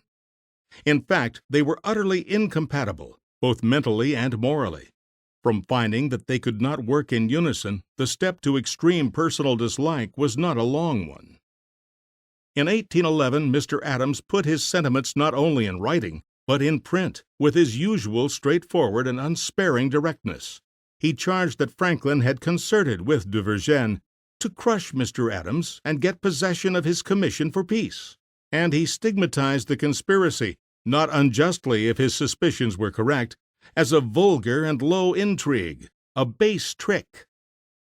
He said that when de Vergennes wished to send complaints of him to Congress, Franklin, who was not officially bound to interfere in the business, became a willing auxiliary at the expense of his duty and his character. He said that he had never believed Dr. Franklin's expressions of reluctance, and that the majority of Congress had always seen that it was Dr. F.'s heart's desire to avail himself of these means and this opportunity to strike Mr. Adams out of existence as a public minister and get himself into his place. He denied that he ever intermeddled in Franklin's province, and explained his neglect to consult with the doctor on the ground that he knew the extreme indolence and dissipation of that great man. He did not confine himself to accusing Franklin of an ungenerous enmity to himself, but directly assailed his morals and the purity of his patriotism. These bitter pages are not pleasant reading, however much truth there may be in them. In such a misunderstanding, as in a family quarrel, it would have been better had each party rigorously held his peace. Yet since this was not done, and the feud has been published to the world, it may be fairly said that, except in points of discretion at the time and good taste afterward, it is difficult not to sympathize with Mr. Adams. He had 9/10 of the substance of right on his side. For a while just now, Mr. Adams resembles a ship blundering through a fog bank. Apparently, he had taken leave of all discretion. Incredible as it seems, he actually seized this moment of Count de Vergennes' extreme irritation, an irritation of which he himself had been made the unfortunate scapegoat, to write to that minister a letter urging a vigorous and expensive naval enterprise by the French in American waters, and suggesting that besides its strictly strategic advantages, it would have the very great moral use of proving the sincerity of the French in the alliance. Not that he himself, as he graciously said, doubted that sincerity, but others were questioning it. Nothing could have been more inopportune or more unconciliatory than this proposal, made at the precise moment when conciliation would have been the chief point of a sound policy. The French treasury was beginning to feel severely the cost of the war, and however imperfect may have been the sincerity of the government at other times and in other respects, they were now at least doing all they could afford to do in the way of substantial military assistance. Duvergene replied with chilling civility. A few days afterward, Mr. Adams touched another sensitive spot, renewing his old suggestion that it would be well for him to communicate to the British court the full character of his commissions. In this he was probably quite right, but in urging it upon the minister just at this moment he was again imprudent, if not actually wrong. He knew perfectly well that Duvergene did not wish this communication to be made. It is true also that he more than half suspected the concealed motives of the minister's reluctance, though he did not fully know precisely in what shape the ministerial policy was being developed. Still, being aware of the unwelcome character of his proposal, he ought to have refrained from urging it for a little while, until the offense which he had so lately given could drop a little further into the past. In those days of tardy communication, diplomatic matters moved so slowly that a month more or less would not have counted for very much, and certainly he would have been likely to lose less by pausing than he could hope to gain by pushing forward just at this moment. Upon the receipt of the reiterated and unwelcome request, the patience and politeness of Duvergene at last fairly broke down. His response was curt, and in substance, though not in language, almost insolent. He sent Mr. Adams a paper setting forth categorically his reasons for thinking that the time had not come for informing the English government concerning the congressional commissions. He hoped that Mr. Adams would see the force of these arguments, but otherwise he said, "I pray you, and in the name of the King request you, to communicate your letter and my answer to the United States, and to suspend until you shall receive orders from them all measures with regard to the English ministry." For his own part, he acknowledged that he intended with all expedition to appeal to Congress to check the intended communication. This was not pleasant, but the reading of the enclosed statement of reasons must have been still less so.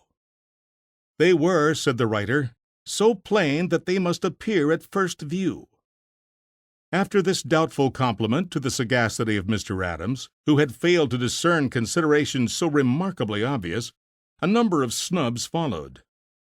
Mr. Adams was told that it required no effort of genius to comprehend that he could not fulfill all his commissions at once, that the English ministry would regard his communication, so far as related to the treaty of commerce, as ridiculous, and would return either no answer or an insolent one, that Mr. Adams's purpose could never be achieved by the means he suggested, with the too plain innuendo that his suggestion was a foolish one. Finally, but not until the 8th paragraph had been reached of the discussion and disposition of Mr. Adams's several points, the Frenchman said, as if relieved at last to find a break in the chain of ignorance and folly, "This is a sensible reflection." There was a sharper satire in this phrase than in the blame which had preceded it, and the subtle minister then continued to show that the reflection was sensible only because it showed that even Mr. Adams himself could appreciate and admit that under some circumstances he would do well to withhold the communication of his powers. As a real confutation of Mr. Adams's arguments, this document was very imperfectly satisfactory. As a manifestation of ill temper, it was more efficient, for it was cutting and sarcastic enough to have irritated a man of a milder disposition than Mr. Adams enjoyed. On July 26th, however, he replied to it in tolerably submissive form, though not concealing that he was rather silenced by the authority than convinced by the arguments of his opponent, since an opponent Duvergene had by this time substantially become.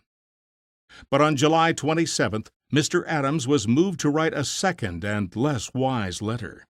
He had overlooked, he said, the Count's statement that in the beginning the French king, without having been solicited by the Congress, had taken measures the most efficacious to sustain the American cause. He sought now to prove, and did prove, that this was an erroneous assertion, inasmuch as the colonists had solicited aid before it had been tendered to them. He would have done better had he continued to overlook the error, rather than be so zealous to prove his countrymen beggars of aid instead of recipients of it unsought. But if this was a trifling matter, on a following page he committed a gross and unpardonable folly. "I am so convinced," he said, "by experience, of the absolute necessity of more consultations and communications between His Majesty's ministers and the ministers of Congress, that I am determined to omit no opportunity of communicating my sentiments to Your Excellency upon everything that appears to me of importance to the common cause, in which I can do it with propriety." In other words, Dr. Franklin was so outrageously neglecting his duties that Mr. Adams must volunteer to perform them, and though he was even now in trouble by reason of news given to de Vergennes at that gentleman's own request, he actually declares his resolution, untaught by experience, to thrust further unasked communications before that minister. Some very unfriendly demon must have prompted this extraordinary epistolary effort. 2 days afterward he received from de Vergennes a sharp and well-merited rebuke. To avoid the receipt of more letters like Mr. Adams's last, the minister now wrote, "I think it my duty to inform you that, Mr. Franklin being the sole person who has letters of credence to the King from the United States, it is with him only that I ought and can treat of matters which concern them, and particularly of that which is the subject of your observations." Then the minister mischievously sent the whole correspondence to Dr. Franklin, expressing the malicious hope that he would forward it all to Congress so that they may know the line of conduct which Mr. Adams pursues with regard to us, and that they may judge whether he is endowed, as Congress no doubt desires, with that conciliatory spirit which is necessary for the important and delicate business with which he is entrusted. In a word, de Vergennes had come to hate Adams and wished to destroy him. Franklin did in fact write to Congress a letter in a tone which could not have been unsatisfactory to Vergennes, and the result came back in the shape of some mild fault-finding for Mr. Adams in an official letter from the President of Congress, a censure much more gentle than he might well have anticipated in view of the powerful influences which he had managed to set in motion against himself. Fortunately, too, such sting as there was in this was amply cured by a vote of December 12, 1780, passed concerning the correspondence relating to the redemption of debts, by which Congress instructed the Committee on Foreign Affairs to inform Mr. Adams of the satisfaction which they receive from his industrious attention to the interests and honor of these United States abroad, especially in the transactions communicated to them by his letter. During these 2 months of June and July 1780, Mr. Adams had certainly succeeded in stirring up a very considerable embroilment, and in making Paris a rather uncomfortable place of residence for himself for the time being. It was as well for him to seek some new and more tranquil pastures, at least temporarily. Fortunately, he was able to do so with a good grace. So early as in February preceding, he had seen that a minister in Holland might do good service, especially in opening the way for loans of money. He had lately been contemplating a volunteer and tentative trip thither, and had asked for passports from the Count de Vergennes. These he now received, with an intimation, not precisely that his absence was better than his company, but at least that for a few weeks he might rest assured that no negotiations would arise to demand his attention. So on July 27th he set out for Amsterdam. This visit, intended to be brief and of exploration only, finally ran on through a full year and covered the initiation of some important transactions. Mr. Adams's chief motive was to try the financial prospects, to see what chance there was for the colonies to delve into the treasure chests and deep pockets of the rich bankers and moneylenders of the Low Countries. He found only a black ignorance prevalent concerning the condition and resources of his country, and that it was of no use to talk of loans until he could substitute for this lack of knowledge abundant and favorable information. To this end he at once bent himself by industriously employing the press, and by seeking to extend his personal acquaintance and influence as far as possible in useful directions. At first this was another of his purely voluntary undertakings, from which he had not yet been turned aside. But while he was prosecuting it, direct authority for engaging a loan reached him from Congress. As ill luck would have it, however, just at this same crisis the English captured some papers disagreeably compromising the relations of the Dutch with Great Britain. At once the English ministry became very menacing, the Dutch cowered in alarm, and for the time all chance of borrowing money disappeared. "Not a merchant or banker in the place of any influence," says Mr. C. F. Adams, "would venture at such a moment even to appear to know that a person suspected of being an American agent was at hand." But after a while the cloud showed symptoms of passing over. Even a reaction against the spirit of timid submission to England began to set in. Mr. Adams patiently stayed by, watching the turn of affairs, and while thus engaged, received from Congress 2 new commissions. The one authorized him to give in the adhesion of the United States to the armed neutrality. The other appointed him minister plenipotentiary to the United Provinces, and instructed him to negotiate a treaty of alliance as soon as possible. Thus, he obtained not only new incentives, but fresh points of departure, of which it may be conceived that he was not slow to avail himself. He at once announced to the ministers of various European nations at The Hague his power in relation to the armed neutrality, and soon afterward presented to the States General a memorial requesting to be recognized as minister from the United States. But this recognition, involving, of course, the recognition of the nation also, was not easily to be obtained. Against it worked the fear of Great Britain, and all the influence of that court, which, though at last on the wane, had long been overshadowing in Holland, and was now strenuously pushed to the utmost point in this matter. Further, the influence of France was unquestionably, though covertly and indirectly, arrayed upon the same side. No more conclusive evidence could have been desired as to the precise limits of the goodwill of de Vergennes to the American states. Had he had their interests nearly at heart, he would have had every reason to advance this alliance, but having no other interests save those of France at heart, he pursued the contrary course, for it best suited a purely French policy to have the colonies feel exclusively dependent upon France, and remain otherwise solitary, unfriended, unsupported. It is not fair to blame de Vergennes for this. His primary, perhaps his sole duties were to his own country, but the fact undeniably indicates that he was not the disinterested friend of the colonies which he professed to be, and that he could not wisely be trusted in that implicit manner in which he demanded to be trusted by them. He was dishonest, but not to a degree or in a way which the diplomatic morality of that day severely condemned. He only pretended to be influenced by sentiments which he did not really feel, and called for a confidence which he had no right to. Mr. Adams, however, could not fail to suspect him, almost to understand him, and to become more than ever persuaded of the true relationship of the French government to the United States.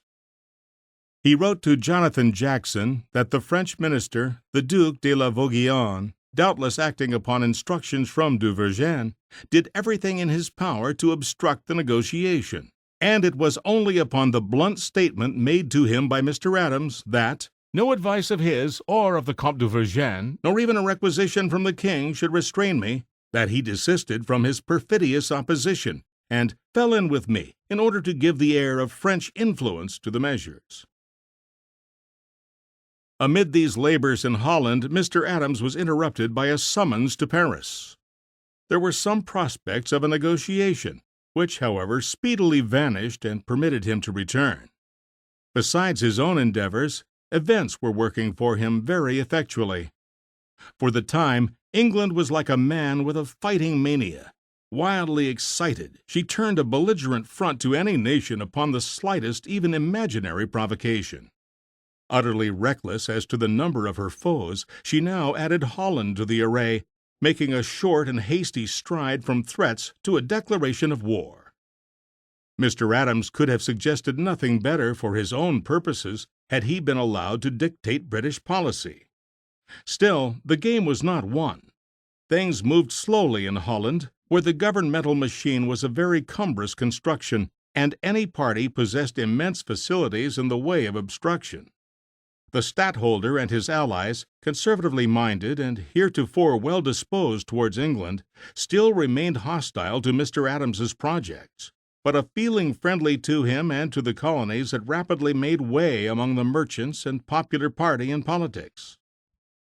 This was attributable in part to indignation against Great Britain, in part to the news of the American success and the capture of Cornwallis's army, and in part to Adams's personal exertions, especially in disseminating a knowledge concerning his country and sketching probable openings for trade and financial dealings. At last he became convinced that these sentiments of goodwill had acquired such strength and extension that a bold measure upon his part would be crowned with immediate success. With characteristic audacity, therefore, he now preferred a formal demand for a categorical answer to his petition presented several months before, asking that he should be recognized by the States General as the minister of an independent nation. In furtherance of this move, he made a series of personal visits to the representatives of the several cities. It was a step, if not altogether unconventional, yet at least requiring no small amount of nerve and of willingness for personal self-sacrifice, since had it failed, Adams would inevitably and perhaps properly have been condemned for ill judgment and recklessness. This, coming in immediate corroboration of the unfriendly criticisms of de Vergennes and Franklin, would probably have been a greater burden than his reputation could have sustained. But as usual, his courage was ample. The deputies, one and all, replied to him that they had as yet no authority to act in the premises, but they would apply to their constituents for instructions. They promptly did so, and the condition of feeling which Mr. Adams had anticipated, and which he had been largely instrumental in producing, was manifested in the responses. The constituencies, in rapid succession, declared for the recognition, and on April 19, 1782, a year after the presentation of the first memorial, it took place. Mr. Adams was then formally installed at The Hague as the minister of the new people. The French minister, the Duc de la Vauguyon, having covertly retarded the result so far as he well could, but now becoming all courtesy and congratulation, gave a grand entertainment in honor of the achievement, and presented Mr. Adams to the ministers of the European powers as the latest member of their distinguished body. It was a great triumph won over grave difficulties. Mr. C.F. Adams says concerning it, "This may be justly regarded not simply as the third moral trial, but what Mr. Adams himself always regarded it, as the greatest success of his life. And this is hardly exaggeration." Practical advantages immediately followed. The Dutch bankers came forward with offers to lend money, and some sorely needed and very helpful loans were consummated. Further, on October 7th, Mr. Adams had the pleasure of setting his hand to a treaty of amity and commerce, the second which was ratified with his country as a free nation. Concerning this Dutch achievement he wrote, "Nobody knows that I do anything, or have anything to do. One thing, thank God, is certain. I have planted the American standard at The Hague. There let it wave and fly in triumph over Sir Joseph York and British pride. I shall look down upon the flagstaff with pleasure from the other world." The Declaration of Independence, the Massachusetts Constitution, the French alliance had not given him more satisfaction or more pleasing prospects for our country than this pledge against friends and enemies, this barrier against all dangers from the House of Bourbon, and present security against England. Chapter 9. The Treaty of Peace, the English Mission. The Revolutionary War was protracted by the English in a manner altogether needless and wicked. Long after its result was known by everyone to be inevitable, that result was still postponed at the expense of blood, suffering, and money, for no better motives than the selfish pride of the British ministry and the dull obstinacy of the English king. Even the rules of war condemn a general who sacrifices life to prolong a battle when the prolongation can bring no possible advantage, But no court-martial had jurisdiction over Lord North, and impeachment has never been used to punish mere barbarity on the part of a cabinet minister. Mr. Adams appreciated these facts at the time as accurately as if he had been removed from the picture by the distance of 2 or 3 generations. It caused him extreme and perfectly just wrath and indignation. Bitter explanations of the truth are sprinkled through his letters, official and personal, from the time of his second arrival in Europe. The hope of coming peace had a dangerous influence in relaxing the efforts and lowering the morale of the people in the States. He steadily endeavored to counteract this mischief and repeated to them with emphasis, often passing into anger, his conviction that the end was not near at hand. He encouraged them, indeed, with occasional descriptions of the condition of affairs in England, which are a little amusing to read now. His animosity to the government party was intense, and many of his anticipations were the offspring of his wishes rather than of his judgment. The nation seemed to him on the brink of civil war, and to be saved for the time from that disaster solely because of the utter dearth of leaders sufficiently trustworthy to gain the confidence of the discontented people.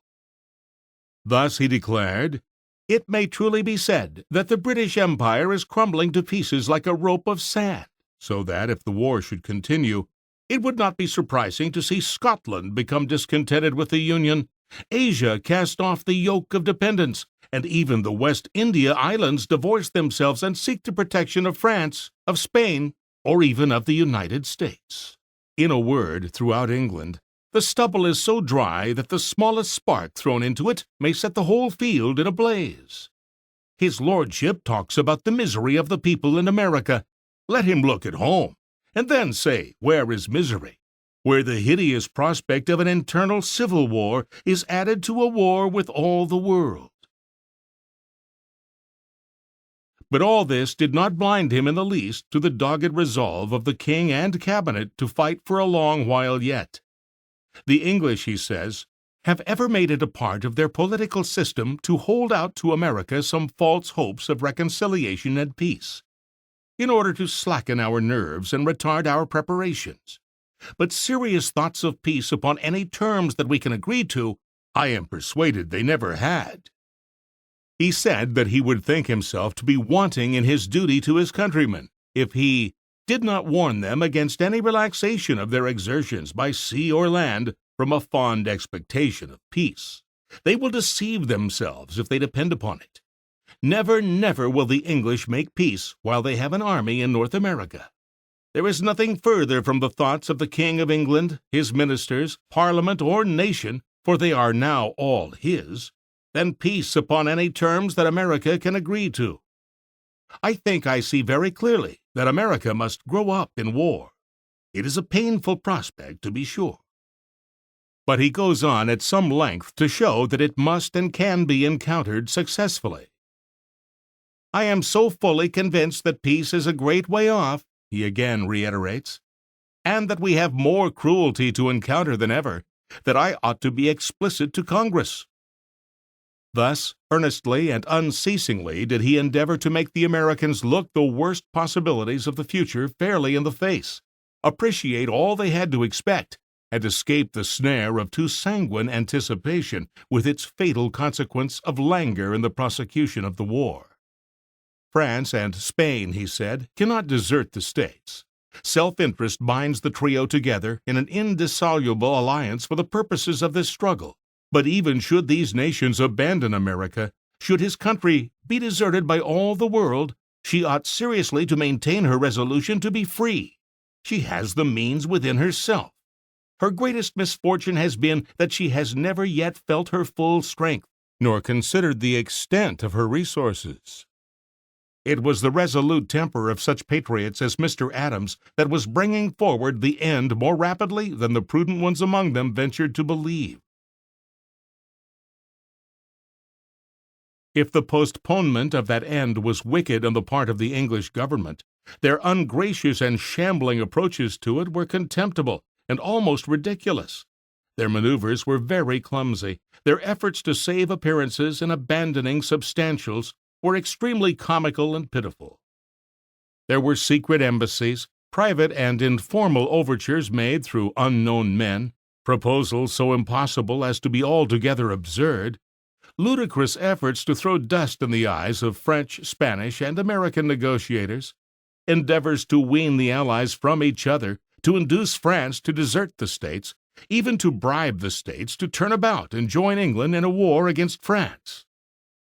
There was nothing so preposterous or so hopeless that the poor old king in his desperation, and the king's friends in their servility, would not try for it, nothing so base and contemptible that they would not stoop to it, and seek to make others also stoop. There was endless shilly-shallying, there was much traveling of emissaries under assumed names, infinite skirmishing about the central fact of American independence. It was no fact, the English cabinet said, and it could not be a fact until they should admit it. For the present they stoutly alleged that it was only a foolish mirage. Yet all the while they knew perfectly well that it was as irrevocably established as if an American minister had been already received by George III. Though they might criminally waste a little time in such nonsense, all the world saw that they could not hold out much longer. Amid his transactions in Holland, Mr. Adams had been interrupted by a summons from de Vergennes to come at once to Paris and advise concerning some pending suggestions. It was about the time of Mr. Cumberland's futile expedition to Madrid. Immediately after the failure of this originally hopeless attempt, Russia and Austria endeavored to intervene, with so far a temporary appearance of success that some articles were actually proposed. De Vergennes had intended from the outset to be master in the negotiations whenever they should take place, and to this end he had conceived it wise to prevent either Spain or the United States from making demands inconvenient to him or incompatible with his purely French purposes. Spain he must manage and cajole as best he could, but the States he expected to handle more cavalierly and imperiously. He had no notion of letting this crude people, this embryotic nationality, impede the motions or interfere with the interests of the great kingdom of France. So hitherto he had quietly attended to all the preliminary and tentative business which had been going forward, without communicating anything of it to Mr. Adams. Accordingly now, when affairs had come to a point at which that gentleman could no longer be utterly ignored, he suddenly found himself called upon to speak and act in the middle of transactions of which he did not know the earlier stages. It was much as if a player should be ordered to go upon the stage and take a chief part in the second act of a play, of which he had not been allowed to see or read the first act. On July 6, 1781, Mr. Adams appeared in Paris and was allowed to know that the basis of negotiation covered 3 points of interest to him. 1. A negotiation for peace between the States and Great Britain without any intervention of France, or of those mediators who were to act in arranging the demands of the European belligerents. 2. No treaty, however, was to be signed until the quarrels of these European belligerents should also have been successfully composed. 3. A truce was to be arranged for 1 or 2 years, during which period everything should remain in statu quo, for the purpose of giving ample time for negotiation. This was divulged to him, but he was not told of a 4th article, though not less interesting to him than these. This was that when this basis should have been acceded to by all the parties, the mediation should go forward. The difficulty in this apparently simple proposition, a difficulty sufficiently great to induce de Vergennes to indulge in the gross ill faith of concealing it, lay in the stipulation concerning all the parties. Were the States a party, or were they not? Were they a nation, independent like the rest, or were they colonies in a condition of revolt? If they constituted a party, they were entitled to be treated like the other parties, and to accede to and share in the mediation, appearing before the world in all respects precisely like their comrade nations. To this it was foreseen that England would object, and that she would not consent thus at once to set herself upon terms of equality with those whom she still regarded as rebellious subjects. Also, the States, being present at the mediation, might urge in their own behalf matters which would cause new snarls in a business already unduly complicated, whence might arise some interference with the clever ways and strictly national purpose of the Count. These were the reasons why Duvergene refrained from mentioning this fourth point to Mr. Adams. But if that astute diplomatist fancied that the concealment of this article would carry with it the concealment of the vital point which it involved, he was in error. Though unversed in intrigue, Mr. Adams had not the less a shrewd and comprehensive head, and from the first article he gathered the necessary suggestion. Why should his country be separated from the rest, and bidden to treat with Great Britain in a side closet, as it were, apart from the public room in which the European dignitaries were conducting their part of the same business? Proud, independent, and long ago suspicious of the French minister, Mr. Adams not only at once saw this question, but surmised the answer to it. Yet since his belief could after all be nothing more than a surmise, which he had to grope for in the dark, unaided by knowledge which he ought to have received, he framed a cautious reply. With professions of modesty, he said that it seemed to him that an obvious inference from the isolation of the States was that their independence was a matter to be settled between themselves and Great Britain, and he could not but fear that before the mediation some other power, seeking its own ends, might come to such an understanding with Great Britain as would jeopardize American nationality. Therefore he said fairly that he did not like the plan. The point was put by him clearly and strenuously. Subsequently, as will be seen, it proved to be pregnant with grave difficulties. But for the moment, he was saved the necessity of pushing it to a conclusion by reason of the failure of the whole scheme of pacification. Indeed, he was detained in Paris but a very short time on this occasion, and quickly returned to his Dutch negotiations. He had, however, corroborated the notion of Count de Vergennes that he would be an uncomfortable person for that selfish diplomatist to get along with in the coming discussions. Perfectly convinced of this incompatibility, de Vergennes was using all his arts and his influence with Congress to relieve himself of the anticipated embarrassment. His envoy to the States now prosecuted a serious crusade against the contumacious New Englander, and met with a success which cannot be narrated without shame.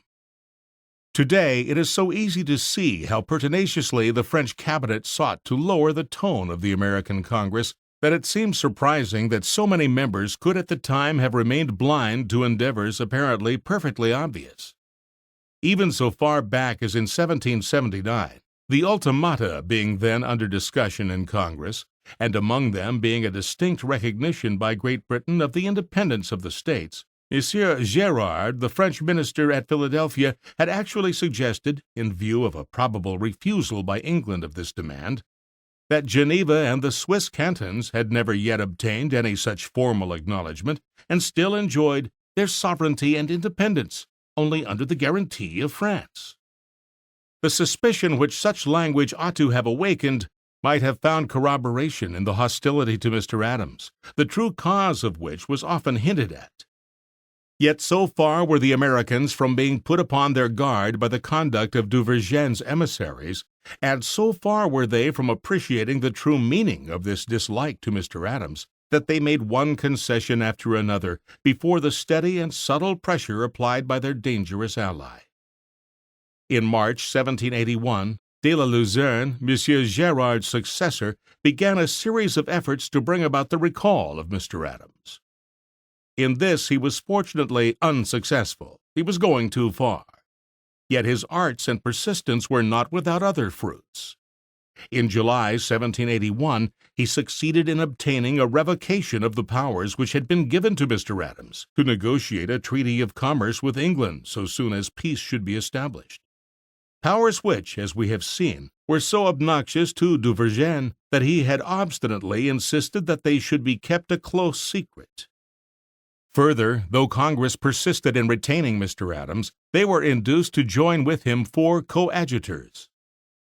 These 4 were Dr. Franklin, minister to France, John Jay, minister at Madrid, Lawrence, then a prisoner in the Tower of London, and who was released in exchange for Lord Cornwallis just in time to be present at the closing of the negotiation, and Jefferson, who did not succeed in getting away from the United States. There was no objection to this arrangement, considered in itself, and without regard to the influence by which it had been brought about. Indeed, in view of Adams's relations with the French court, it was perhaps an act of prudence. It might possibly be construed as a slur on him, but it had not necessarily that aspect, and he himself received it in a very manly and generous spirit, refusing to see in it any trial at all of spirit and fortitude, but preferring to regard it as a comfort. "The measure is right," he wrote. "It is more respectful to the powers of Europe concerned, and more likely to give satisfaction in America." Unfortunately, however, worse remained behind. Not content with removing all ultimata except the fundamental one of the recognition of American independence, a recession of which the foolish and gratuitous pusillanimity was made painfully apparent by the subsequent progress and result of the negotiations, Congress now actually transmuted its 5 independent representatives, the commissioners, into mere puppets of Monsieur de Vergennes. That effete body, at the express request and almost accepting the very verbal dictation of de la Luzerne, now instructed their peace commissioners to make the most candid and confidential communications upon all subjects to the ministers of our generous ally, the King of France, to undertake nothing in the negotiations for peace or truce without their knowledge or concurrence, and ultimately to govern themselves by their advice and opinion. At last bottom was indeed reached. No lower depth of humiliation existed below this, where the shrewd and resolute diplomacy of de Vergennes had succeeded in placing the dear allies of his country, the protégés, now properly so called, of the kind French monarch. The American commissioners abroad took these instructions in different and characteristic ways. Dr. Franklin received them in his usual bland and easy fashion. He was on the best of terms with de Vergennes. He certainly had not pride among his failings, and he gave no sign of displeasure. Mr. Adams's hot and proud temper blazed up amid his absorbing occupations in Holland, and he was for a moment impelled to throw up his position at once, but he soon fell back beneath the control of his better reason, his patriotism, and that admirable independent self-confidence, his peculiar trait, which led him so often to undertake and accomplish very difficult tasks on his own responsibility. He wisely and honorably concluded to stand by his post and do his best for his country without too much respect for her demands. Mr. J. was hurt and felt himself subjected to an unworthy indignity, altogether against his nice sense of right. He had already seen that France was covertly leagued with Spain to prevent the granting of the American request for the privilege of navigating the Mississippi through Spanish territory. He understood the dangerous character of the new American position and saw that he was so hampered that he could not do his countrymen justice.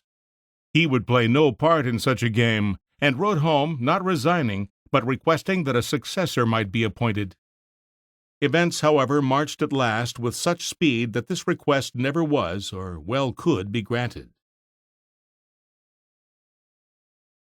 At last, peace was really at hand. The unmistakable harbingers were there to be seen in every quarter.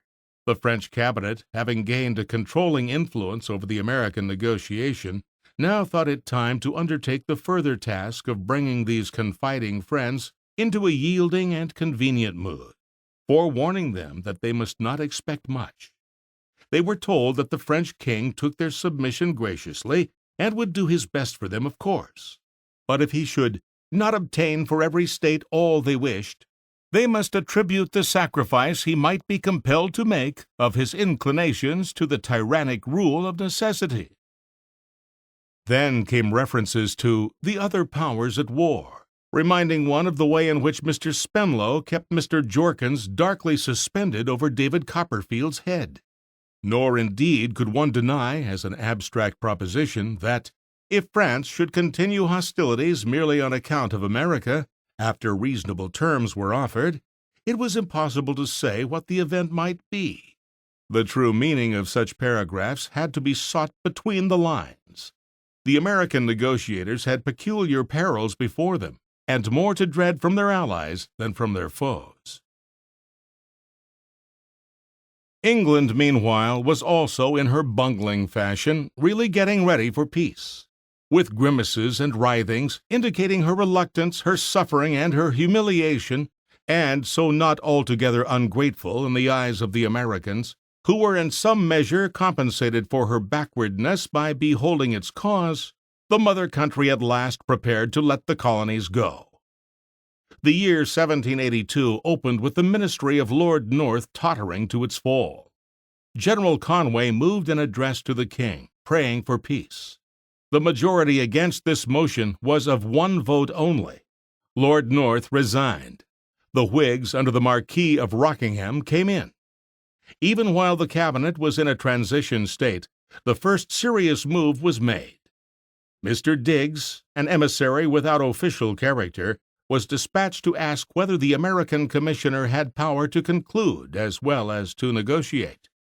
His errand was to Mr. Adams, and Mr. C. F. Adams conceives that his real object was to discover whether the Americans would not make a separate peace or truce without regard to France. Nothing came of this. But when the new ministry was fairly installed, with Fox at the head of the Department of Foreign Affairs, and Lord Shelburne in charge of the colonies, Dr. Franklin wrote privately to Shelburne, expressing a hope that a peace might now be arranged. In reply, Shelburne sent Mr. Richard Oswald, a pacifical man, to Paris to sound the doctor. But Oswald, though coming from the colonial department, was so thoughtless as to talk with de Vergennes concerning a general negotiation. Fox, finding his province thus invaded, sent over his own agent Thomas Grenville to de Vergennes. A graver question than one of etiquette, or even of official jealousy, underlay this misunderstanding. The question whether the states were to be treated with as colonies or as an independent power, the same about which Adams had already expressed his views to de Vergennes. Fox and Shelburne quarreled over it in the first instance in the cabinet. Fox was outvoted and announced that he would retire with his followers. At the same critical moment Lord Rockingham died, and then Fox and Shelburne further disputed as to who should fill his place. Shelburne carried the day, unfortunately, as it seemed, for the peace party. For Shelburne was resolved to regard the states as still colonies, who might indeed acquire independence by and through the treaty, but who did not yet possess that distinction. He at once recalled Grenville and gave Mr. Oswald a commission to treat. But this commission was carefully so worded as not to recognize, even by implication, the independence or the nationality of the states. It authorized Oswald only to treat with any commissioner or commissioners, named or to be named by the 13 colonies or plantations in North America, and any body or bodies, corporate or politic, or any assembly or assemblies or description of men, or any person or persons whatsoever, a peace or truce with the said colonies or plantations or any part thereof. In such a petty temper did the noble lord approach this negotiation, and by this silly and unusual farrago of words endeavor to save a dignity which, wounded by facts, could hardly be plastered over by phrases. But if for the English this was mere matter of pride and a point of detail, it wore a different aspect to an American. Mr. Jay had no notion of accepting for his country the character of revolted colonies, whose independence was to be granted by an article in a treaty with Great Britain, and was therefore contingent for the present, and non-existent until the grant should take place. Suppose, indeed, that after such an admission the treaty should never be consummated. In what a position would the states be left? They were, and long had been, and had asserted themselves to be, a free nation, having a government which had sent and received foreign ministers. This character was to be acknowledged on all sides at the outset, and they would transact business on no other basis. Independence and nationality could not come to them as a concession or gift from Great Britain, having been long since taken and held by their own strength in her despite. Assurances were offered that the independence should of course be recognized by an article of the treaty, but neither would this do. In this position, Jay found no support where he had a right to expect it.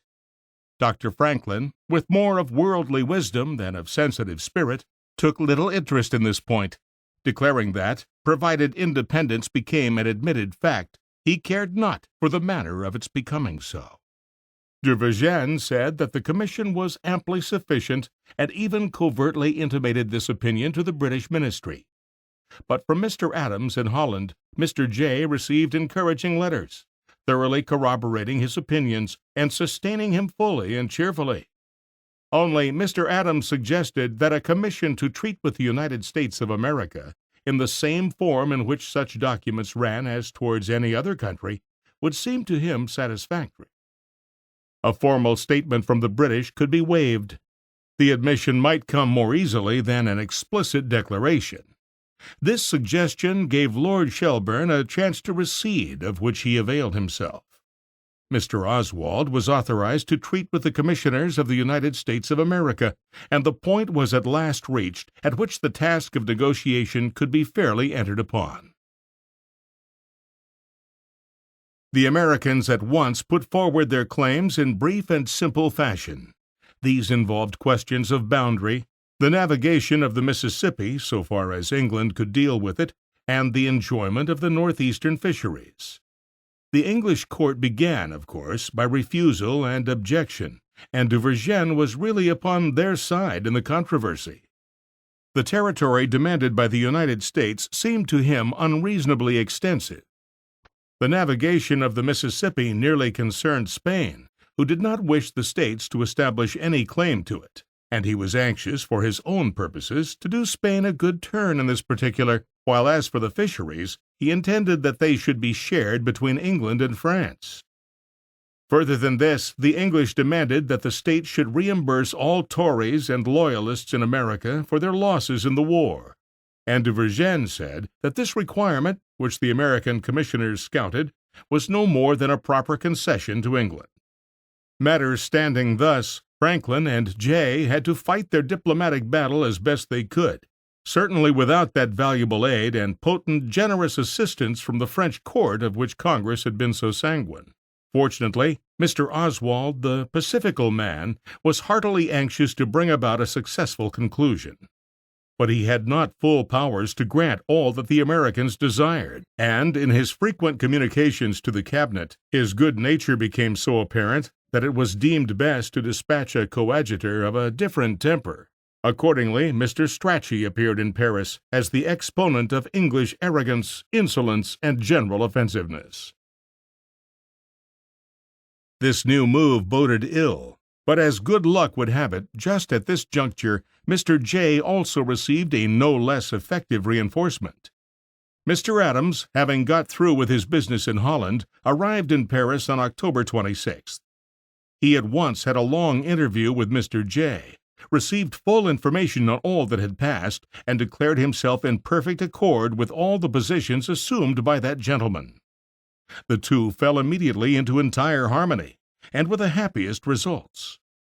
For a vital question was impending. Matters had just reached the stage at which the final terms of the treaty were to be discussed with a view to an actual conclusion.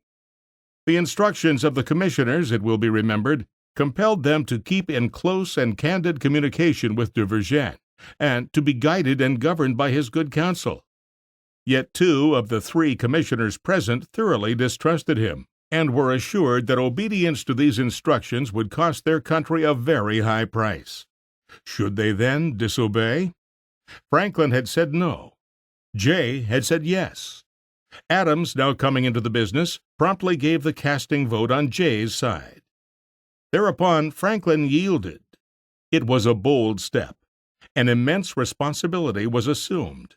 A great risk, at once national and personal, was ventured.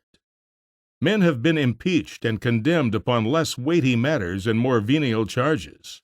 But the commissioners had the moral courage which is so often born out of the grandeur of momentous events. Henceforth, they went on in the negotiation without once asking advice or countenance from de Vergennes, without even officially informing him of their progress, though Mr. Adams gave him private news very regularly. If he offered them no aid under the circumstances, he can hardly be blamed, but such few criticisms or hints as he did throw out were by no means upon their side in the discussions. Considering that the recognition of independence was the only ultimatum which the Americans were ordered to insist upon, they certainly made a wonderfully good bargain. They did very well in the way of boundaries.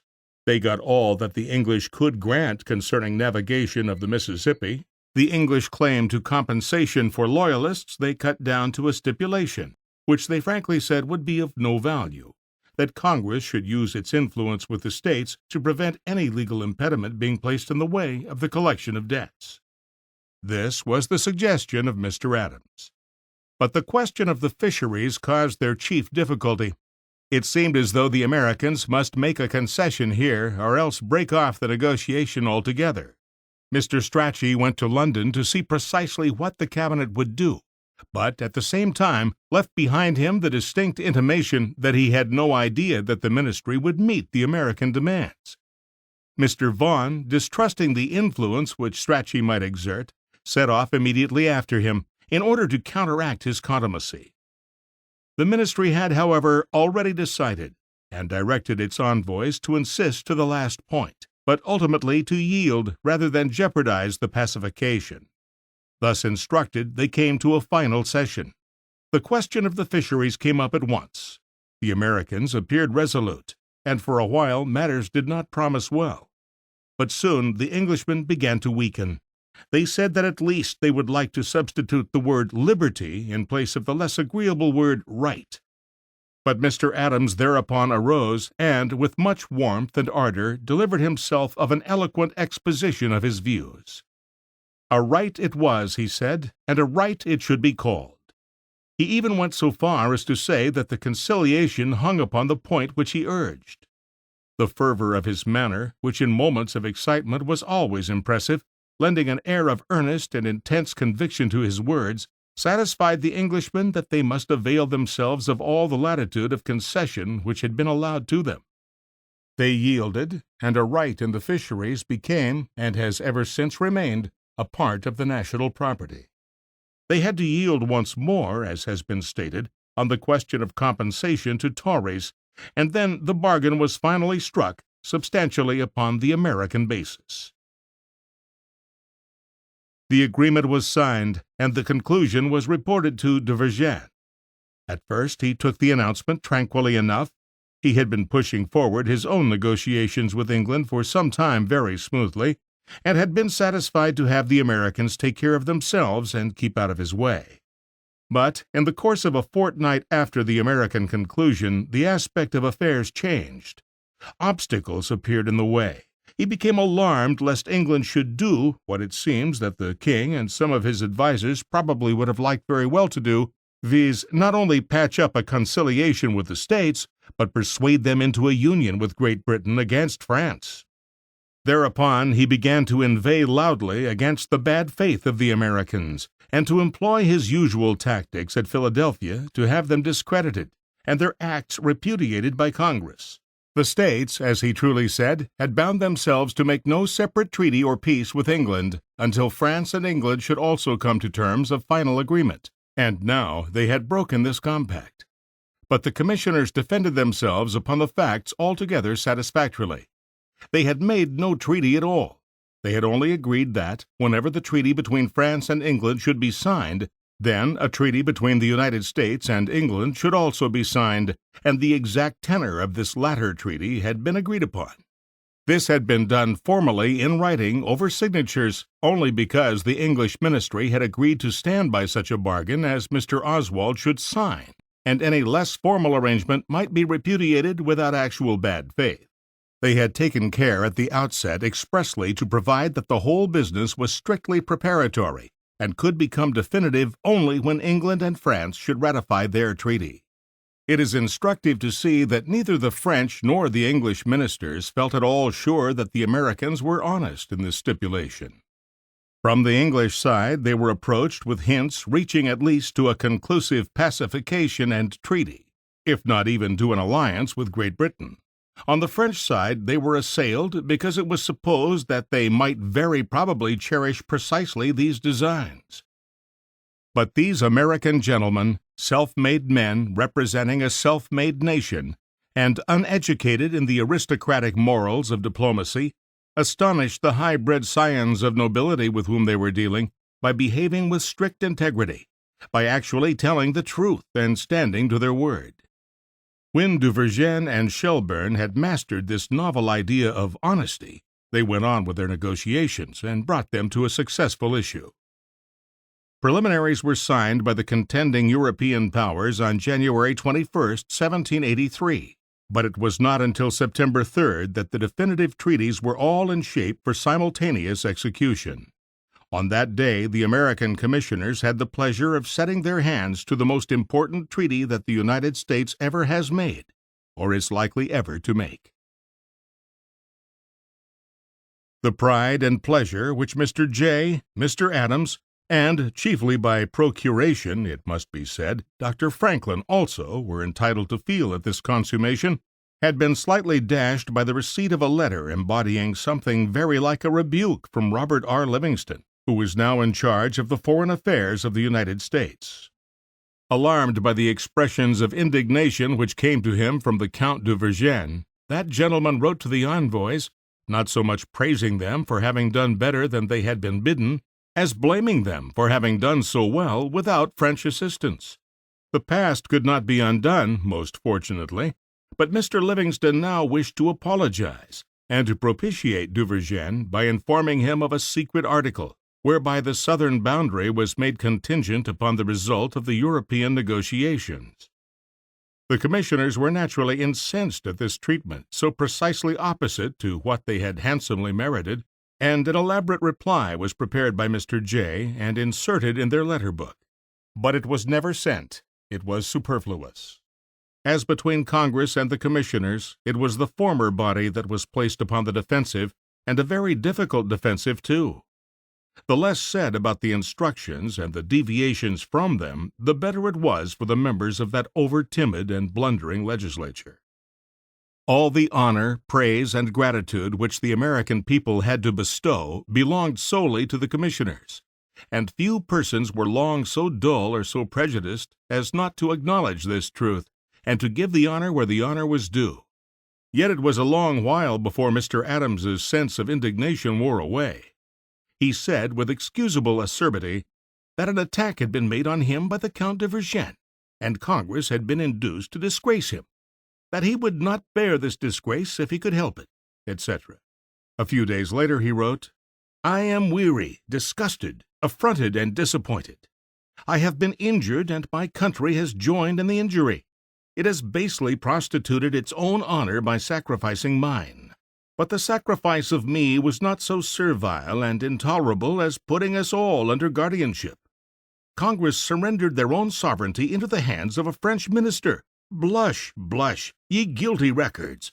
Blush and perish! It is glory to have broken such infamous orders. Infamous, I say, for so they will be to all posterity. How can such a stain be washed out? Can we cast a veil over it and forget it?" Severe words these, painful and humiliating to read, but perfectly true. Congress, which well merited the lash of bitter rebuke, laid it cruelly upon Adams and Jay, who deserved it not at all. But Mr. Adams, even amid the utterances of his bitter resentment, manfully said, "This state of mind I must alter and work while the day lasts."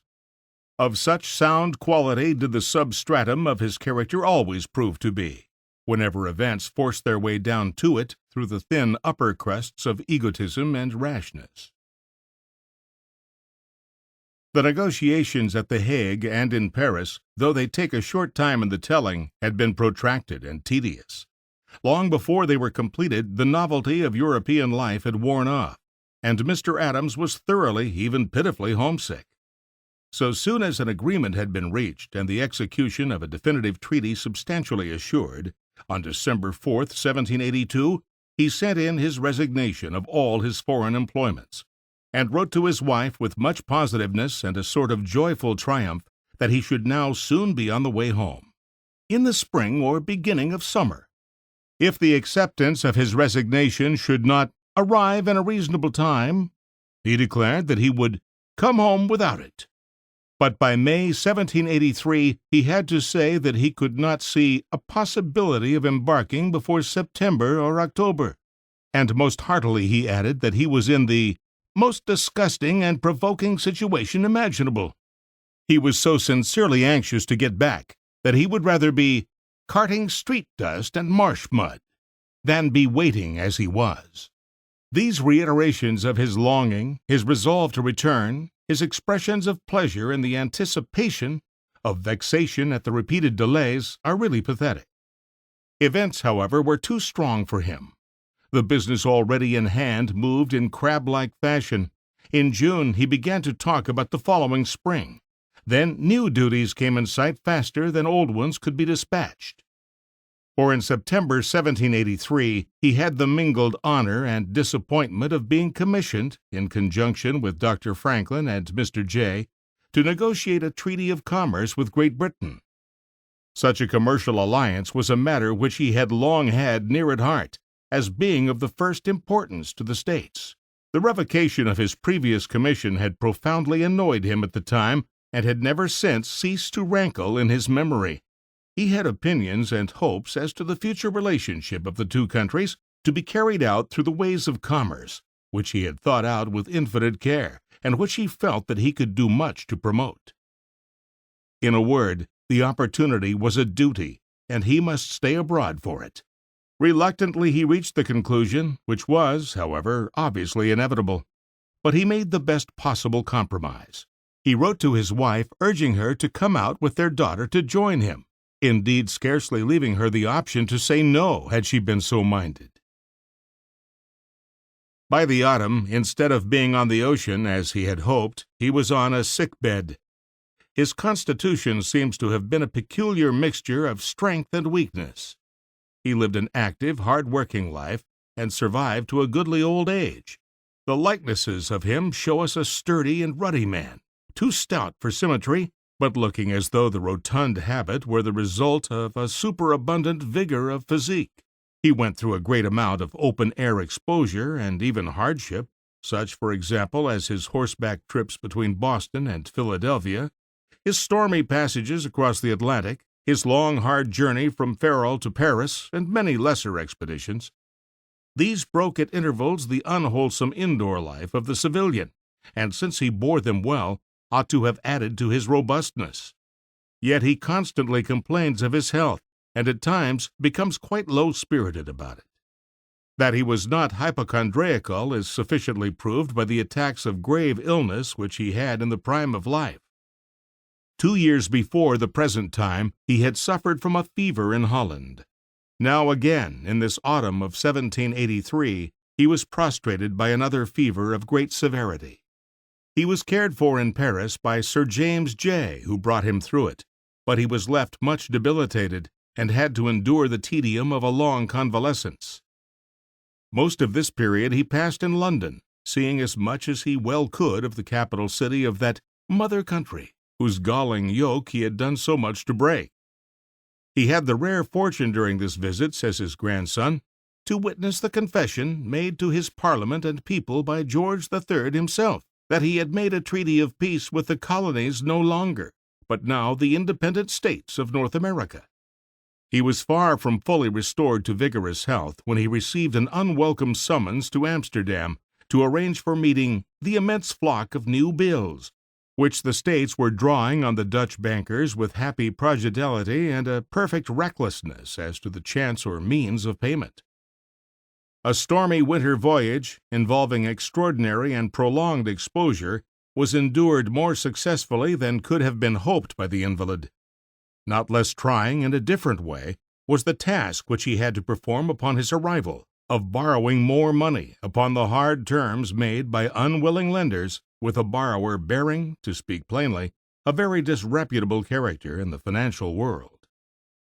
But he achieved a success beyond explanation, except upon the principle that the banking houses were already so deeply engaged for America that they could not permit her to become insolvent. Meantime, Congress sent out a commission empowering Mr. Adams, Dr. Franklin, and Mr. Jefferson to negotiate treaties of commerce with any foreign powers which should be willing to form such connections. The Prussian cabinet had already been in communication with Adams on the subject, and a new field of labor was thus opened before him. Fortunately, about this time, in the summer of 1784, his wife and daughter arrived. He began housekeeping at Auteuil, close by Paris, and the re-establishment of a domestic circle, with occupation sufficiently useful and not too laborious, reconciled him to a longer exile. He had several months of a kind of comfort and happiness to which he had long been a stranger, yet upon which he placed a very high value, for he was a man naturally of domestic tastes and strong family affections. But Congress prepared another interruption for him by appointing him, February 24, 1785, Minister to Great Britain. The position could be looked at from more than one point of view. In the picturesque aspect, it was striking and impressive to appear as the first accredited envoy in the court of that venerable and noble nation, of which his newly created country had so lately been only a subject part. As the Count de Vergennes said to him, "It is a mark." It was indeed a mark, and a very proud one, and the responsibility imposed upon the man appointed to set that mark before the world was very grave. Mr. Adams was so constituted as to feel this burden fully, but he was also so constituted as to bear it well. There was about him very much of the grandeur of simplicity, a grandeur which, it must be confessed, scarcely survived the 18th century and has belonged only to the earliest generation of our statesmen. He had natural dignity, self-respect, and independence, and he copied no forms of social development alien to the training of his youth. That youth had been provincial, but by no means of that semi-barbarous and backwoods character that was afterwards prevalent in the country. Colonial Boston was a civilized community, wherein a liberal education was to be had, some broad views to be acquired, and honorable ambitions nourished. One could learn there, if not much of the technical polish of aristocratic society, at least a gentlemanly bearing and plain good manners. John Adams had the good sense not to seek to exchange these qualities for that peculiar finish of high European society, which certainly he could never have acquired. Thus, in the mere matter of making an appearance, he was a well-selected representative of the States. Nor was this so petty a point of view as it might seem. Much of real importance could be effected by the demeanor and personal impression made by the American minister. "You will be stared at a great deal," said the Duke of Dorset, preparing Mr. Adams for that peculiar insolence which Englishmen have carried to a point unknown in any other age or among any other people. "I fear they will gaze with evil eyes," said Mr. Adams. The Duke assured him, with more of civility than prophecy, that he believed they would not. Mrs. Adams perhaps felt this much more keenly than her husband. She was made very anxious by the thought that she had the social repute of her countrywomen to answer for. Fortunately, the presentation of Mr. Adams to the King was private. The American afterward frankly acknowledged that he felt and displayed some nervousness in his address. He would have been utterly devoid of imagination and emotion, almost, one might say, of intelligence, had he not done so, and his manifestation of excitement is more than pardonable. He had the good fortune, however, to make a remark which has taken its place among the famous sayings of history. The monarch intimated that he was not unaware of Mr. Adams's feelings of imperfect confidence, at least towards the French ministry, and so expressed this as to put Mr. Adams in a position of some delicacy and possible embarrassment. The reply had the happy readiness of an inspiration. The ambassador said a few words, apparently, says Mr. C. F. Adams, falling in with the sense of the King's language, but he closed with the sentence, "I must avow to your Majesty that I have no attachment but to my own country." George III had the good sense and sound feeling to be perfectly pleased with a statement so manly and independent, in spite of certain disagreeable reflections which might easily have been aroused by it, and though it was something nearer to a correction than is often administered to a royal personage. But if at this interview George III behaved like a gentleman of liberal mind, he was not equal to the stress of long continuing such behavior. He afterward habitually treated Mr. Adams with marked coldness. He publicly turned his back upon that gentleman and Mr. Jefferson, and he thus set an example which was promptly and heartily followed by the whole court circle, with only a few individual exceptions. This, of course, made Mr. Adams's stay in London far from comfortable. Occupying a position necessarily stimulating all the sensitiveness of his proud nature, living in a strange land lately hostile and still unfriendly, rebuffed in nearly every society by frigid insolence, he maintained as much retirement as was possible. Yet he found some little consolation and moral aid in noting an awkward timidity in general. "This people," he remarked, "cannot look me in the face. There is conscious guilt and shame in their countenances when they look at me. They feel that they have behaved ill, and that I am sensible of it." Moreover, his salary, which had lately been very inopportunely reduced, was too narrow to enable him to keep up a style of living like that of other foreign ministers, and it would have been folly to pretend that, under the peculiar circumstances, this was not a little humiliating. "Some years hence," said his wife, "it may be a pleasure to reside here in the character of American minister, but with the present salary and the present temper of the English, no one need envy the embassy." No amount of sound sense or just and spirited reasoning could argue down a sense of irritation at being obliged to make a poverty-stricken showing before the critical, malicious, and hostile eyes of persons of real ability and distinction, yet who, having been bred amid pomp and circumstance, gravely regarded these as matters of profoundest substance. But all this might have been tranquilly endured had not vastly greater mortifications been chargeable to his own country. He was in duty bound to press for a fulfillment of the terms of the treaty of peace on the part of Great Britain. But so soon as the first words dropped from his mouth, he was met with the query why his own country did not perform her part in this reciprocal contract. The only reply was that she could not, that the government was too feeble, that it was hardly a government at all. Then the Englishman retorted with insolent truth that in dealing with such a flickering existence they must keep hold of some security. In a word, Adams represented a Congress of states, in no proper sense of the word a nation, divided among themselves, almost insolvent, unable to perform their agreements, irresponsible, apparently falling asunder into political chaos and financial ruin. On every side the finger of scorn and contempt was pointed at these feeble creatures who had tried to join in the stately march of the nations before they could so much as stand up for ever so short a time on their own legs. To all the reproaches and insults bred of this pitiable display there could be no reply save in the unsatisfactory way of prophecies.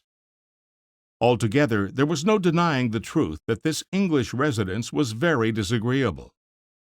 Mr. Adams's courage and independence were never put to a severer test, and though he presented a very fine spectacle, admirable before sensible men then, and before posterity afterward, yet he himself could get scant comfort.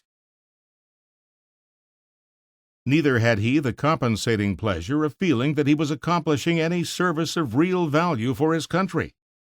Even before peace had been actually concluded, he had tried to impress upon such Englishmen as he had fallen in with the points of what he regarded as a wise policy to be pursued by Great Britain towards the States. He had given deep and careful reflection to the future relationship of the two countries, which he felt to be of momentous concern to both. He had reached firm convictions upon the subject, which he urged with extreme warmth and earnestness whenever opportunity offered, sometimes indeed in his eager way making opportunities which more diplomatically minded men would have thought it best not to seize. His views were never brought to the test of trial, and of course never received the seal of success. Yet it seems credible that they did not less honor to his head than they certainly did to his heart. He hoped to see England accept the new situation in a frank and not unkindly spirit. Friendship between the two countries seemed to him not only possible but natural, more especially since friendship appeared likely to promote the material prosperity of each. As mercantile communities, they might be expected to see and to value the probable results of a good understanding. Each might forget the past, England condoning a successful rebellion, the states forgiving years of oppression and the vast price of freedom. As friends and allies, commercially at least, the two might go on to prosperity and greatness far beyond what would have been possible beneath the previous conditions. Together they might gather and divide the wealth of the world. Perhaps there was a little of romance in this horoscope, yet it may have been both shrewd and practicable in a purely business point of view, so to speak. But in desiring to carry it out, Mr. Adams drew great drafts upon a very scanty reserve of magnanimity. America's capacity to forgive and forget was never tried. Whether it would have been so great as he required cannot be known. For England, who held the key to the future by having first to declare her commercial policy, did at once, decisively, and with manifestations of rancorous ungraciousness, establish a scheme of hostile repression. Her plans were careful, thorough, merciless. The states were to be crushed in and driven back upon themselves at every point, to be hampered by every tax, burden, and restriction that ingenious hatred could devise, to be shut out from every port and from every trade that British power could close against them. In a word, to be hopelessly curtailed, impoverished, and ruined, if the great commercial nation of the world could by any means effect this object. Military efforts having failed, civil measures were to be resorted to, with no diminution of obstinate and bitter animosity. It was only the field of hostilities which was changed. Mr. Adams beheld these developments with dismay and cruel disappointment. His generous forecastings, his broad schemes and brilliant hopes were all brought to naught. His worst dread must be substituted for these fond anticipations. He was not discouraged for his country, nor had he any idea at all that she should give up the game, or that she must in the long run surely be beaten.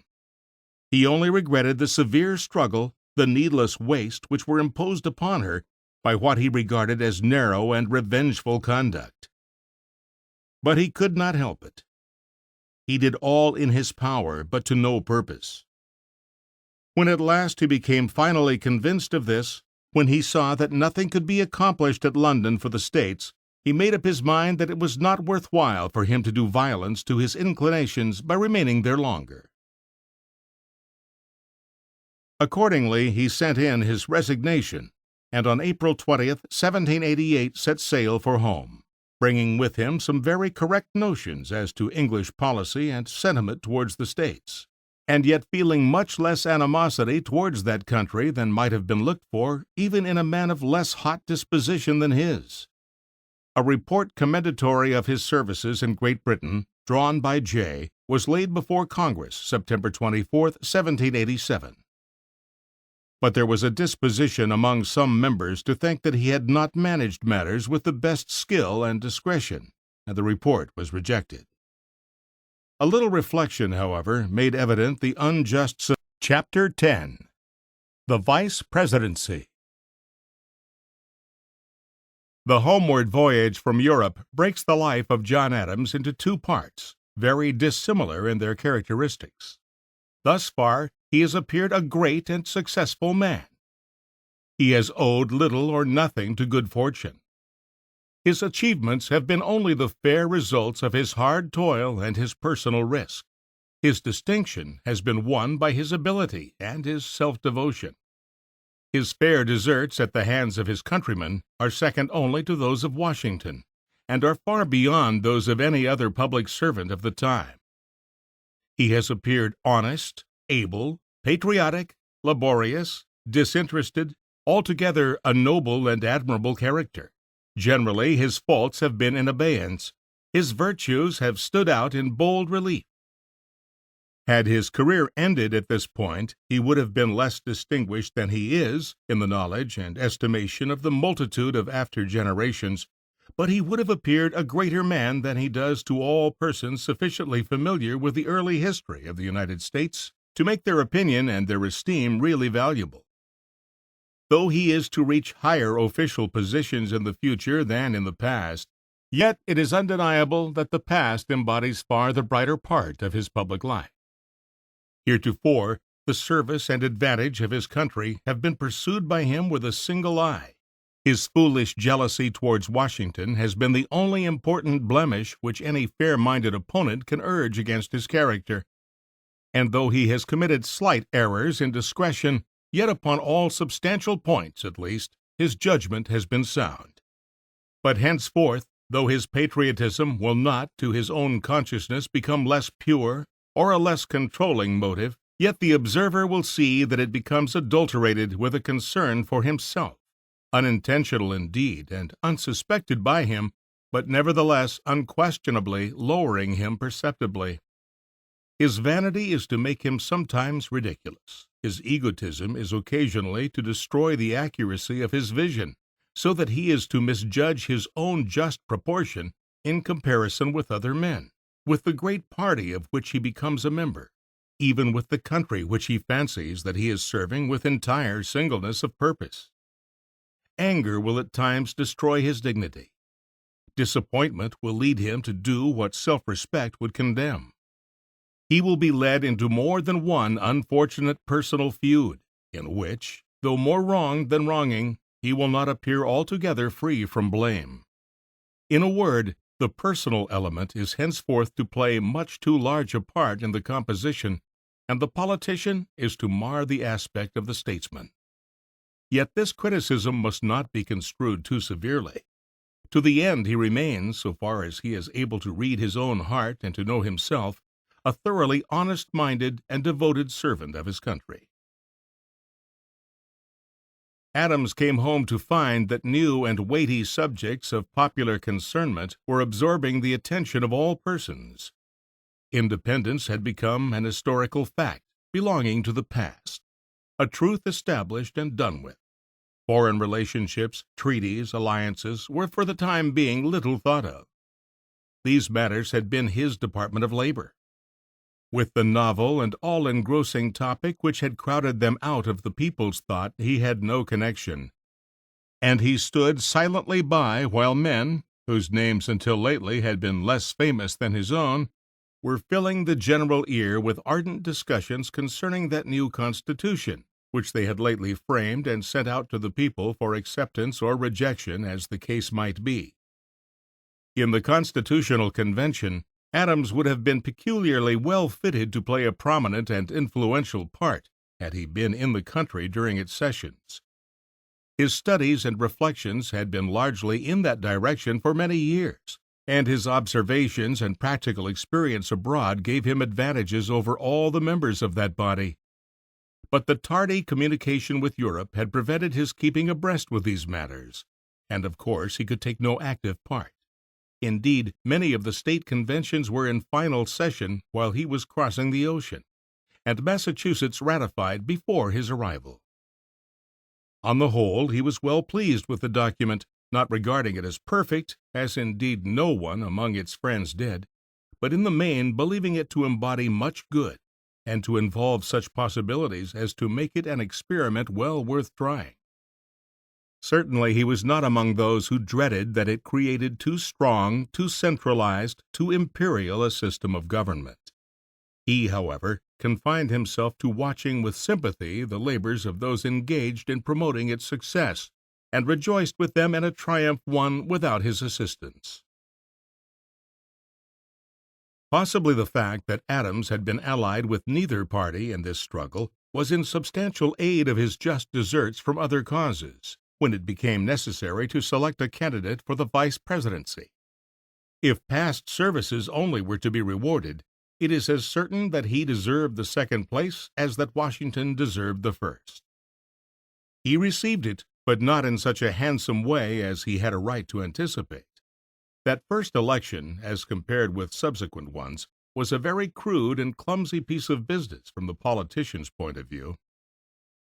The Federalists, that is to say, the friends of the new Constitution, ought to have united upon Adams, but they had not time for crystallization. Their opponents, the enemies of the Constitution, were even less able to consolidate. Accordingly, the votes for vice president were disorganized and scattering to a degree which now seems singularly, even ludicrously bungling. Personal and local predilections and enmities were expressed with a freedom never afterwards possible. The result was that out of 69 votes, Adams had only 34, a trifle less than a majority, but enough to elect him. He had not been voted for specifically as vice president, of course, such not being the then constitutional regulation, but this had not the less been the unquestioned meaning of the voting, since Washington's election was tacitly a unanimous understanding.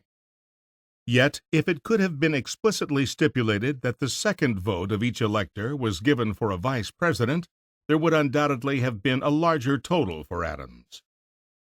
For several votes which in such case would have been cast for him were now turned from him, in order, as it was plainly said, to avoid the danger of a unanimous and therefore equal vote for him and Washington.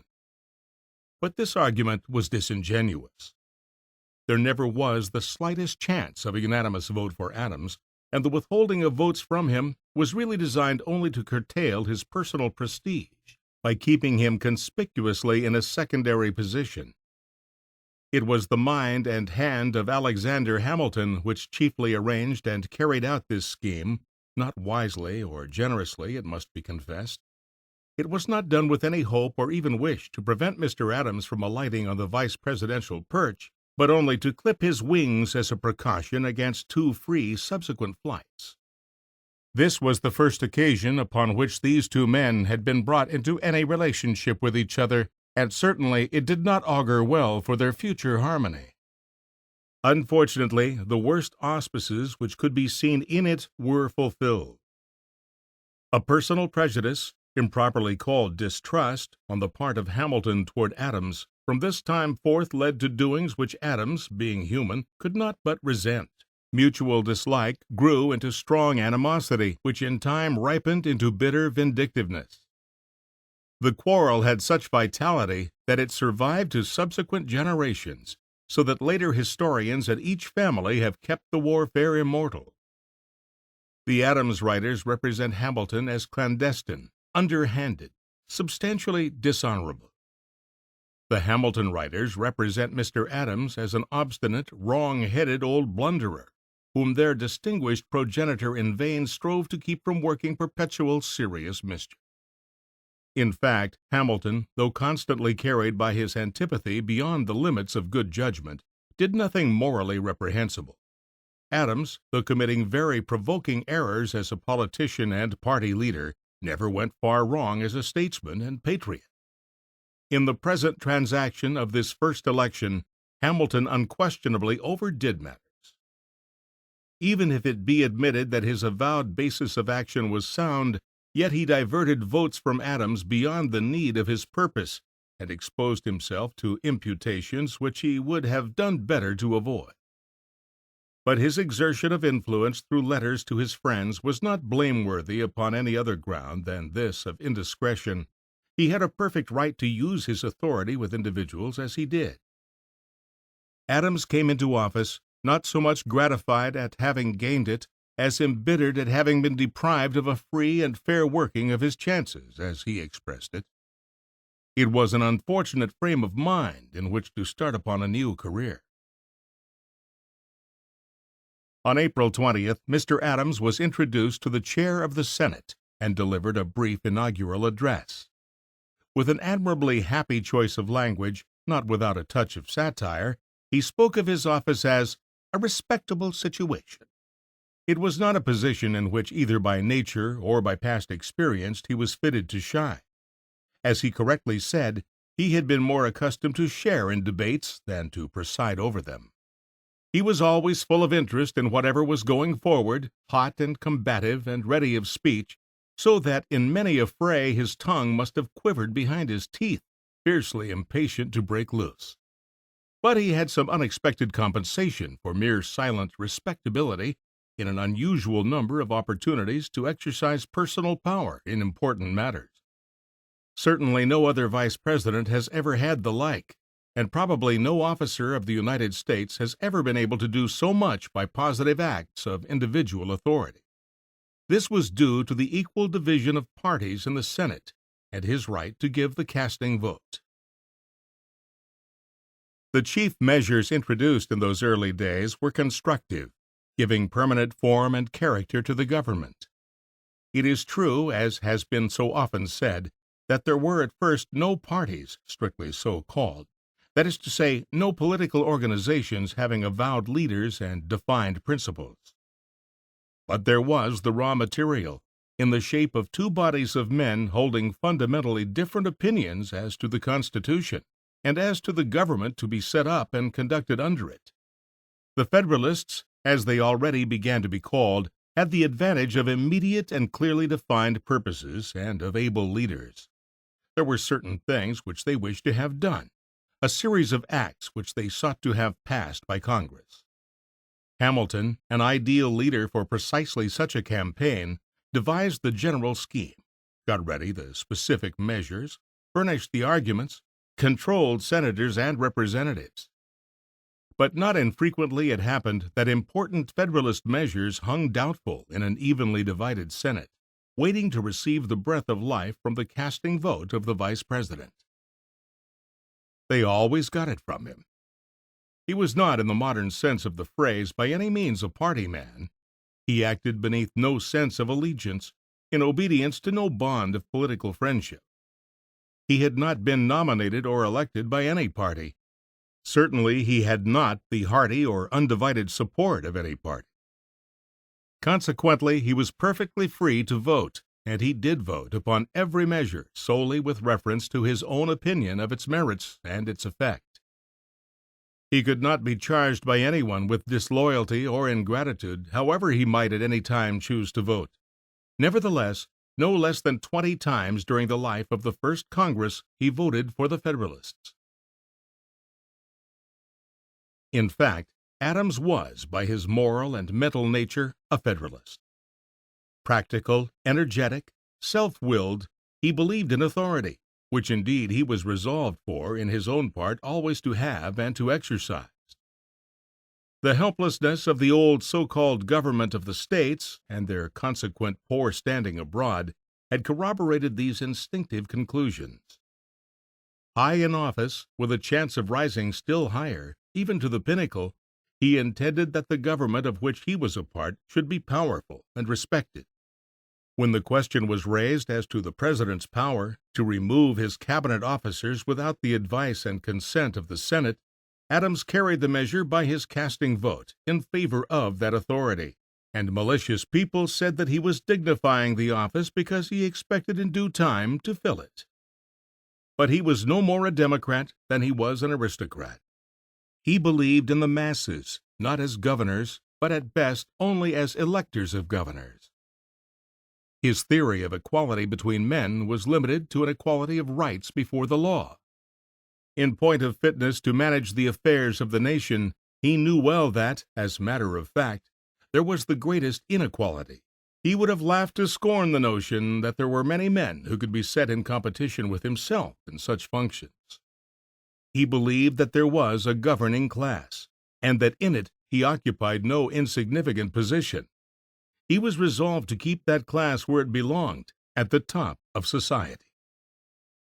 But he did not believe that the right to be in that class was heritable, like houses and lands.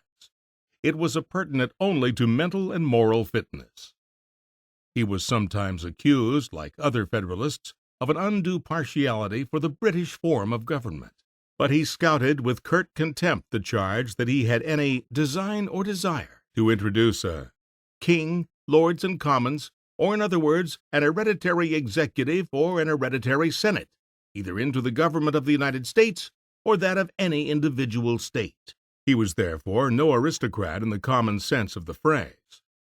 The charge of a predilection for kings and lords was rank absurdity in his case, as in the cases of most of the other Americans against whom it was brought. But it was so serviceable and popular a shape of abuse that it was liberally employed by the anti-Federalists for many years, and Adams suffered from it as much or more than any other public man of the times. There was, however, that certain semblance or very slight foundation of truth in this allegation of aristocratic tendencies, which is usually to be found in those general beliefs which nevertheless are substantially false. In 1770, in the simple provincial days, when he was only 34 years old, he said, "Formalities and ceremonies are an abomination in my sight. I hate them in religion, government, science, life." But there was in him an instinct which he little suspected when he wrote these words in the days of youthful ardor and simplicity. As he grew older, saw more of the world, and found himself among the men happily entitled to receive the trappings of authority, he grew fond of such ornamentation. He conceived that high office should have appropriate surroundings. Undoubtedly, he carried this notion to excess upon some occasions, but it was the office and not the man which he wished to exalt. The trouble was that people could not draw the distinction, which seemed fine but was essential. Nor could he assist them to do so by discretion in his own conduct. For example, his behavior provoked criticism along a considerable portion of his route from home upon his journey to be inaugurated as vice president, upon which occasion he rode amid what his detractors chose to call an escort of horse. The question of titles coming up immediately after the organization of Congress, he was well understood, in spite of his disclaimers, to favor some fine phraseology of this kind. His advice to Washington concerning the proper etiquette to be established by the president savored largely of the same feeling. He talked of dress and undress, of attendants, gentlemen in waiting, chamberlains, etc., as if he were arranging the household of a European monarch. But he had seen much of this sort of thing, and had observed that it exerted a real power, whether it ought to or not. The office of president, he said, has no equal in the world, excepting those only which are held by crowned heads. Nor is the royal authority in all cases to be compared with it. If the state and pomp essential to this great department are not, in a good degree, preserved, it will be in vain for America to hope for consideration with foreign powers. Such a matter as this seems of small consequence, but it meant very much in those days.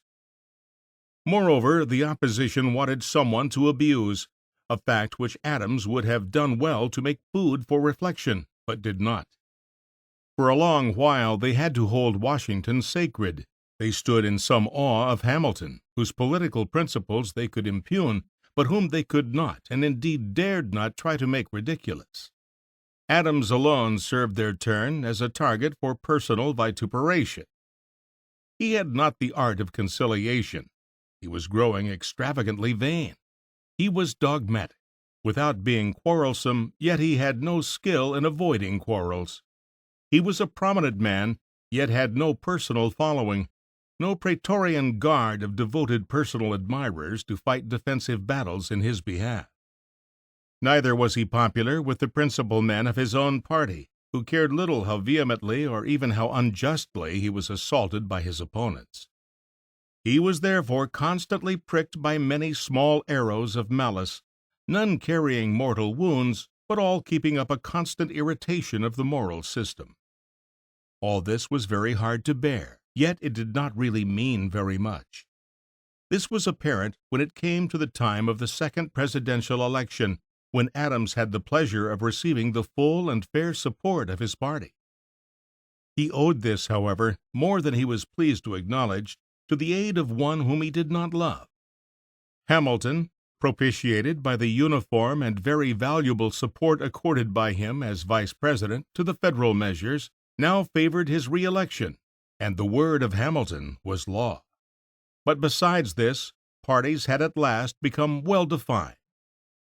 The anti-Federalists were agreed upon George Clinton as their candidate, and the Federalists were compelled to unite in good earnest. The electoral vote stood for Adams 77, for Clinton 50. He had reason to be pleased. Yet he could not be wholly pleased, since he had to see that Washington was the choice of the nation, while he was only the choice of a party. Moreover, in the French Revolution and the excitement which it was creating in the United States, he scented coming scenes of trouble. The restlessness of the times was upon him. He longed to take an active part. "My country," he said with impatient vexation, "has in its wisdom contrived for me the most insignificant office that ever the invention of man contrived, or his imagination conceived. And as I can do neither good nor evil, I must be borne away by others, and meet the common fate." To be borne away by others never much comported with the character of John Adams. During the troubled years of his second term, little is heard of Adams.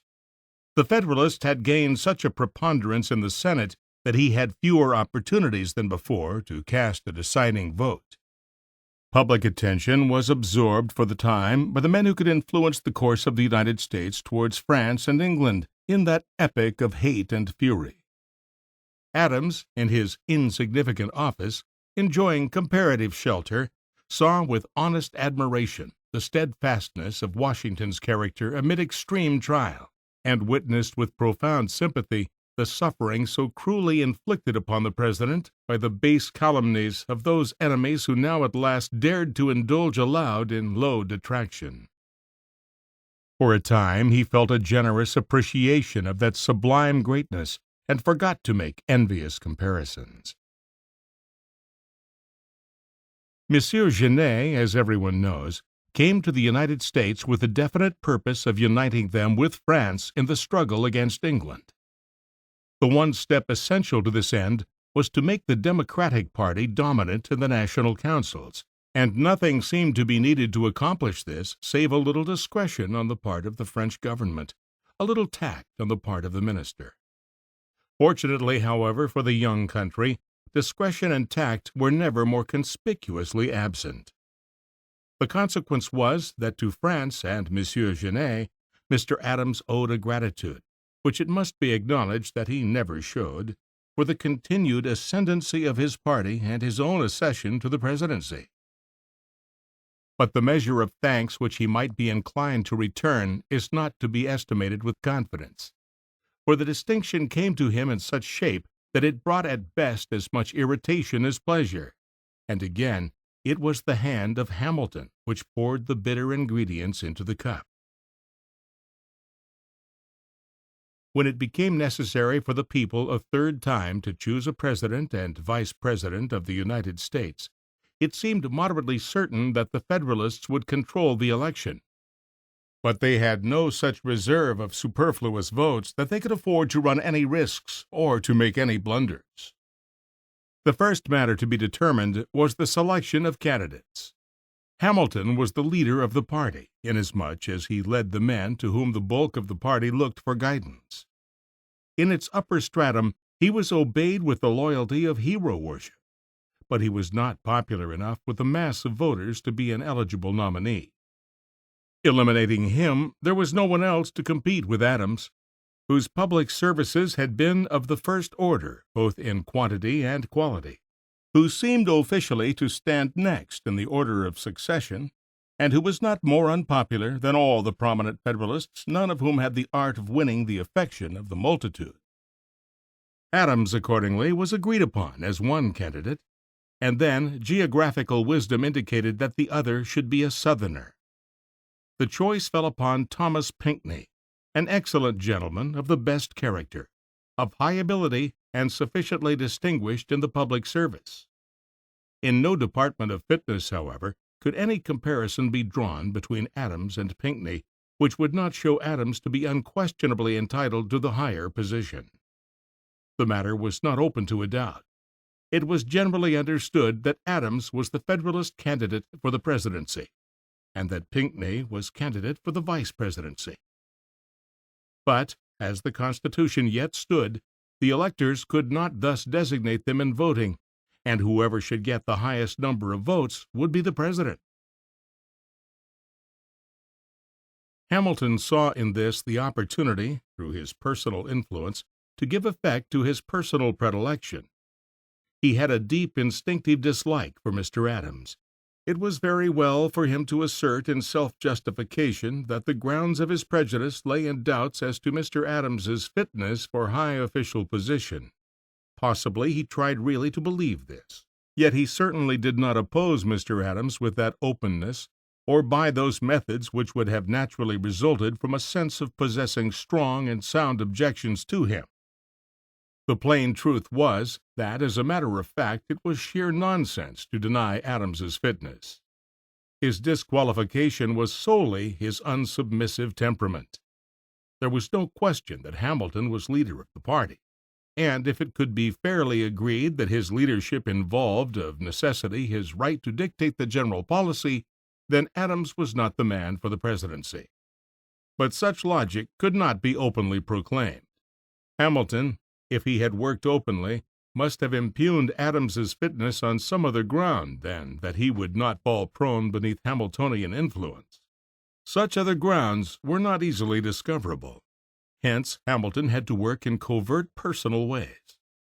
By private advice and letters, he urged strenuously upon the Federalist electors, especially those of New England, to cast all their votes for Adams and Pinckney. There was much danger, he said, that the deflection of a very few Federalist votes from either one, caused by some local or personal predilection, might give the victory to the Democrats, who were a perfectly united body. Every Federalist must vote for Adams and Pinckney, and not a vote must be thrown away. The perfect carrying out of this scheme would give the same number of votes to both these candidates, and practically would only throw into a Federalist Congress the question of ranking them. This was plausible arguing, and the figures of the subsequent election seemed to corroborate it. When the counting showed that Mr. Adams had only one more vote than was necessary to an election, and only 3 more votes than Mr. Jefferson, who actually secured the vice presidency to the exclusion of Pinckney, it seemed that Hamilton had been very wise in his monitions. But the whole story was not apparent in these simple facts. From the beginning, it had been almost certain that some Southern Federalists would not vote for Mr. Adams, in order that thus they might give the presidency to Pinckney, provided they could trust the New Englanders to vote equally for both candidates. It was well understood that Hamilton's influence would not be seriously used against a design with which he was more than suspected of sympathizing, and it was apparent that his advice to the New Englanders was not altogether so ingenuous as it seemed. Hence the Federalists went into the colleges in the worst possible condition of mutual suspicion and distrust, with divided purposes, and much too deeply interested in secondary objects. This led to the throwing away of votes. Some Southerners who voted for Mr. Pinckney voted also for Mr. Jefferson instead of Mr. Adams, and 18 New Englanders voted for Mr. Adams and not for Mr. Pinckney. It was highly improbable that the voting would have gone thus had it not been known that Hamilton was concerning himself in the election, and that he preferred Pinckney to Adams. Abstractly considered, his advice was sound, but he well knew that, if those whom alone he could hope to control should follow it, then others less subject to him would neglect it, and would bring about a result which may fairly be called wrong. He had, in fact, though not in form, done what he could to make Mr. Adams a 3rd time vice president, when the Federalist party intended to make him president. Mr. Adams did not at first understand all this. He said that Hamilton and his connections did not, I believe, meditate by surprise to bring in Pinckney. I believe they honestly meant to bring in me, but they were frightened into a belief that I should fail, and they, in their agony, thought it better to bring in Pinckney than Jefferson. I believe there were no very dishonest intrigues in this business. The zeal of some was not very ardent for me, but I believe none opposed me. But not many days had elapsed after these words were written before the whole truth was set before Mr. Adams. Thereupon his feelings underwent a sudden and violent change, and from that time forth he cherished towards Hamilton a resentment and distrust which under all the circumstances were entirely natural and pardonable. He was a good enemy, whole-souled and hearty in his hatreds. Upon the other side, Hamilton, generally not so bitter and unforgiving, indulged an exceptional vindictiveness in this quarrel, so that this animosity speedily attained such intensity as to become a potent, almost an omnipotent influence with each of these powerful men, and through them bore powerfully upon the course of national events for many years to come. It was perhaps a little amusing to see how incensed Mr. Adams was when he discovered that there had really been a design to deprive him of a place which he seems to have looked upon much as if it were substantially his own property. There is such an opportunity to learn some of his traits from a naive passage in a letter written by him on March 30th, 1797, to Henry Knox, that, though not otherwise valuable, it must be quoted. He says, "But to see such a character as Jefferson, and much more such an unknown being as Pinckney, brought over my head, and trampling on the bellies of hundreds of other men infinitely his superiors in talents, services, and reputation, filled me with apprehensions for the safety of us all. It demonstrated to me that, if the project succeeded, our Constitution could not have lasted 4 years. We should have been set afloat and landed the Lord knows where. That must be a sordid people indeed, a people destitute of a sense of honor, equity, and character, that could submit to be governed and see hundreds of its most meritorious public men governed by a Pinckney under an elective government. I mean by this no disrespect to Mr. Pinckney. I believe him to be a worthy man. I speak only in comparison with others." Volumes of comment could not tell more than these sentences.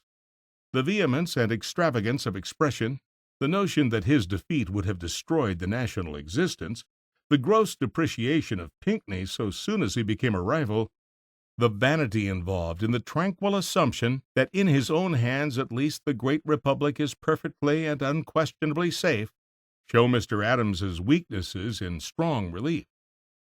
His own utter unconsciousness, too, is delightful. He thinks that he is perfectly liberal and just when he frankly says that Pinckney is a worthy man.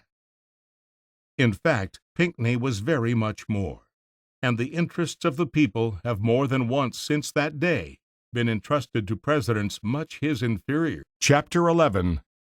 The Presidency. Adams's victory was nonetheless a victory because it was narrow. Though he had only 71 votes against Jefferson's 68, he was President of the United States. Vexed as he was, hurt in his vanity, incensed with Hamilton, yet his heart swelled with a not ignoble triumph. If the recognition of his long public service had not come in precisely the shape it should have come, at least he could say to himself that this imperfection was due to the jealous antipathy of an individual. It was Hamilton, rather than his countrymen, who had attenuated his triumph. But the inaugural ceremonies further disturbed his self-satisfaction. Certainly every president may fairly expect to be the grand central point of observation and interest during the hours of his own inauguration. It was exceptionally hard luck for Adams that he undeniably was not so. Washington was present, of course, and toward him all faces seemed to be turned. All were silent, and numbers wept as they gazed at the great national hero now leaving the public service. When he left the hall, the spectators, absorbed only in him, rushed after him in throngs. A man less sensitive and egotistical than Adams might have felt that he was unfortunately situated under the peculiar circumstances. He felt it keenly. He was reminded of the representation of a tragedy. He said that he was the unbeloved one. He was surprised, actually bewildered, at the distance which he saw that the people had established between himself and Washington. No one would furnish him any other solution of the enigma of the streaming eyes, he said, and so he had perforce to suppose that it was all grief for the loss of their beloved. If all this had been designed by a thoughtful Providence as moral discipline for an excessively vain man, it could be objected to solely on the ground that the victim was no longer young enough to be susceptible of improvement. So the only effect on Mr. Adams was to exasperate and embitter him. In this condition of things, the Democrats made an effort to capture Mr. Adams. They took good care to let him know all that had been done against him. Pickering, they said, in his official reports, had maliciously kept in the background his services in connection with the Treaty of 1783. Hamilton and Jay had meant to keep him only a vice president, because, fortunately, he was not the man to appear only as the head of a party and to be led by Hamilton. Jefferson wrote a letter to him, rejoicing that he had not been cheated out of his succession by a trick worthy the subtlety of his arch friend of New York, who had been able to make of his real friends tools for defeating their and his just wishes. This letter was indeed never delivered to Mr. Adams, for Jefferson sent it open to Madison with instructions to deliver it or not as he should see fit, and for some reasons not known, Madison did not see fit. But it explained Jefferson's plans. In the letter to Madison he said, "If Mr. Adams could be induced to administer the government on its true principles, quitting his bias for an English constitution, it would be worthy of consideration whether it would not be for the public good to come to a good understanding with him as to his future elections." In pursuance of the same policy, the Vice President, on arriving in Philadelphia, promptly called upon Adams, and also paid him a handsome compliment upon taking the chair of the Senate, and was cordially zealous to establish a friendly relationship. Mrs. Adams, triumphing in the defeat of Hamilton's Machiavellian policy, expressed pleasure at Jefferson's success, between whom and her husband, she said, there had never been any public or private animosity. Hamilton had made a mistake, great enough in its real outcome, but which might have borne such fruits as would have seemed to him nothing less than fatal had they occurred. With many men, the anticipations of Jefferson and the Democrats would have proved well-founded. But it was not so with Adams. No one by any subtlety or under any cover could introduce a policy into his brain.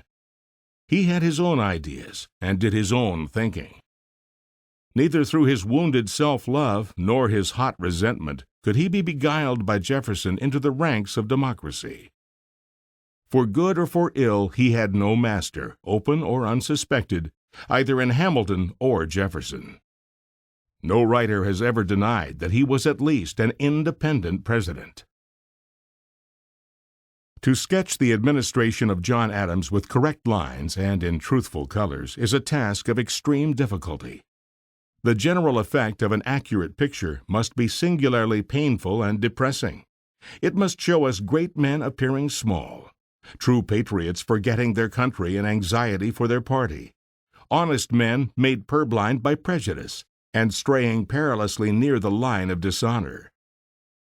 The story of these 4 years, though in them the national emergency was of the gravest, is largely a tale of the most bitter feud in American history. Even the one great act of patriotism which Mr. Adams performed stands like a lighthouse bedimmed in a dense, distorting fog of odious personal considerations. The quarrel between him and Hamilton constitutes a chapter which one who admires either of them would like to omit. Each has to stand on the defensive, and the defense is not easy to be made. It was a wretched affair in which heroes became petty and noble men ceased to inspire respect.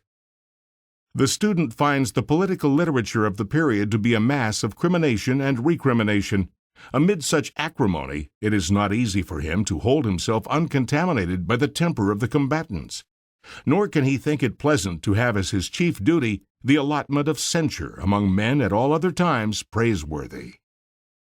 We have to show Adams pursuing a course substantially of sound statesmanship, but through hot-headedness, pugnacity, an egotism almost criminal in a republic, and a lack of tact great enough to be accounted a sin, stumbling perpetually and hurting himself sorely upon many obstacles which he ought to have avoided, until finally he emerges from his stony path doing the smallest and most foolish act into which a magnanimous man was ever betrayed. We have to show Hamilton following an object of personal ambition by unworthy machinations, allowing his former prejudice against Mr. Adams to become degraded into a fierce personal resentment, and in pursuance thereof, losing sight of patriotism in the effort to destroy his enemy by methods so mean and so unwise that we cannot read of them without a sense of humiliation, which he unfortunately never felt.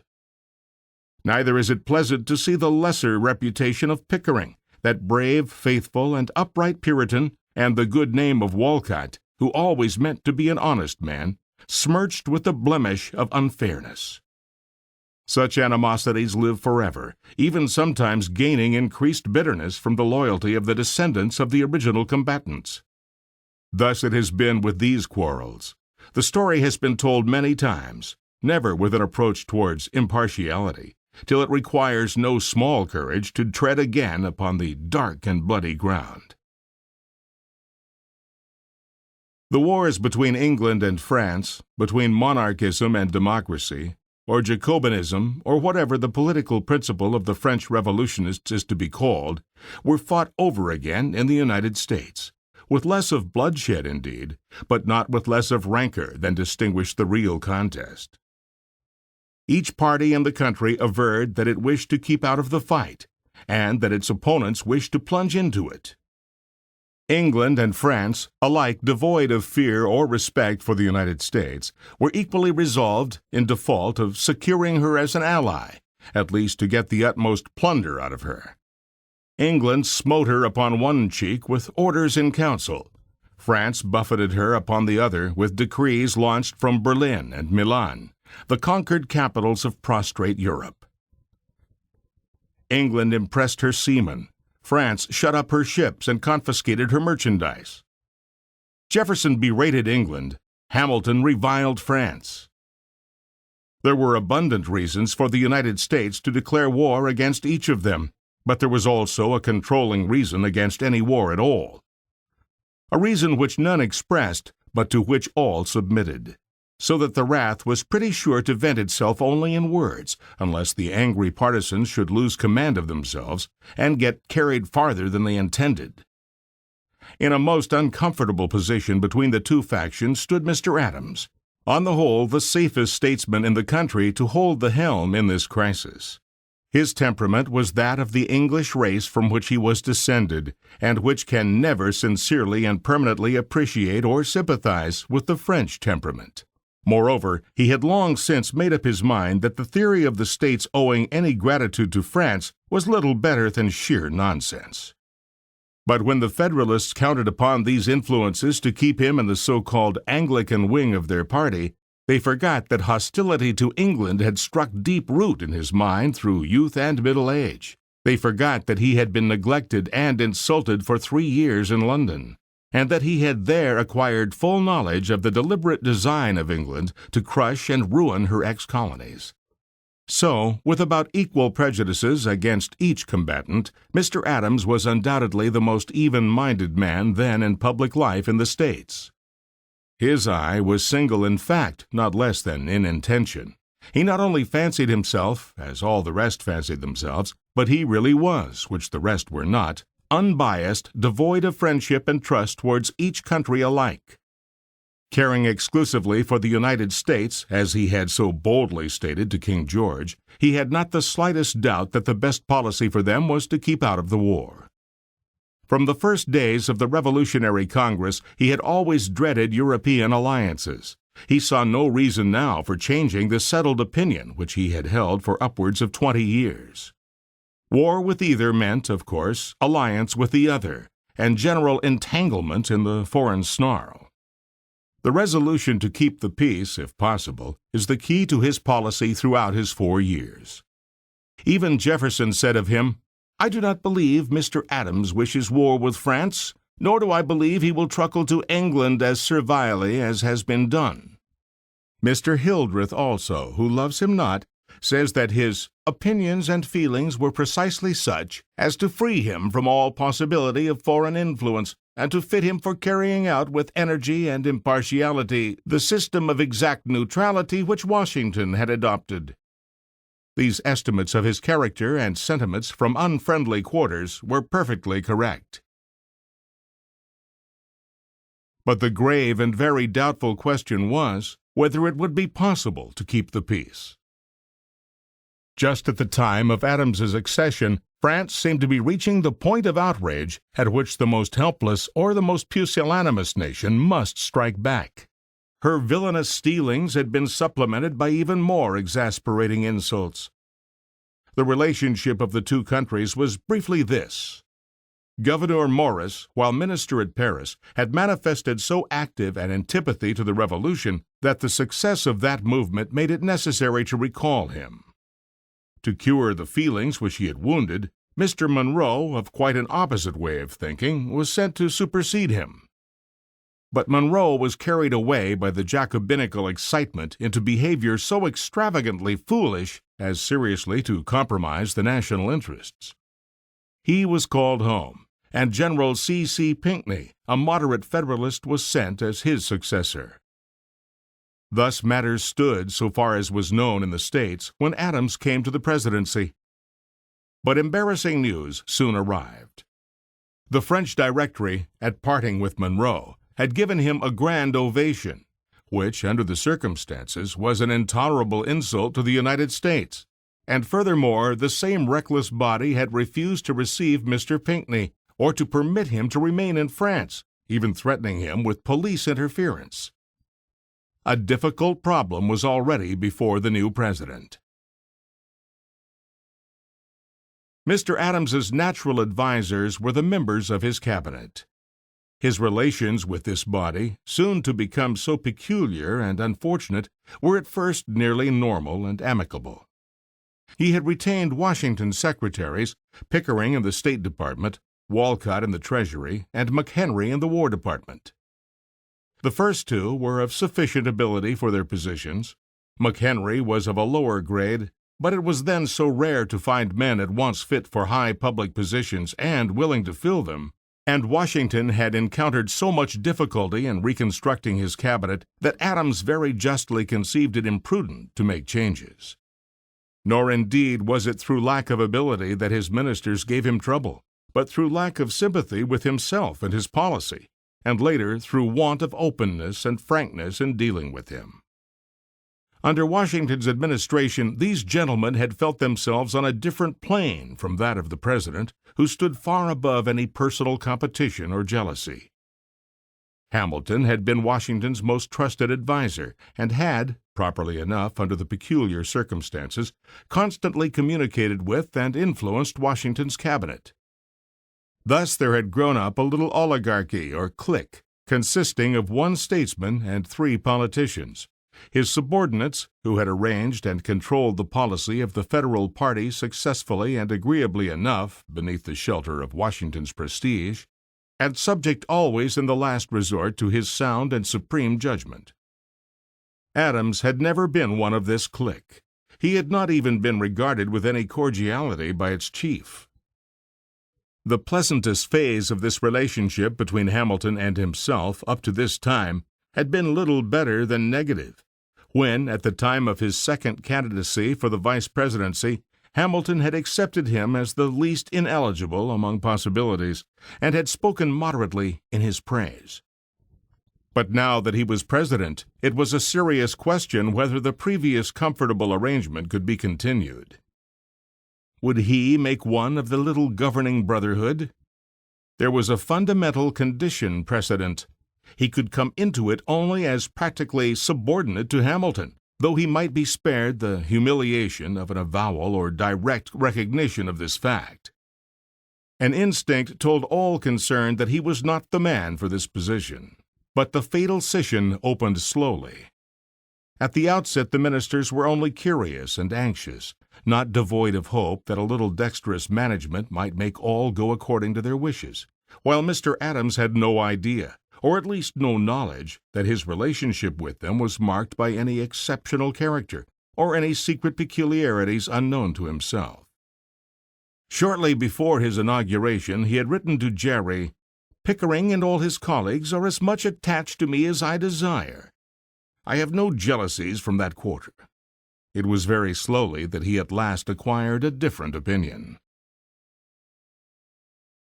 At the time of Adams's inauguration, rumors had come that Pinckney had not been received. The idea of a new and more impressive mission at once occurred to many persons. On March 3rd, Adams himself called on Jefferson and broached the topic. He would have liked to nominate the vice president, but both had to agree that it would not do for that officer to accept such a post. Nor could Jefferson willingly abandon the direction of his party at this juncture.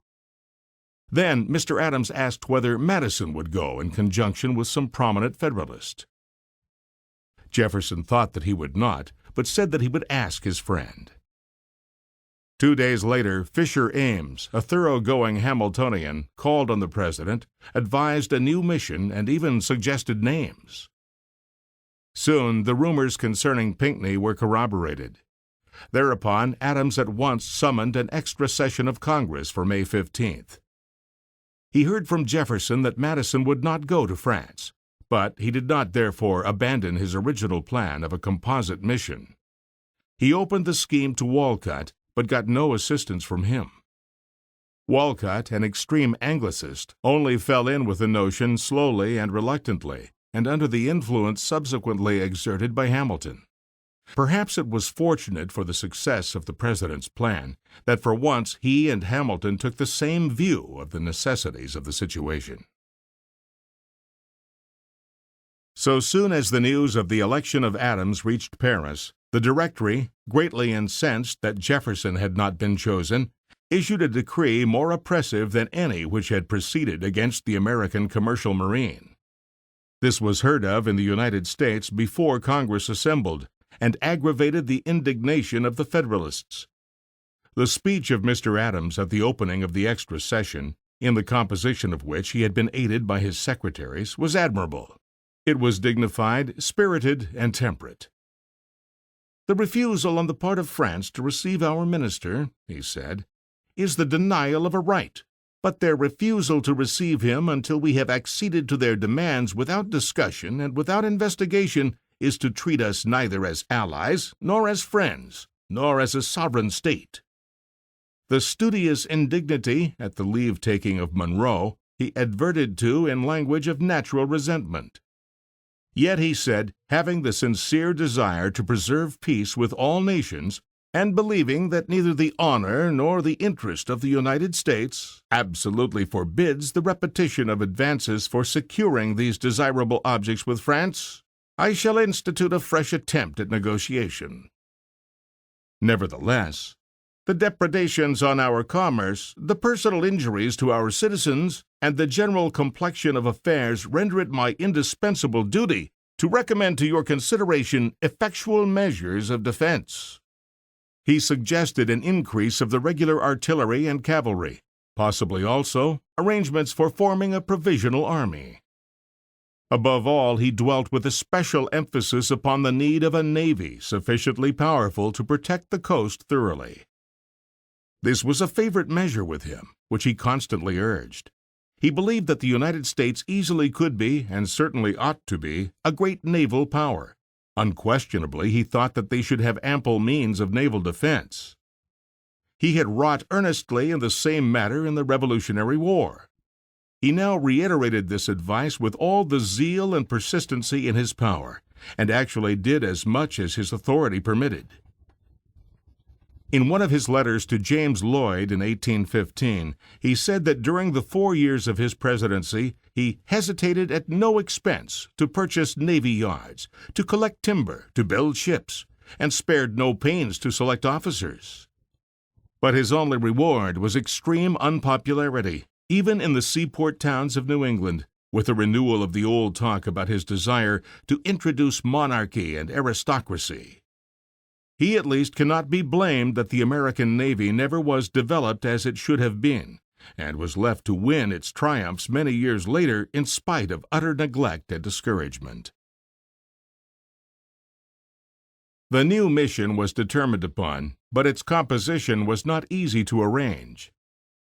If Madison would have served, Mr. Adams would have nominated Hamilton as his colleague. At least he afterwards said that this was his purpose. Apparently, he was desirous of clinging to the policy, which Washington had tried with imperfect success, of using the best men in both parties. But when Madison would not go, all thought of Hamilton vanished. Mr. Adams then suggested General Pinckney, John Marshall, and Elbridge Gerry. Pinckney and Marshall were Federalists. Gerry had generally been allied with the opposite party. He had opposed the federal Constitution, and had ever since been regarded as an anti-Federalist. Lately, indeed, as a presidential elector, he had voted for John Adams, but he had been influenced by an old friendship, and had written to Jefferson a letter of explanation and apology.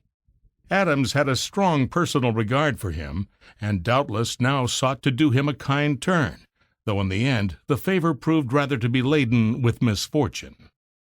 The selection now aroused warm opposition on the part of Secretaries Pickering and Walcott. These gentlemen, equally unlike the President, whom they disliked, and Hamilton, whom they revered, were not statesmen. That is to say, they could not, upon occasion, subordinate the wishes and prejudices, the likings and dislikings, which were items in the creed of their party, to a wise and broad view of national policy. They could not now see that the President's piebald commission was a sound measure. After they had yielded with reluctance to Hamilton's approval of any commission at all, they fell back upon the position that at least it should be composed wholly of Federalists. They were submissive to their private leader, but not to their President. Therefore, they strenuously objected to Gerry. Adams deferred to them with unusual amiability, gave up his own choice, and named Francis Dana Chief Justice of Massachusetts. But Dana declined, and then the President returned decisively to Gerry. The Senate confirmed the nominations, and in midsummer 1797, the two envoys, Marshall and Gerry, sailed in different vessels to join Mr. Pinckney. The three met in Paris early in October of the same year, and notified Monsieur Talleyrand, then Foreign Minister, of their readiness to deliver their credentials. What ensued is notorious, and may be told briefly. A few days of civility were succeeded by sudden coldness and a complete check in the advancement of business. Then came the famous and infamous proposal that the envoys should agree to pay large bribes to Talleyrand and to certain members of the Directory. They rejected this proposal with disdain. Thereupon, in January 1798, a new decree was issued against American commerce. The envoys drew up a very spirited remonstrance against it, which, however, Gerry was not willing to sign. Finally, after some delay, Marshall got his passports on April 16th, and Pinckney, after experiencing much discourtesy, was permitted to stay for a time in the south of France with his daughter, who was very ill. Gerry was persuaded by Talleyrand to remain. He was expected to prove more compliant than the others, and might yet be made use of as a conduit to introduce French schemes into American minds. In October 1797, Adams expressed his fear that little immediate advantage could be expected from this embassy unless it should be quickened by an embargo. On January 24, 1798, he propounded sundry queries to the heads of departments. He had already foreseen as among the possibilities precisely what occurred, viz., the failure of the mission, and the departure from Paris of two envoys while the third remained abroad. In this case, he asked, what new recommendation should be made? Should a declaration of war be advised or suggested? Should an embargo be recommended? The reply of McHenry is supposed by Mr. C.F. Adams, with probable correctness, to embody the views of Hamilton, Pickering, and Walcott. It proposed that merchant vessels should be allowed to arm themselves, that the treaties with France should be suspended, that the navy should be increased, that 16,000 men should be raised for the army, with a contingent increase of 20,000 more. In his questions, the President had asked what should be done as regarded England. Will it not, he said, showing by the form of his query his own opinion, be best to remain silent, to await overtures from her, to avoid a connection with her which might subsequently become embarrassing? Pickering would have preferred a close alliance with her, but failed in his attempt to secure Hamilton's approval of the plan, and therefore abandoned it. Early in March, the news came which Mr. Adams had feared, and to some extent had prepared for.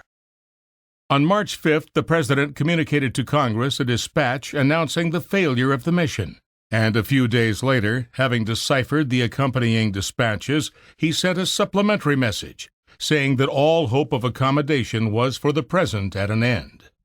He therefore advised continuance in the preparations for a war, which, though he did not advise declaring it, must yet be regarded as not unlikely to ensue. Many lukewarm Democrats, disappointed and irritated by the persistent insolence of the Directory, now abandoned their political allegiance. But the main body of the party, reposing a wise and perfect trust in Jefferson, that most shrewd, patient, politic, and constant of leaders, remained unshaken in their sentiments. Whether the price of friendship with France were greater or less, they thought that it should be paid, and the inestimable purchase completed. One of their number introduced into the House of Representatives a resolution that it was inexpedient to resort to a war with France. The Federalists, in all shades of opinion, united in opposition to this. A fierce and prolonged debate ensued, of which the issue was very doubtful, when it was suddenly cut short by a motion from the Federalist side, made, as it was understood, at the instigation of Hamilton, calling on the President for full copies of all the dispatches. This was carried, of course, and the President, well pleased with the demand, at once sent in the documents, complete in every respect save that he had substituted the letters W, X, Y, and Z for the names of the emissaries engaged in the attempt to arrange the bribes for Talleyrand and the Directory. Otherwise, the whole story of that infamy was spread out before Congress and the country, without coloring or curtailment. Amazement and wrath burst forth on every side. A great wave of indignation against the venal government, which had offered itself for sale like a drove of bullocks, swept over the land, submerging all but the most strong-limbed Democrats. These sturdy partisans, struggling in the swirl, confused, enraged, cried out half in anger, half in despair, for time, only a little time to breathe, to rally, to reflect. If for a brief while the country could be held back from actually committing itself to hostilities, Jefferson foresaw that the storm would subside. Then multitudes of his scared followers would drift back again, and would adopt his theory, condemning Talleyrand personally, but thinking no ill of the great French nation. The respite, however, was uncertain. The times were critical. Everywhere the black cockade of the anti-Federalists appeared in the streets, provocative of fights, even of mobs. Crowds sang lustily the new patriotic ditty of Hail Columbia. Wherever 2 or 3 persons were gathered together under any name or for any purpose, from state legislatures down to boys in college, they drew up an address full of patriotism and encouragement and sent it to Mr. Adams. Never was a president so deafened with declarations of loyalty and support. He composed answers to them all, and was doubtless glad to get them, though sometimes tempted to think that the pens of his well-wishers were a trifle over-numerous. Fortunately, amid all the turmoil and excitement, he kept his power of cool reflection fairly well. He recognized the fact not only that war would be a national misfortune, but that in the present stage of the quarrel there was no sufficiently powerful war party to justify declaring it, the body of persons who really wished for a war, and who could be counted upon long to remain of that mind, being, in spite of appearances, not large. He said this many years afterwards, and undoubtedly he judged correctly. He made only one mistake, and that ultimately embarrassed only himself. In the middle of June 1798, Marshall arrived at home, bringing with him the latest news and many details. The President at once recalled poor Jerry, now overwhelmed with abuse and unpopularity, and sent a message to Congress communicating that fact, together with all that Marshall had brought to his knowledge.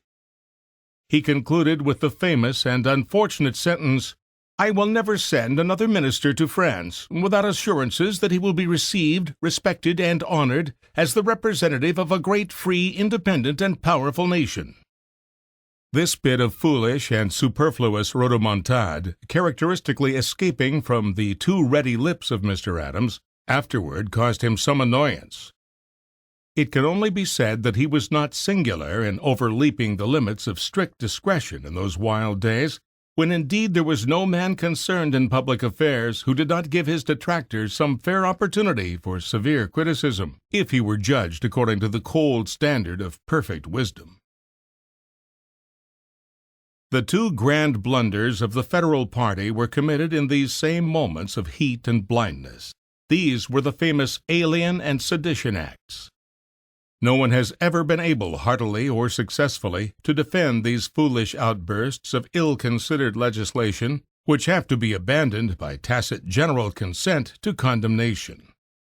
Every biographer has endeavored to clear the fame of his own hero from any complicity in the sorry business, until it has come to pass that, if all the evidence that has been adduced can be believed, these statutes were foundlings, veritable fili nullius, for whom no man was responsible.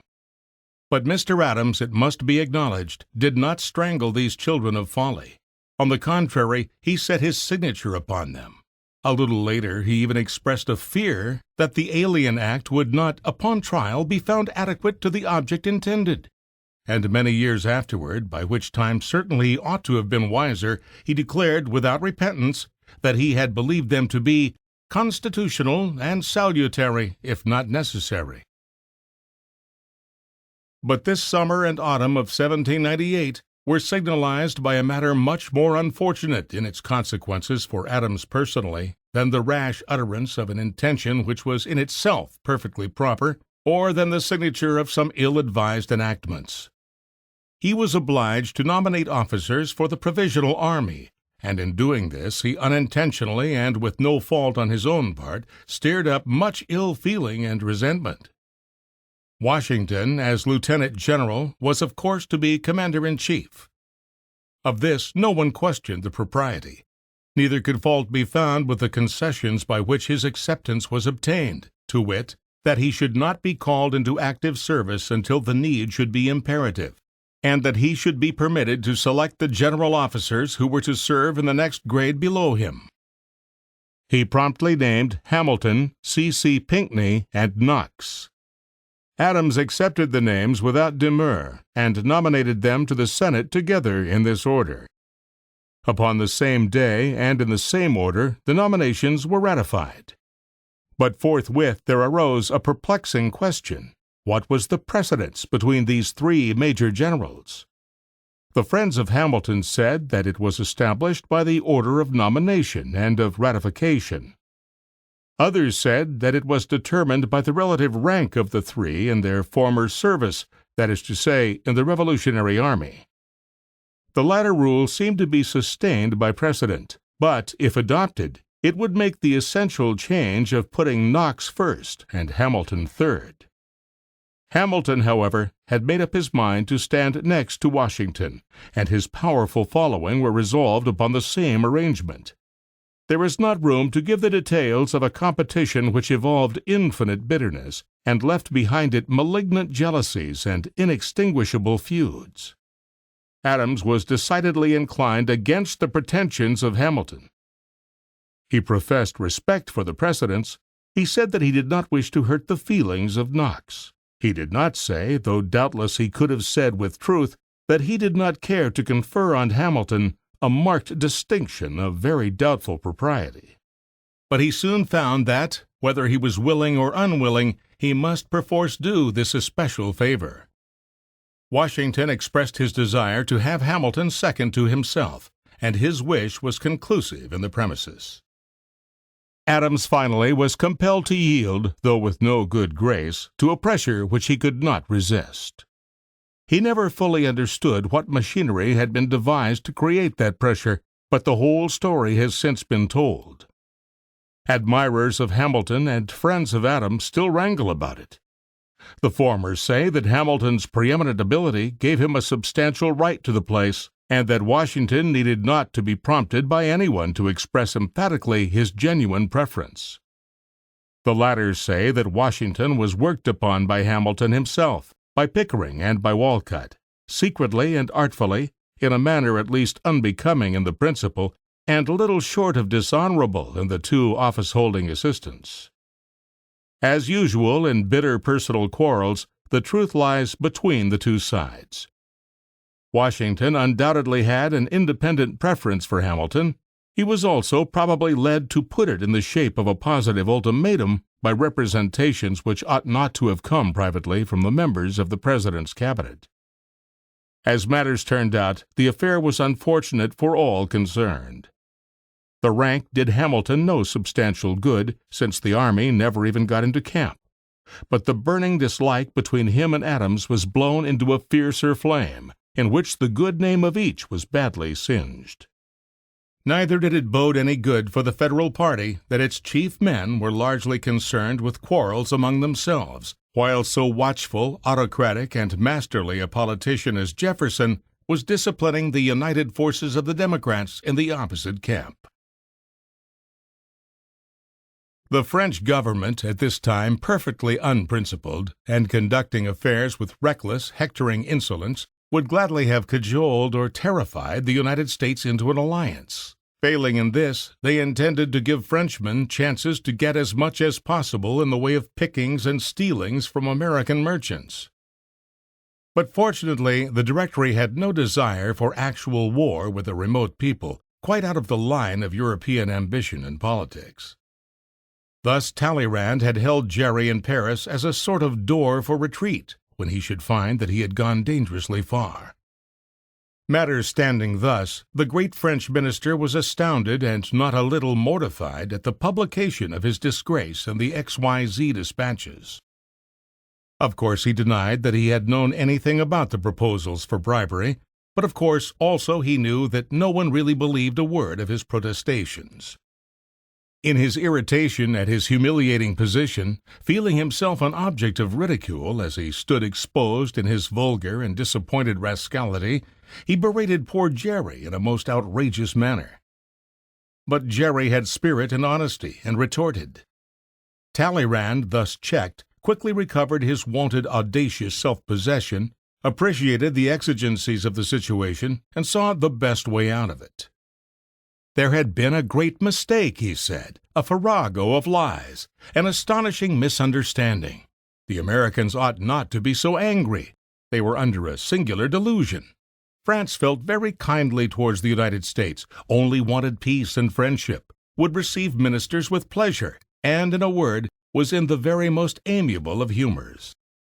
He wished to use Gerry as a means of conveying these views to the American government, but Gerry, unpopular and suspected, was likely to be altogether inadequate to this purpose. Another channel, therefore, was found in Monsieur Pichon, French minister at The Hague, who was instructed to make advances to Vans Murray, the American minister.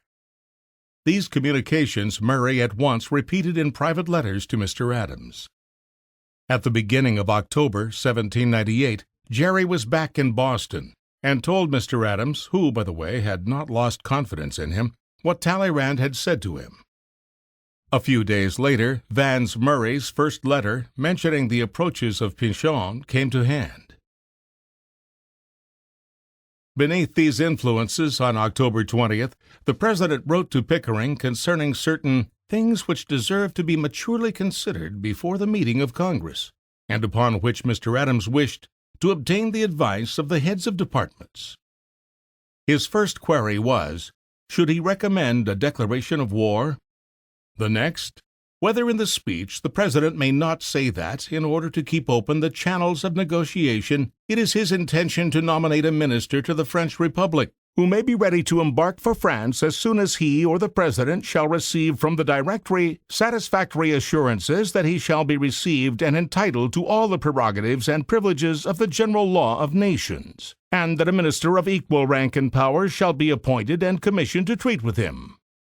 Upon receipt of this very unwelcome suggestion, the cabinet ministers, according to Mr. C. F. Adams, called together a council of their leading friends, including the military generals happening to be assembled at Philadelphia, Washington, Hamilton, and Pinckney, where they matured the language of a draft intended for the use of Mr. Adams in his opening speech. Upon the President's arrival at the end of November, this paper was presented to him, as embodying the views of his cabinet in response to his interrogatories. It pleased him so well that he adopted it with the exception of a single clause, But it so happened that in that clause the marrow and chief importance of the whole document lay. For it contained these words: "But the sending of another minister to make a new attempt at negotiation would, in my opinion, be an act of humiliation to which the United States ought not to submit without extreme necessity. No such necessity exists. If France shall send a minister to negotiate, he will be received with honor and treated with candor." Now it so happened that my opinion, thus offered ready-made to Mr. Adams, was far from being held by him. On the contrary, he thought that, under certain circumstances, another minister might be sent without humiliation. Should those circumstances come to pass, he intended to send a minister, and he was not ready to say that reconciliation could only be effected if France would take the initiative and herself dispatch the next envoy. So he struck out this passage, which set forth the views of his secretaries, and inserted in its place a long exposition of his own very different notions. His clauses are so framed as not only to express, but to explain and vindicate his policy, and, long as they are so important that they must be quoted in full. He said, "But in demonstrating by our conduct that we do not fear war and the necessary protection of our rights and honor, we shall give no room to infer that we abandon the desire of peace. An efficient preparation for war can alone ensure peace. It is peace that we have uniformly and perseveringly cultivated, and harmony between us and France may be restored at her option. But to send another minister without more determined assurances that he would be received would be an act of humiliation to which the United States ought not to submit. It must therefore be left to France, if she is indeed desirous of accommodation, to take the requisite steps. The United States will steadily observe the maxims by which they have hitherto been governed. They will respect the sacred rights of embassy, and with a sincere disposition on the part of France to desist from hostility, to make reparation for the injuries heretofore inflicted upon our commerce, and to do justice in the future, there will be no obstacle to the restoration of a friendly intercourse. In making you this declaration, I give a pledge to France and to the world that the executive authority of this country still adheres to the humane and pacific policy which has invariably governed its proceedings in conformity with the wishes of the other branches of the government and of the people of the United States. But considering the late manifestations of her policy towards foreign nations, I deem it a duty deliberately and solemnly to declare my opinion that, whether we negotiate with her or not, vigorous preparations for war will be alike indispensable. These alone will give us an equal treaty and ensure its observance." These were the outlines of an excellent policy. For anyone who knew the President knew well that he meant all that he said, that he would get ready for war thoroughly, and that he would make it in earnest when it should become necessary. There was enough spirit, resentment, and vigor in the message to satisfy any man who could subordinate his temper to his good sense. There was much more of real dignity in this self-control, evidently not growing out of pusillanimity, than there would have been in flying into a counter-rage against France. In the comparison between the two governments, the American certainly appeared entitled to much more respect for good sense, and to not less for courage. Mr. Adams showed the happy mixture of moderation and resolution which indicates the highest stage of civilization to which mankind has yet come in international relationship. But these traits did not commend themselves at the time to the Hamiltonian Federalists. They wanted what in the present day is called a strong policy, so strong that it would almost surely have ended in a war, in which the country would have been overwhelmed with disaster in attempting to preserve that crude kind of honor cherished by knights-errant, duelists, and pugilists. Having substantially this aim in view, though it must be confessed that they would not have accepted precisely this formulation of it, they were made very angry by Mr. Adams's message, and by his rejection of the words which they had so conveniently and considerately got ready for him. They even fell into such a frame of mind as to fancy that he had no political right to do as he had done. They conceived that in their conference they had established the policy of the party, and they did not think that Mr. Adams, simply because he was president, had a right through his own soul and individual action to make a fundamental change in that policy. But Mr. Adams utterly ignored party discipline. His own convictions were the sole and immutable law of his own actions. During the winter of 1798-99, Mr. Adams received more letters from Vans Murray, which, with some corroborating information, strengthened his faith in the willingness of France to meet any advance on his part towards a renewal of negotiations. At length, apparently early in February 1799, he received a letter from Murray, enclosing an official dispatch from Talleyrand to Pichon, in which occurred these words: D'après ces bases, vous avez eu raison. Upon these bases, you now have ample reason to aver that any plenipotentiary sent to France by the United States government for the purpose of settling the outstanding disputes between the two countries will be unquestionably received and duly respected as the representative of a free, independent, and powerful nation. This gave Mr. Adams a sufficient basis for action. More than this, as Mr. C.F. Adams puts the case not unfairly, it imposed upon him a serious responsibility, for it was a semi-official notification to him that France, falling at last into a penitent humor, desired to be addressed again in the way of negotiation. If he, in a distant and haughty temper, should hold aloof before this advance, and if then war should ultimately ensue, he might well feel that he had precipitated a terrible evil from no better motive than an overstrained sense of pride. Moreover, when the facts should become known, as they inevitably must, the Democratic party, even now powerful, would be greatly strengthened by being able to say that French overtures had been rejected. The moderate men who had lately oscillated from democracy to federalism would oscillate back again from federalism to democracy. What chance would there then be of conducting successfully a war with France when a large party would be bitterly opposed to it, and another large body, the two together making more than half of the nation, would be at best lukewarm?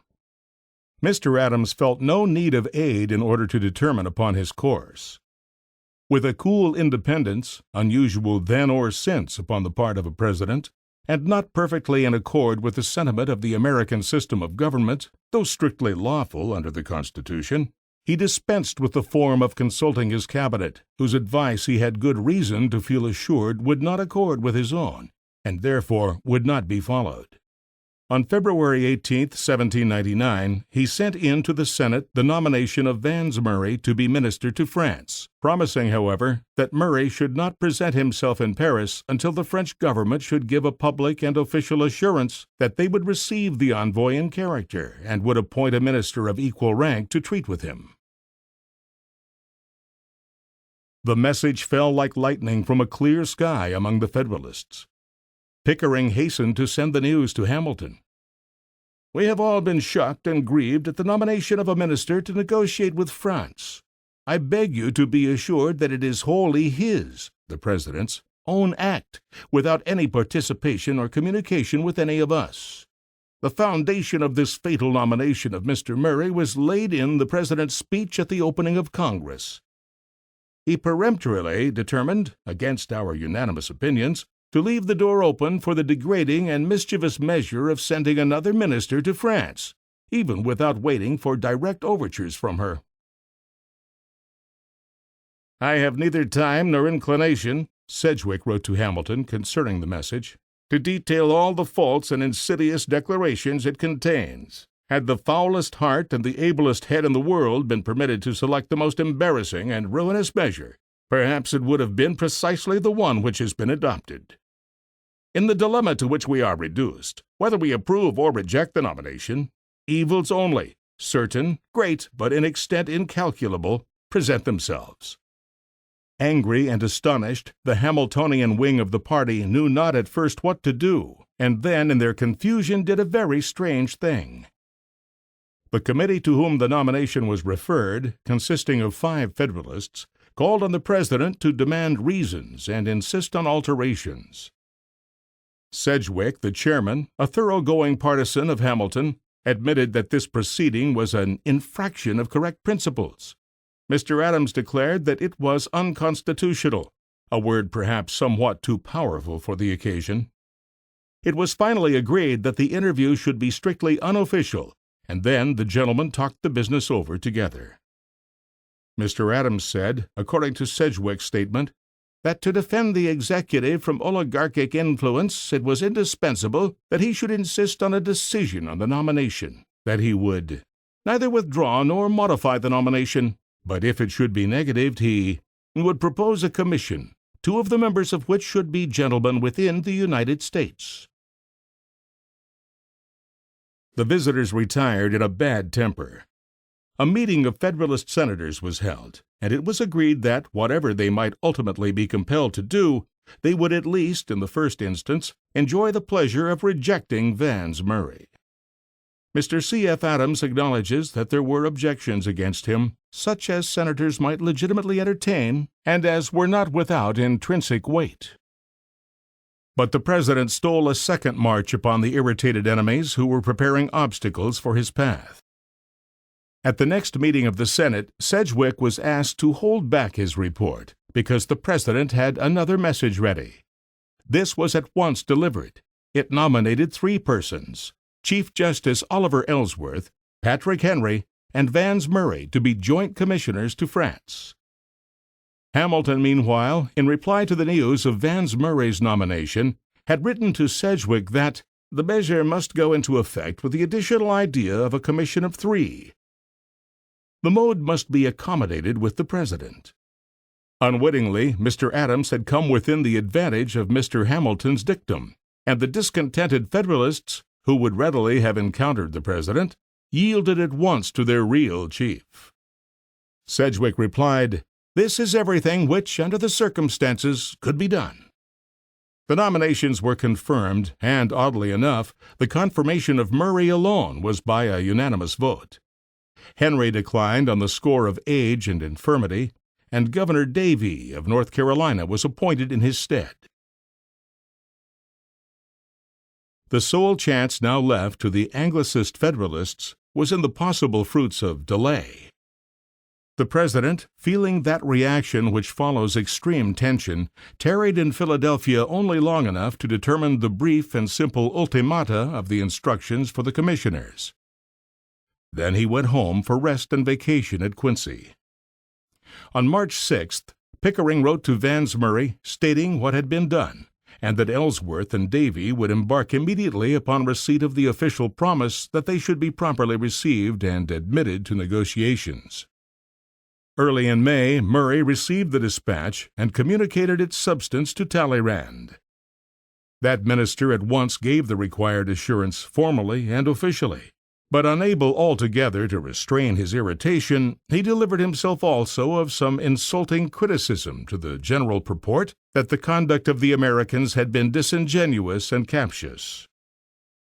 On July 30th, these papers reached Pickering, and he immediately transmitted them to Mr. Adams at Quincy, calling especial attention to the injurious language.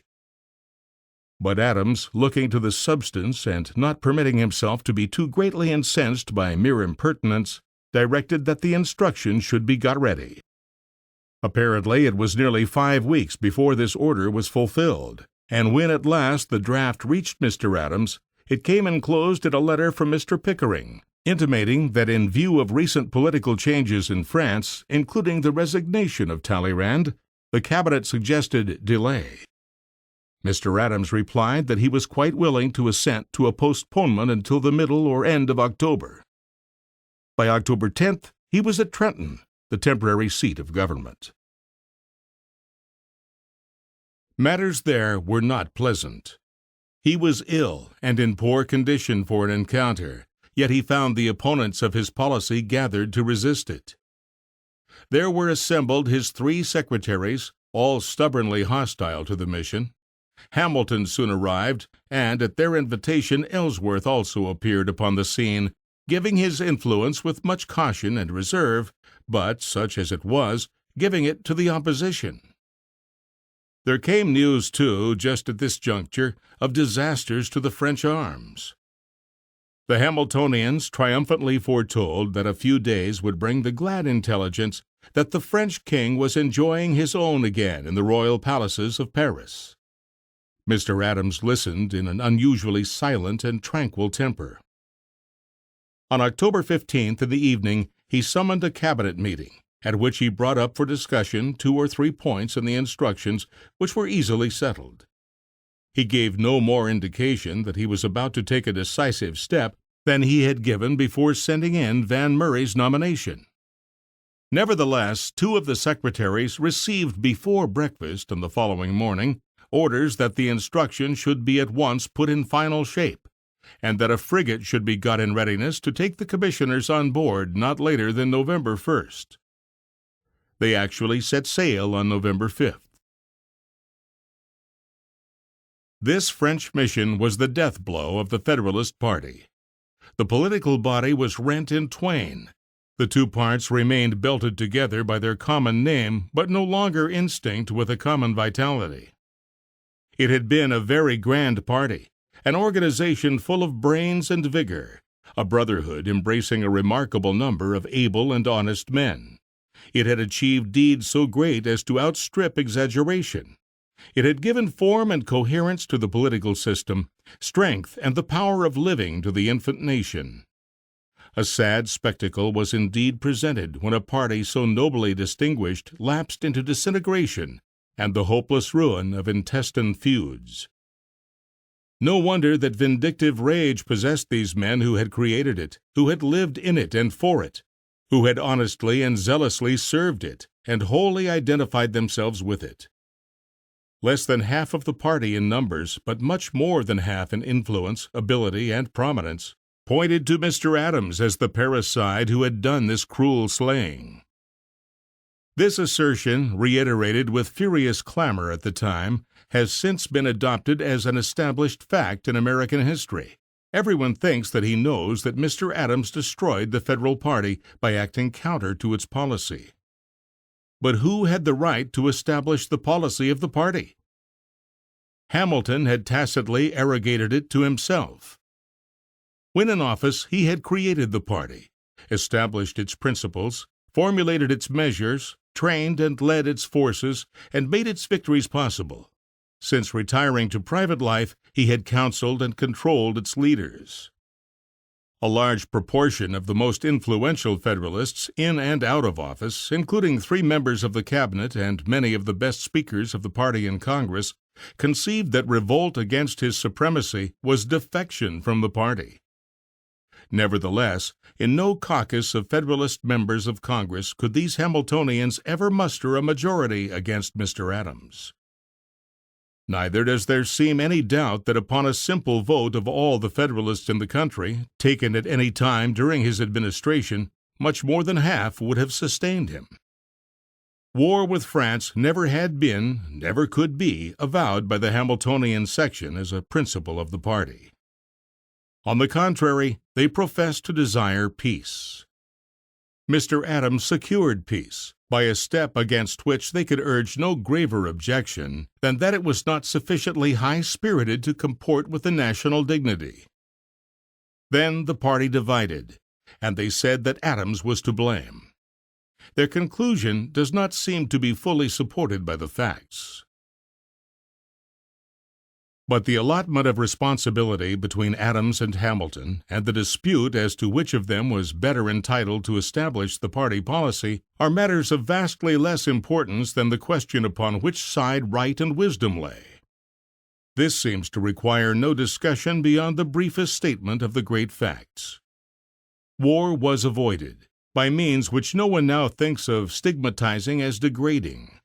The method was devised by Mr. Adams, and the result was won by his persistent adherence to that method.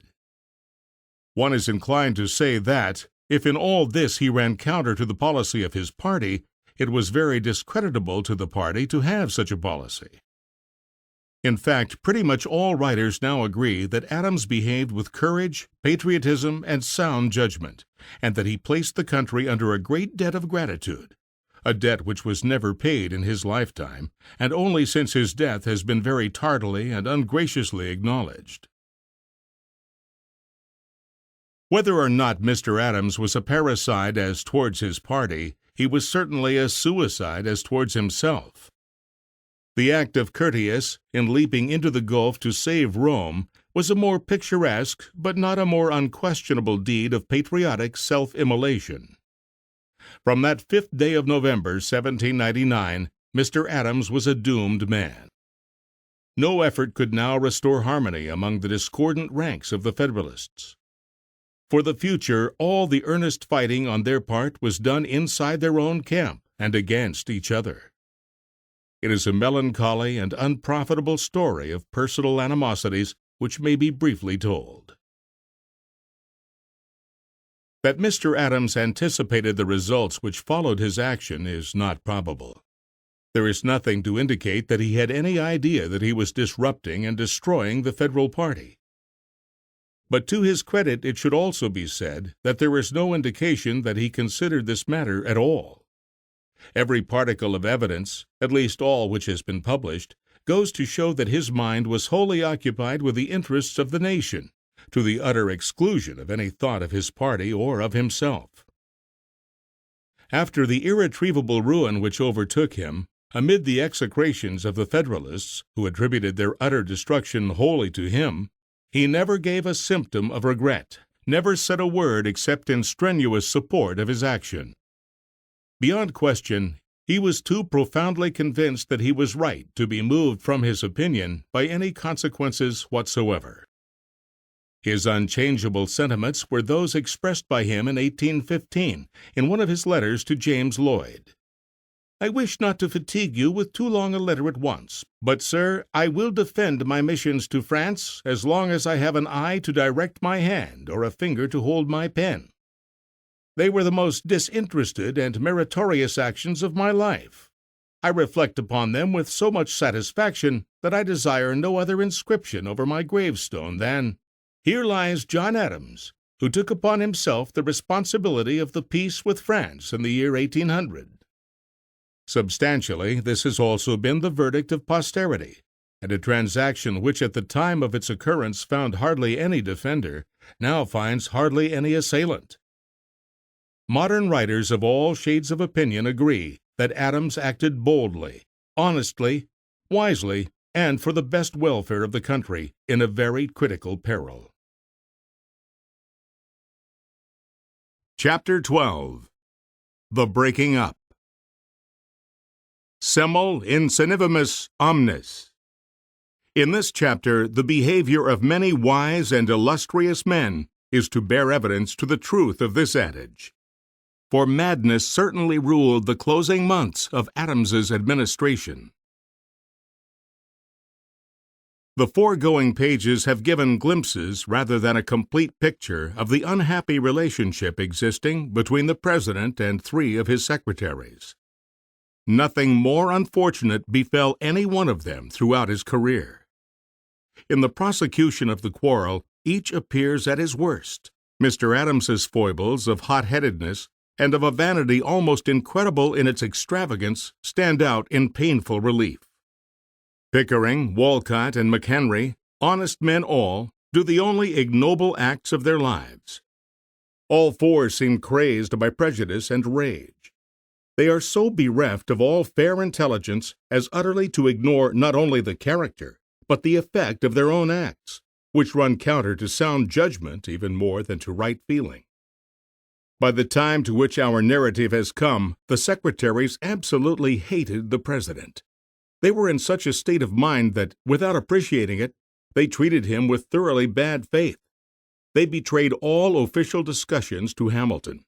They sought and followed Hamilton's advice. They did this for the purpose of gaining Hamilton's invaluable aid in their opposition to their proper chief, and they deceived themselves into a belief that in thus conducting themselves they were doing strictly right. Their vindication was that Adams's policy was destructive of their party and was intrinsically wrong, that therefore it was their duty to counteract it by all the means which even their office, as his confidential advisers, put in their power. Their ethics were singular and have not generally been accepted as sound. According to received principles, fair dealing to Mr. Adams even justice to themselves, would have led them to resign when they so utterly differed from him that their sole aim was to thwart him. But however this may have been, certain it is that any decent sense of propriety, nay, for the word must be used, of honor, would have led them to refrain from communicating cabinet secrets for use against the president by his avowed enemy. Mr. Adams did not know what was going on. He even went down to his grave ignorant of much of this mechanism by which he had suffered so severely. But without fully knowing the cause, he could dimly perceive where it lay. He wisely concluded that some changes in the cabinet could be advantageously made. McHenry was the first to go. He had been laborious and was in the main a well-meaning and amiable man, but he was notoriously incompetent for his position. His wonderfully ill-written sketch of his parting interview with Mr. Adams, the only existing account of a strange scene, is worth repeating in full. On May 5, 1800, the president sent for him. The business appeared to relate to the appointment of a purveyor. This settled, he took up other subjects, became indecorous and at times outrageous. General Washington had saddled him with 3 secretaries, Walcott, Pickering, and myself. I had not appointed a gentleman in North Carolina, the only elector who had given him a vote in that state, a captain in the army, and afterwards had him appointed a lieutenant, which he refused. I had biased General Washington to place Hamilton in his list of major generals before Knox. I had eulogized General Washington in my report to Congress, and had attempted in the same report to praise Hamilton. In short, there was no bounds to his jealousy. I had done nothing right. I had advised a suspension of the mission. Everybody blamed me for my official conduct, and I must resign. Before such a storm of abuse, McHenry went down at once. He resigned the next morning. This lively picture certainly shows Mr. Adams in one of his worst moods, mingled of anger, egotism, and that one great foolish jealousy of his life, which consumed his heart whenever he heard the praises of Washington. His grandson admits, with nepital gentleness of phrase, that he was not upon this occasion either considerate or dignified, but says that he appeared to much more advantage soon afterward in ridding himself of Pickering. So he did. Pickering richly deserved unceremonious expulsion, but Mr. Adams courteously offered him the opportunity to resign. It may be admitted that he probably would have been much less considerate had his knowledge of Pickering's behavior been less imperfect. The stiff-backed and opinionated old Puritan, full of fight and immutable in the conviction of his own righteousness, refused to appear to go voluntarily, and was thereupon dismissed. On the whole, it was probably fortunate that Mr. Adams did not know how badly these gentlemen had been behaving towards him, or scenes of awful wrath and appalling violence would have enlivened the biographic page. The vacancies thus made were filled more easily than might have been expected. Marshall, having declined the position of Secretary of War, accepted that of Secretary of State, and Samuel Dexter took the War Department. Walcott, who deserved to go quite as much as either of the others, remained, but he only remained to do further injury to his own good name, and to enact a very ungenerous part. He had habitually spoken the president so fair that he was regarded by Mr. Adams as a friendly adviser, though very far from really being so. He now continued for some months longer to combine external civility and deference to the president with the function of cabinet reporter, so to speak, and to avoid the word spy, for Mr. Hamilton. In the following November, amid all the vexations which that ill-starred season brought to Mr. Adams, he sent in his resignation, to take effect at the end of the year, thus leaving the president to look for an incumbent who would be willing to hold the office for 2 months, with the certainty, of course, of being superseded immediately upon Jefferson's accession. Yet, strange to say, Adams always felt kindly towards Walcott, and among the last acts of his administration made him a judge. Never to his dying day did he learn how false Walcott had played him. The story went at the time that Mr. Adams had turned out Pickering in order to conciliate Samuel and Robert Smith of Baltimore, and to gain their votes and influence in the Electoral College. The malicious calumny was afterward abundantly disproved. Another piece of hostile electioneering gossip was called forth by the pardon of Fries. This man had led the riots, or as some preferred to say, the rebellion in eastern Pennsylvania in 1799. Twice he was convicted of treason and was sentenced to death, which certainly he abundantly deserved. Mr. Adams pardoned him and was at once reviled as having done so only because it was a popular act in Pennsylvania. But such attacks as these were the most commonplace features of this presidential campaign of 1800. Never did a political party enter into such a contest in so sorry a condition as that of the Federalists. Harassing as Mr. Adams had found the presidency, he burned with ambition to obtain it again. Before his election, discussing the comparative prospects of Jefferson, Jay, and himself, he had said, "If Jefferson and Jay are president and vice president, as is not improbable, the other retires without noise, or cries, or tears to his farm." But circumstances were different now.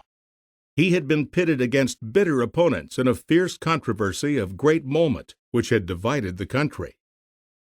It was not unnatural that he should desire a popular ratification of his policy.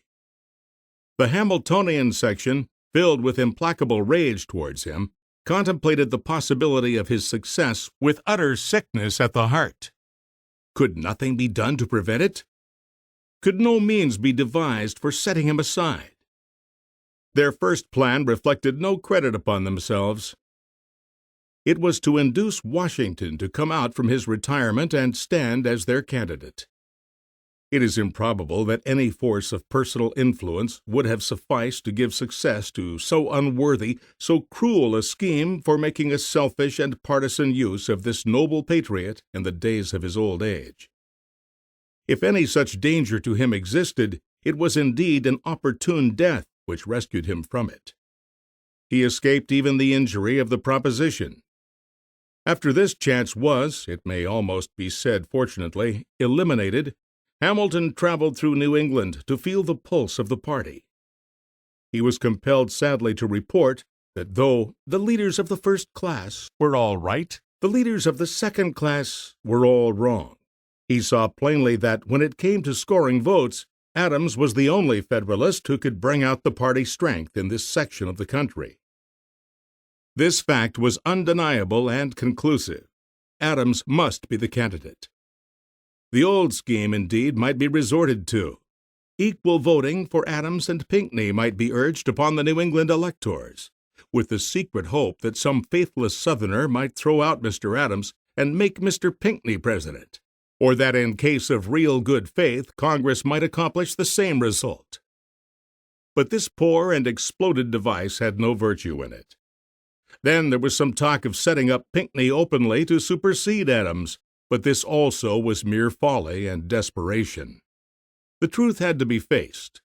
Hamilton mournfully told his friends, who could not contradict him, that the fight lay between Adams and Jefferson, and that in such a dilemma they were bound to support Mr. Adams. With wry faces they came up to swallow the nauseous dose. The Hamiltonian Federalists had for some time past been fond of extending to Mr. Adams such unkind charity as lies in the excuse of madness. He must be insane, they said, and sometimes they seemed more than half in earnest in the remark. But with all his anger, bitterness, and mortification, it soon appeared that there were crazier men than he at work in these acrimonious days. Chief among them was Hamilton himself, who, however, was not without assistance well worthy of the same unpleasant description. Made more vindictive than ever by the necessity of actually aiding the cause of the man whom he hated, Hamilton now determined on the extraordinary step of writing a public letter containing an arraignment of Mr. Adams in his administration. He professed that he did not intend to do this by way of opposition to Adams's re-election. On the contrary, he said that he should close, and finally he actually did close, this singular document with the advice that this unfit man should be again charged with those duties which he had just been shown to be so incapable of performing wisely, safely, or honestly. For material for the criminatory portion of this startling compilation, Hamilton relied in part upon Pickering and McHenry, now out of office and most willing and vengeful coadjutors, but chiefly he depended upon Walcott, who was still Secretary of the Treasury and could give the latest and by far the most valuable information. It is painful to know that Hamilton applied to him, and that he promised to give and did give the disgraceful aid which was demanded. Nay, he did it readily and with actual pleasure. This project of Hamilton spread profound alarm among those of his political friends who had not been personally engaged in the conflict with the president, and who therefore retained their self-possession and coolness of judgment. They remonstrated against the publication with as much earnestness as they ever dared to show in differing from their autocratic commander. But they had scant influence over him. The volcano was full to bursting, and the pent-up fury must find vent. Hamilton was doubtful only on the point of form. He would have liked to seem to write in self-defense. In order to obtain a plausible basis, he addressed a letter to Adams asking an explanation concerning charges of belonging to a British faction, which charges he was pleased to say that the president had preferred against him. This artifice failed, but it was mere matter of detail.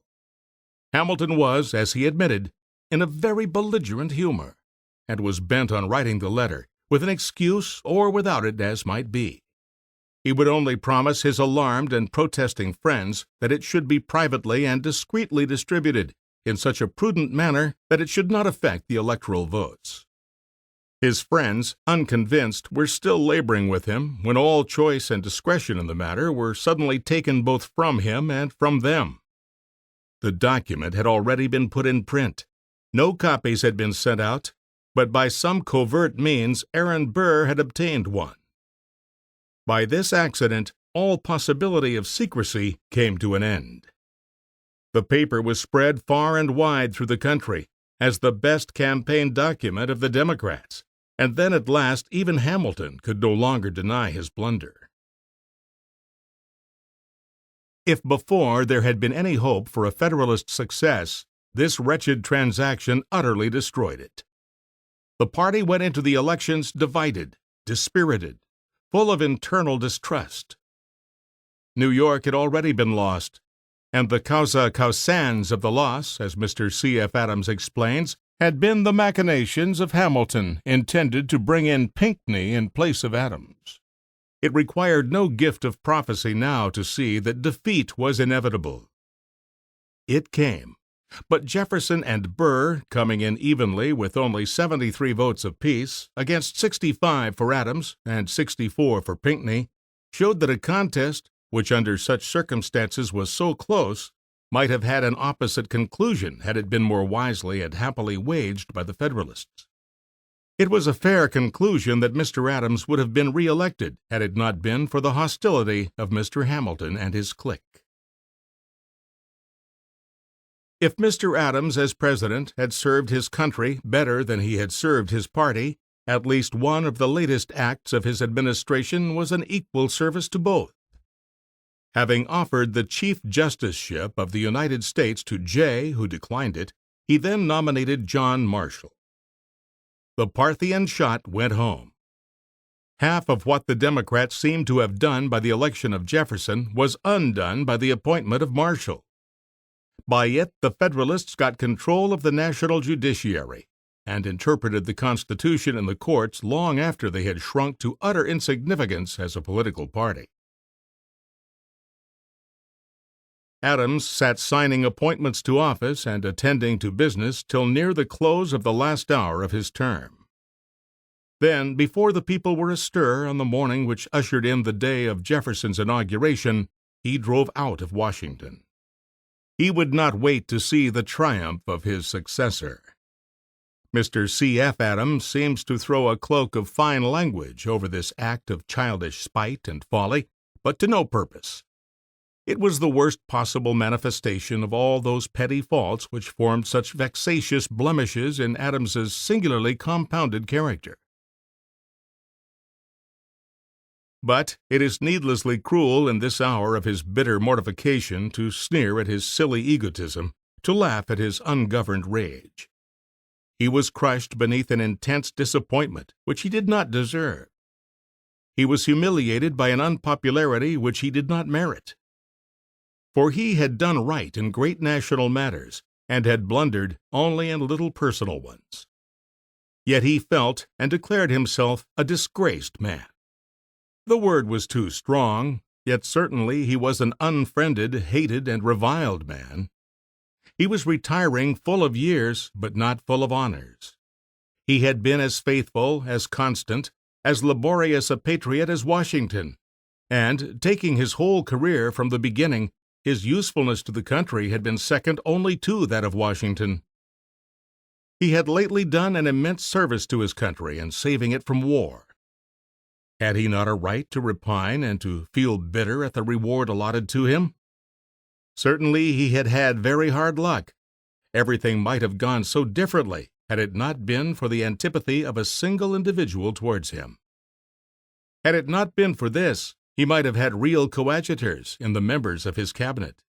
He might have acted with coolness and dignity, having his temper relieved from the multitudinous harassments which he had felt, though he could not explain them.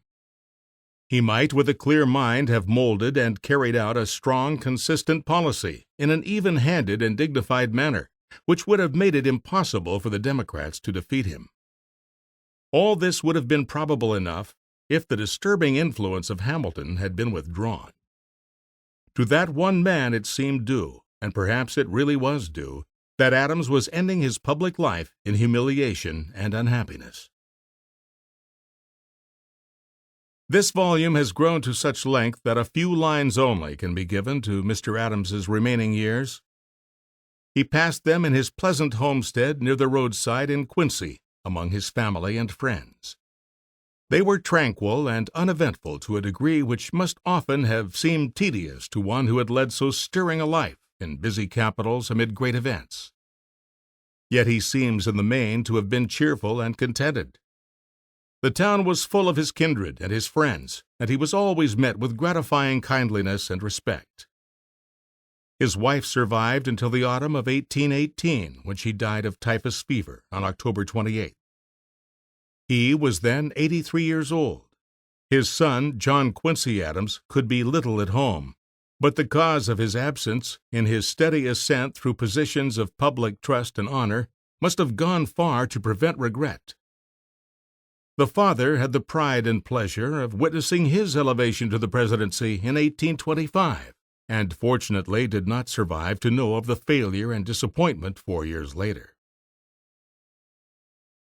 But Adams was too active and too irritable to feel no regret at decadence. At times the gloominess so often accompanying old age seemed to get the better of his courage. It was in such a temper that he wrote to Rufus King in 1814, "I am left alone. Can there be any deeper damnation in this universe than to be condemned to a long life in danger, toil, and anxiety, to be rewarded only with abuse, insult, and slander, and to die at 70, leaving to an amiable wife and 9 amiable children nothing for an inheritance but the contempt, hatred, and malice of the world? How much prettier a thing it is to be a disinterested patriot like Washington and Franklin, live and die among the hosannas of the multitude, and leave 500,000 to one child, or to no child." Such moods of repining at their lots and of dissatisfaction with the rewards meted out for their services were of frequent occurrence both with John Adams and with his son, John Quincy Adams. The same habit is noticeable, however, as prevailing, though in a less degree, among many of their contemporaries. It was the fashion of the day, and may be considered as the New England form of development of the famous habit of grumbling and fault-finding, notoriously belonging to John Bull. At least Mr. Adams's high appreciation of his own preeminent merits and distinguished services remained with him to comfort and console him to the end. His vanity and supreme self-satisfaction passed away only with his passing breath. He read a great deal during his old age, even then constantly extending his knowledge and preserving his native thirst for information still unquenched. His interest in affairs was as great as ever, and he kept his mind in activity and vigor. At times he fought the old battles o'er again with not less spirit than in younger days. His first purpose after his retirement was to write a vindicatory reply to Hamilton's tirade against him, but his zeal cooled during the work so that he never finished it. Then he began an autobiography, but this too he left in the shape of a mere fragment. When John Quincy Adams, unable to stomach the increasing British aggressions at the time of the attack by the Leopard on the Chesapeake, severed his connection with the feeble remnant of the Federal party, John Adams was in full sympathy with him. Pickering published a pamphlet arraigning the administration, and Adams replied to it, actually appearing as the supporter of President Jefferson's policy. This tergiversation, as his enemies chose to regard it, greatly incensed the old Hamiltonians, who now hastened to revamp the charges contained in Hamilton's letter. The spirit of the old fighter was aroused, and he recurred to his design of an elaborate defense. He entered upon it with little appreciation of the extent to which his labors would extend. For after he had once got fairly at the interesting work, he could not easily check himself, and his letters to the Boston Patriot were continued through a period of nearly 3 years, and a portion of them, published in book form, constituted an octavo volume of goodly proportions. These letters are not reproduced in Mr. C. F. Adams's edition of the works of John Adams. Indeed, the grandson appears inclined to regret that they ever saw the light, at least in the manner and shape in which they did, scattered through the pages of a newspaper of very limited circulation during 3 years, without order in the arrangement and with most unfortunate typography. It is not surprising to hear that they were marked with too much asperity towards Mr. Hamilton. But a much more unfortunate composition was the famous Cunningham correspondence, which also Mr. C. F. Adams declines to republish, and very properly under the peculiar circumstances which he states. These were written by the ex-president to one of his relatives soon after his return to Quincy. They were under the seal of the strictest confidence, and contained the most unreserved expression of his sentiments respecting the chief actors and events in the latter portion of his public life. In other words, they were vehement, rancorous, abusive, and unjust, as was perfectly natural when it is remembered under what fresh provocation of real wrongs their writer was smarting at the time. His vanity and his rage naturally found free expression as he strove in close confidence to tell a friend the story of the unfair treatment of which he had been the victim. Mr. C. F. Adams says that an heir of the person to whom these letters were written gave them to the opponents of John Quincy Adams to be used against him when he was a candidate in the presidential campaign, and that this ignominious transaction was rewarded with a post in the Boston Custom House. It was, of course, a great mistake upon Adams's part that he wrote them, and it was a grave misfortune for him that they were, even though dishonorably and many years afterwards, sent out before the world. It was the last and nearly the worst exhibition of that blind imprudence which at one time and another in his career had cost him so dear. But he could not eliminate or control the trait. In fact, he never fairly appreciated its existence. Throughout his life, he was invariably convinced that all his own actions were perfectly right and wise. He was always a strenuous and undoubting partisan of himself, so to speak. In his declining years, he had some flattering public honors done him by his fellow citizens, of a kind to bring more of pleasure than of labor. He was appointed a presidential elector, and cast his vote for James Monroe at the second election of that gentleman to the presidency. He was also, at the age of 85, chosen the delegate from Braintree to the Constitutional Convention of Massachusetts, at the time when, Maine being set off, it was deemed advisable to frame a new constitution. The body paid him the compliment of choosing him to preside over its deliberations, but he wisely declined a labor beyond his strength. He took no active part in the debates, but it should be remembered to his honor that he endeavored to procure such a modification of the third article of the Bill of Rights as would do away with the recognition of distinct modes of religious faith by the state. It is to the discredit of his fellow delegates that in this good purpose he was unsuccessful. The aged man could only put himself upon record as more liberal, more advanced in wisdom and in a broad humanity than the men of the younger generation around him. Before he died, nearly all his old animosities had entirely disappeared or had lost their virulence. Hamilton and Pickering he could never forgive. Such magnanimity, it must be admitted, would have been beyond human nature. But he became very friendly with Jefferson.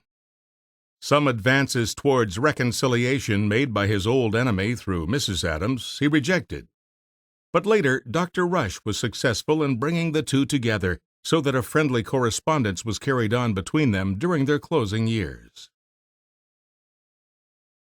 His mind remained clear almost to his last hours.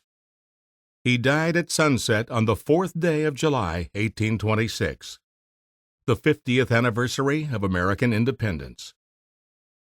The familiar story goes that his last words were, "Thomas Jefferson still survives." But Jefferson, too, had passed away a few hours earlier on that day.